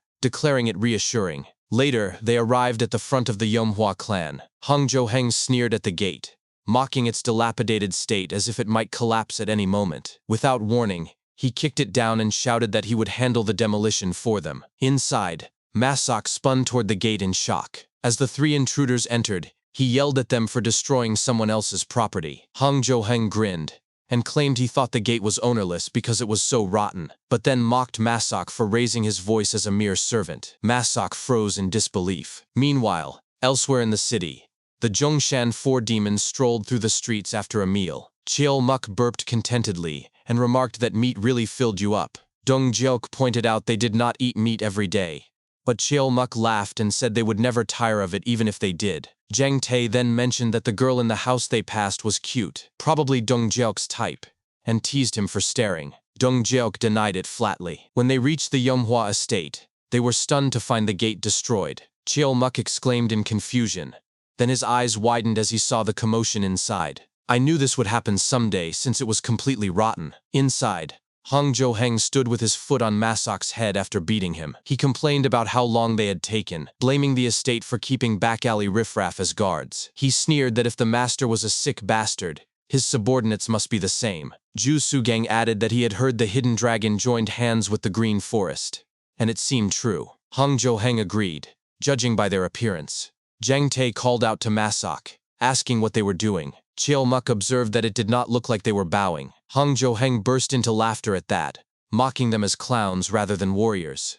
Dong Jeok then issued a sharp command. They could ask who these men were later. Right now, they must draw their weapons. Death Black Crow studied them, and remarked that he felt he had seen them somewhere before. Without warning, the Zhongshan four demons lunged forward to attack. Sometime later, the elders, Tang Sumun and Mujin arrived at the Yomhwa estate. Elder Zhou was stunned by the scene before him and cried out in shock. Mujin asked what was going on. On the ground, Ju Sogong lay face down, groaning in pain, with Dong Jok's foot planted firmly on his head. The Zhongshan four demons had swiftly defeated the intruder. Chilmuk bowed proudly and greeted Mujin as the eldest young master, then explained that he had only gone out for a quick meal, and in his absence, these punks had beaten up Big Brother Ma Sok and started causing trouble, so he gave them a little massage. Ma Sok immediately ran toward Mujin, sobbing and screaming that it had been terrifying. Mujin grabbed Ma Sok by the cheeks to keep him at arm's length and began to ask who these people were, until he recognized Death Black Crow. His expression darkened. "Ah, it's you," he said coldly. Death Black Crow flinched in terror. As Mujin approached, he reminded him that he had spared his life and told him to bring the money, but instead, he had called in sword-wielding friends and decided to make trouble anyway. Begging for mercy, Death Black Crow stammered an apology and pleaded to be spared. Mujin cut him off, ordering the Zhongshan four demons to get the intruders on their feet. Dong Jok complied instantly. Mujin then looked down at Ju Sogong and asked if he had come to seek revenge for the half-blinded fool he had previously dealt with. Ju Sogong glared up and declared himself the one-step one-kill of the Crimson Sword sect. Mujin remarked dryly that having a nickname probably meant he had money too. Suddenly, Tang Sumun interjected, asking if the Crimson Sword sect meant they were part of the Four Martial Heavens. At the sight of Tang Sumun, Ju Sogong's eyes widened in horror. "That old man is?" he thought in panic. Tang Sumun then spoke with authority, stating that for the Crimson Sword sect to set foot in Sichuan land and raid an Orthodox clan could be considered nothing less than a declaration of war. He unleashed a terrifying killing intent. Hong Jo-hang and Death Black Crow shrieked in fear. Even Elder Zhou struggled to remain standing, thinking to himself that the ground itself seemed to shake under the pressure of such overwhelming aura. Ju Sogong trembled internally, realizing this was the Poison Emperor, one of the strongest figures in the current Murim. If they offended him, their entire sect would be wiped out without a trace. In desperation, he smashed his forehead against the ground and begged for forgiveness, repeatedly slamming his head and shouting, "Please forgive us! Poison Emperor!" Upon hearing the title, both Death Black Crow and Hong Jo-hang's jaws dropped in dread. Tang Sumun continued in an icy tone, saying they must have wanted to test his martial prowess and the Tang clan's might. He declared that today he would use their bones as a drinking snack, and tomorrow, he would skin their families alive before sleeping. Ju Sogong screamed that it was all a misunderstanding, but before he could finish, Mujin stomped the ground, dispersing the suffocating killing intent. From the side, Haya stood frozen in shock, thinking to herself that Mujin had just scattered her grandfather's typhoon-like killing intent as if it were nothing. Mujin then spoke aloud, telling Tang Sumun to take it easy because there were children present. He added pointedly that people might start thinking Tang Sumun was the owner of the house. Tang Sumun narrowed his eyes for a moment, then burst into laughter, admitting he had gotten carried away because intimidating those men was so fun. Mujin turned to Elder Zhou and instructed him to take Ma Sok and the children to the clinic. Elder Zhou immediately ushered them away, calling for Ma Sok to hurry. Soyeon scoffed, disappointed she couldn't watch more. After they left, Mujin picked up a piece of broken wood from the shattered gate. He noted that they had not only beaten another family's servant but also destroyed a precious oak front gate. Then, without warning, he stabbed Ju Sogong through the shoulder with the splintered wood and demanded to know if he even understood what kind of gate this was. As Ju Sogong screamed in agony, Mujin slowly twisted the wood deeper, explaining that this was a 100-year-old oak gate, struck by lightning, blessed with the energy of the Big Dipper, and imbued with his grandfather's spirit. It was not something one could find anywhere. When Ju Sogong finally gasped that it wasn't him who kicked the gate, Mujin smirked and replied that it didn't matter. He had stood by and allowed it, making him an accomplice. He demanded 10,000 yuan in compensation. Ju Sogong protested, calling it absurd extortion. Chelmuk and Dong Jok exchanged horrified glances, thinking to themselves that he was actually talking back to the eldest young master. Mujin twisted the wood again, asking if he really wanted him to keep turning it. Ju Sogong immediately relented, begging him to pull it out. Once Mujin did, he turned to Hong Jo-hang and asked if he was the one who kicked the gate. Hong Jo-hang, trembling, admitted it and apologized profusely. Mujin ordered him to bring 20,000 yuan by the next day. Hong Jo-hang agreed frantically. Then Mujin approached Death Black Crow. Before the man could finish his desperate plea for mercy, Mujin swung his left hand, and in an instant, Death Black Crow's head tumbled from his neck. Mujin stated flatly that there would not be a second time. Turning away, he announced that all of Death Black Crow's property now belonged to him. He ordered the Zhongshan Four Demons to liquidate everything and bring it to him. They stammered their obedience. Finally, Mujin told Hong Zhouhang he had until tomorrow, and to get lost. Hong Zhouhang bowed deeply and scurried away. Behind him, Haya watched Mujin silently as he walked off. A few days later, the Yomhwa clan estate had transformed completely. The old front gate with peeling paint was replaced by a thick oiled real oak gate. The walls, roof, and even the cracked stone flooring were being renewed with fresh materials. Moreover, a steady line of martial artists gathered daily to take the clan's warrior test, drawn by the rare opportunity to receive a stipend while learning advanced martial arts. If there was one thing Mujin found uncomfortable,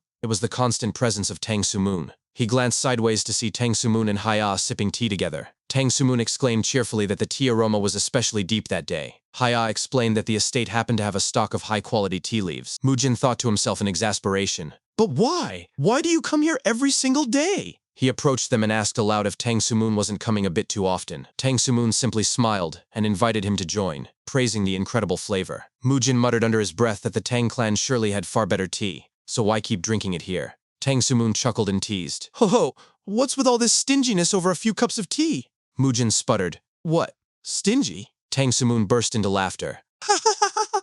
Look at him getting flustered! I was just joking around!" Tang Sumoon remarked that it was nice to see a place filled with such vitality, where people worked hard for the day's tasks, making even food and tea taste better, and helping him forget his age. He apologized for his earlier outburst. Mujin thought to himself in confusion.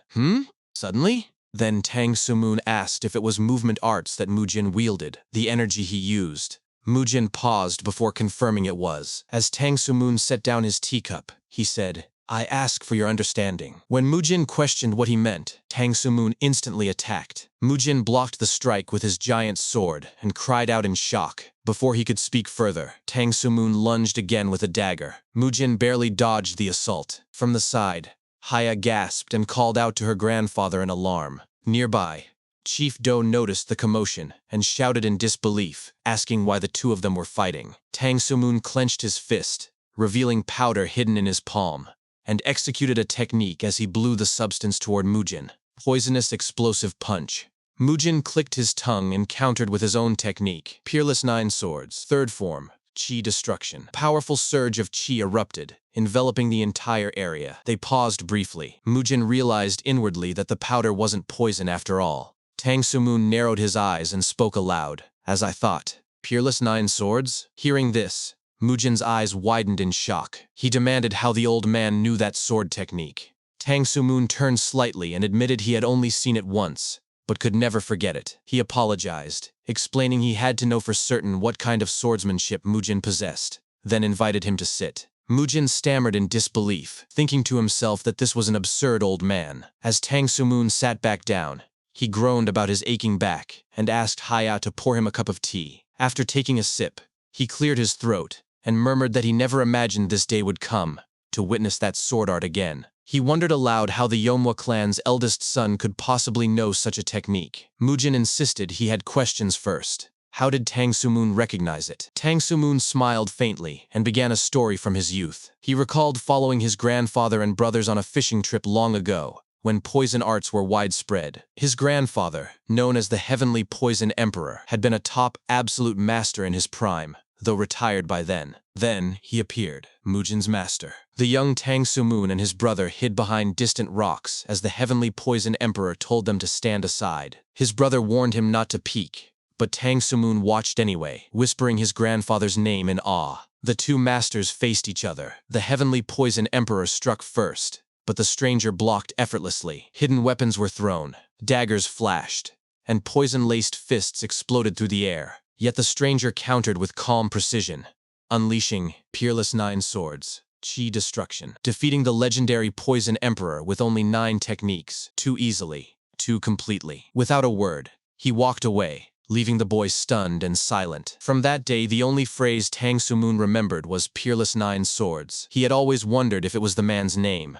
Mujin clarified that it was the name of the sword technique itself. Tang Sumoon nodded slowly, understanding now why it was called 9 Swords. He then asked if Mujin was the man's disciple. Mujin hesitated. He explained that while the man was not officially his master, he had continued the martial art for now. He added that one day when a true heir appeared who could legitimately carry on the legacy, he would pass the technique to them. Tang Sumoon lowered his head, closed his eyes, and said he understood. He apologized again for the sudden attack. Mujin then asked cautiously whether Tang Sumoon knew anything about the swordless mark. At the mention of the term, Haya's eyes widened in surprise. Tang Sumoon repeated the phrase, interpreting it as traces left without a sword, but admitted he had never heard of it. Mujin accepted the answer and said he had business to attend to, excusing himself politely and inviting Tang Sumoon to rest comfortably. But before he could leave, Tang Sumoon called out, saying he had one more question, and confessed that this was precisely why he had been visiting so often. Mujin paused and turned back. Tang Sumoon looked at him and asked, "What do you think of my Haya?"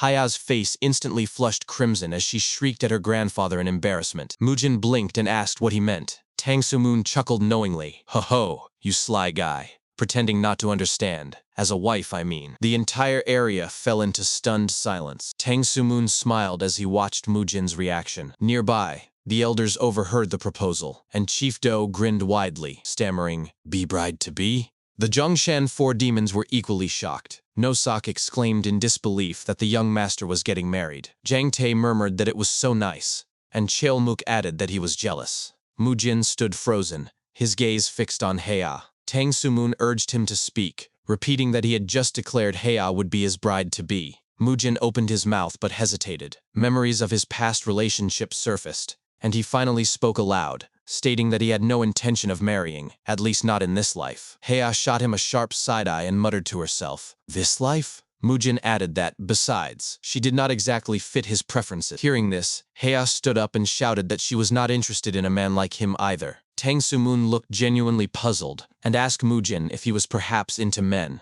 Mujin immediately denied it, demanding to know what gave Tang Sumoon that idea. Tang Sumoon pointed at Heya and insisted that rejecting a woman every man desired made no sense. He truly did not understand. Mujin turned away and replied that everyone had their own preferences, and he asked that Tang Sumoon respect his. He then excused himself, saying he had things to do. As Mujin walked off, Tang Sumoon reflected aloud, wondering if Mujin simply hadn't awakened to that side of life yet, but quickly dismissed the thought as unlikely. Heya protested loudly, telling her grandfather he was so embarrassing she could die. Tang Sumoon countered that she hadn't seemed entirely opposed, which was why he brought it up. Flustered, Heya denied it completely, insisting she had never given such an impression. She pointed at Mujin's retreating figure and declared she wanted nothing to do with someone so arrogant, who only danced obscene dances. Tang Sumoon sighed and said that if that was the case, it couldn't be helped. Next time, he would bring her younger sister Jeong-ah instead, who was gentler and had a better personality. He added that finding a man like Mujin was rare,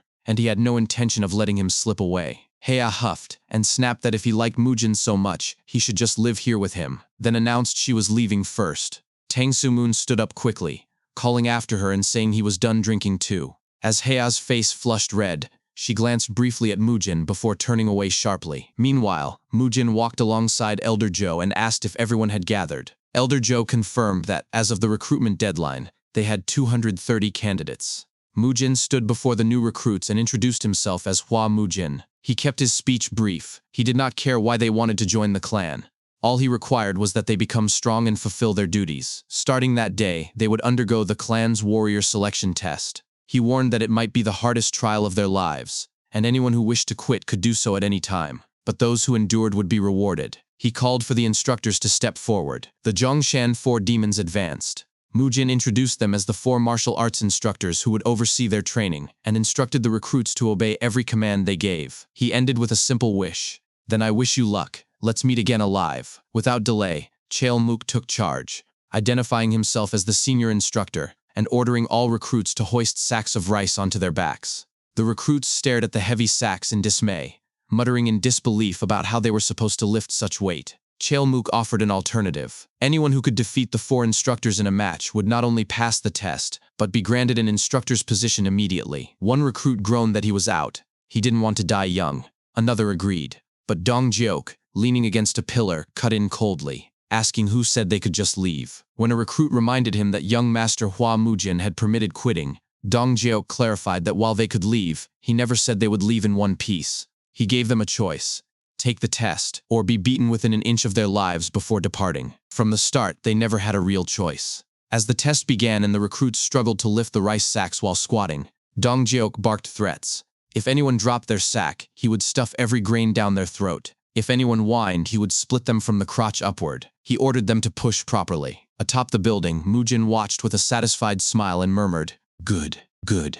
Around that time, on the outskirts of the Younghwa clan estate, an injured man staggered through the streets, urging himself to hurry. When he reached the estate and saw Masok, he extended a trembling hand and begged him to report something urgent to the Younghwa clan, specifically to young Master Hua Mujin. But before he could finish, he collapsed unconscious. Masok frowned, confused by the man's words. He dropped his broom and rushed over, shaking him to wake up, then suddenly recognized him and gasped in shock. Later, in a room inside the estate, Mujin asked Chief Do whether the man's condition had improved. Chief Do confirmed that the physician said his life was no longer in danger, but revealed grim news.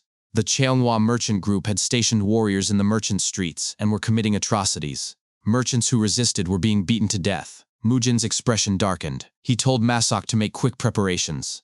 When Chief Do asked if they were acting right now, Mujin replied in a chilling tone that debts and grudges must be settled clearly, and they were simply moving a little earlier than planned. He ordered Dong Jiok to remain and oversee the warrior test, while Cheol Mook, No Sok, and Jang Tae were to prepare for departure. Chief Do hurried off to carry out the orders. Outside the room, Dojin and Soyeon had been eavesdropping from around the corner. Soyeon whispered excitedly that they were finally going to clash with those people. Dojin hesitated, asking if they really needed to see people die. Soyeon scolded him for talking nonsense, reminding him that last time he had covered her eyes so she couldn't watch, and declared that if he didn't go, she would follow by herself anyway. Dojin reluctantly agreed. Later, as Mujin prepared to depart, he called out to his team. Cheol Mook, Jang Tae, and No Sok affirmed they were ready. Mujin gave a single command, "Let's go." As they set out, Soyeon and Dojin hid behind a tree. Soyeon smirked and whispered, "Heh, good. This is the start of an adventure." As Mujin and his team sprinted toward the forest,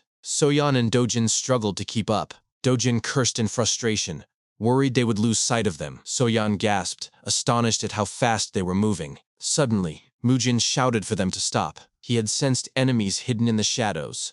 The group halted immediately. From a distance, Dojin and Soyeon ducked behind a rock, catching their breath. Soyeon whispered anxiously, asking what was happening. Cheol Mook scanned the area and remarked that it seemed the bastards had been lying in ambush. Mujin added grimly that it appeared the real target had been them all along. The fight erupted instantly. Cheol Mook punched an enemy square in the face. No Sok impaled another with his spear. Jang Tae cleaved a third's head clean off with his axe.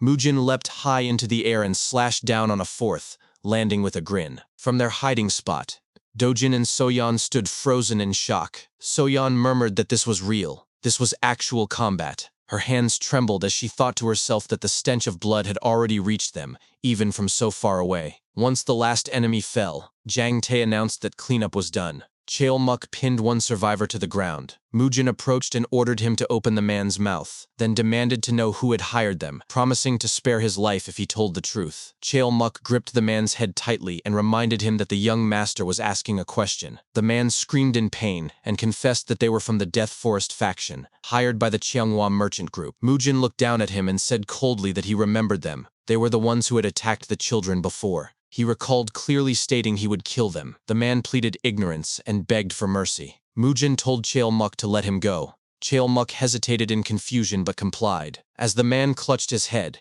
he thought in terror that this monster had slaughtered dozens alone. Mujin then instructed him to deliver a message to his people. He would kill every last one of them he saw, and dared them to keep it up. The man scrambled to his feet and fled, straight towards Soyeon and Dojin's hiding place. Soyeon, stunned, turned to Dojin and suggested they head back, saying it was late and cold. Dojin agreed nervously, but before they could move, a voice called out, "Who's there?" It was Cheol Mook, who had spotted them. Later, both children received sharp smacks on the head from Mujin. Soyeon rubbed her head and apologized, saying she only wanted to see real combat. Dojin echoed her remorse.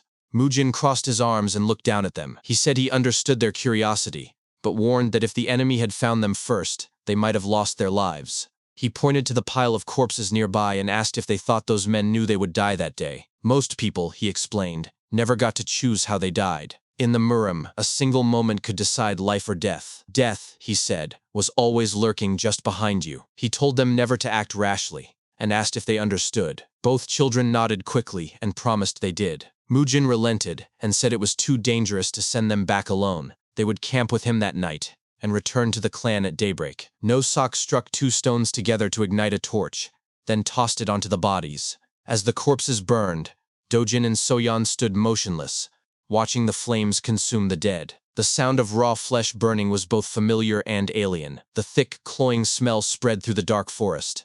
To the 2 children, it left behind a memory they would never be able to forget. The next morning, Mujin told Dojin, Soyeon, and Jang Tae, who would escort them back, to go ahead. He said the clan was probably in an uproar by now. Jang Tae agreed and led the children away, calling them little troublemakers with a chuckle. As they departed, Mujin waved them off and turned to his remaining team. "We've been delayed," he said, "so let's pick up the pace." Cheolmuk and No Sock affirmed his order. At that moment, back at the Younghwa clan estate, chaos reigned. Elder Joe shouted for everyone to search every corner for the missing children. Ma Sok, frantic, clutched his head and cried out that they had been confirmed asleep the night before. Where could they possibly be? Meanwhile, as Jang Tae walked with Dojin and Soyeon through the forest, he remarked that Lady Hua Soyeon had clearly talked them into coming along, and young Master Hua Dojin had simply followed. Soyeon proudly agreed, calling Jang Tae sharp. He laughed and said it was obvious. She was the clan's ringleader. Dojin groaned, confirming it. When he had refused to go, she had started making threats. Suddenly, a scream pierced the air. Nearby, a man was assaulting a woman. She struggled and shouted for help, begging someone to save her. The assailant licked his lips and sneered, saying she was better than the last one who couldn't hold out. She spotted Jang Tae and the children and screamed again for help. Jang Tae froze, horrified that such a thing was happening in broad daylight. He told the children to stay put. Then his eyes widened as he recognized the attacker's face. Inwardly, he realized they would die if they fought here. Outwardly, he forced a cheerful tone and told the man they were just passing by. The man scoffed and told him to get lost. But then Dojin stepped forward, staring at the scene. The man turned to him and mocked, asking if the kid wanted to watch too. Dojin gritted his teeth and shouted, grabbing a nun in broad daylight, "Get that hand off her right now, you filthy, shameless scum!" Jang Tae was shocked. Soyeon grinned and murmured, "Ooh." Internally, Jang Tae panicked. What, we're screwed.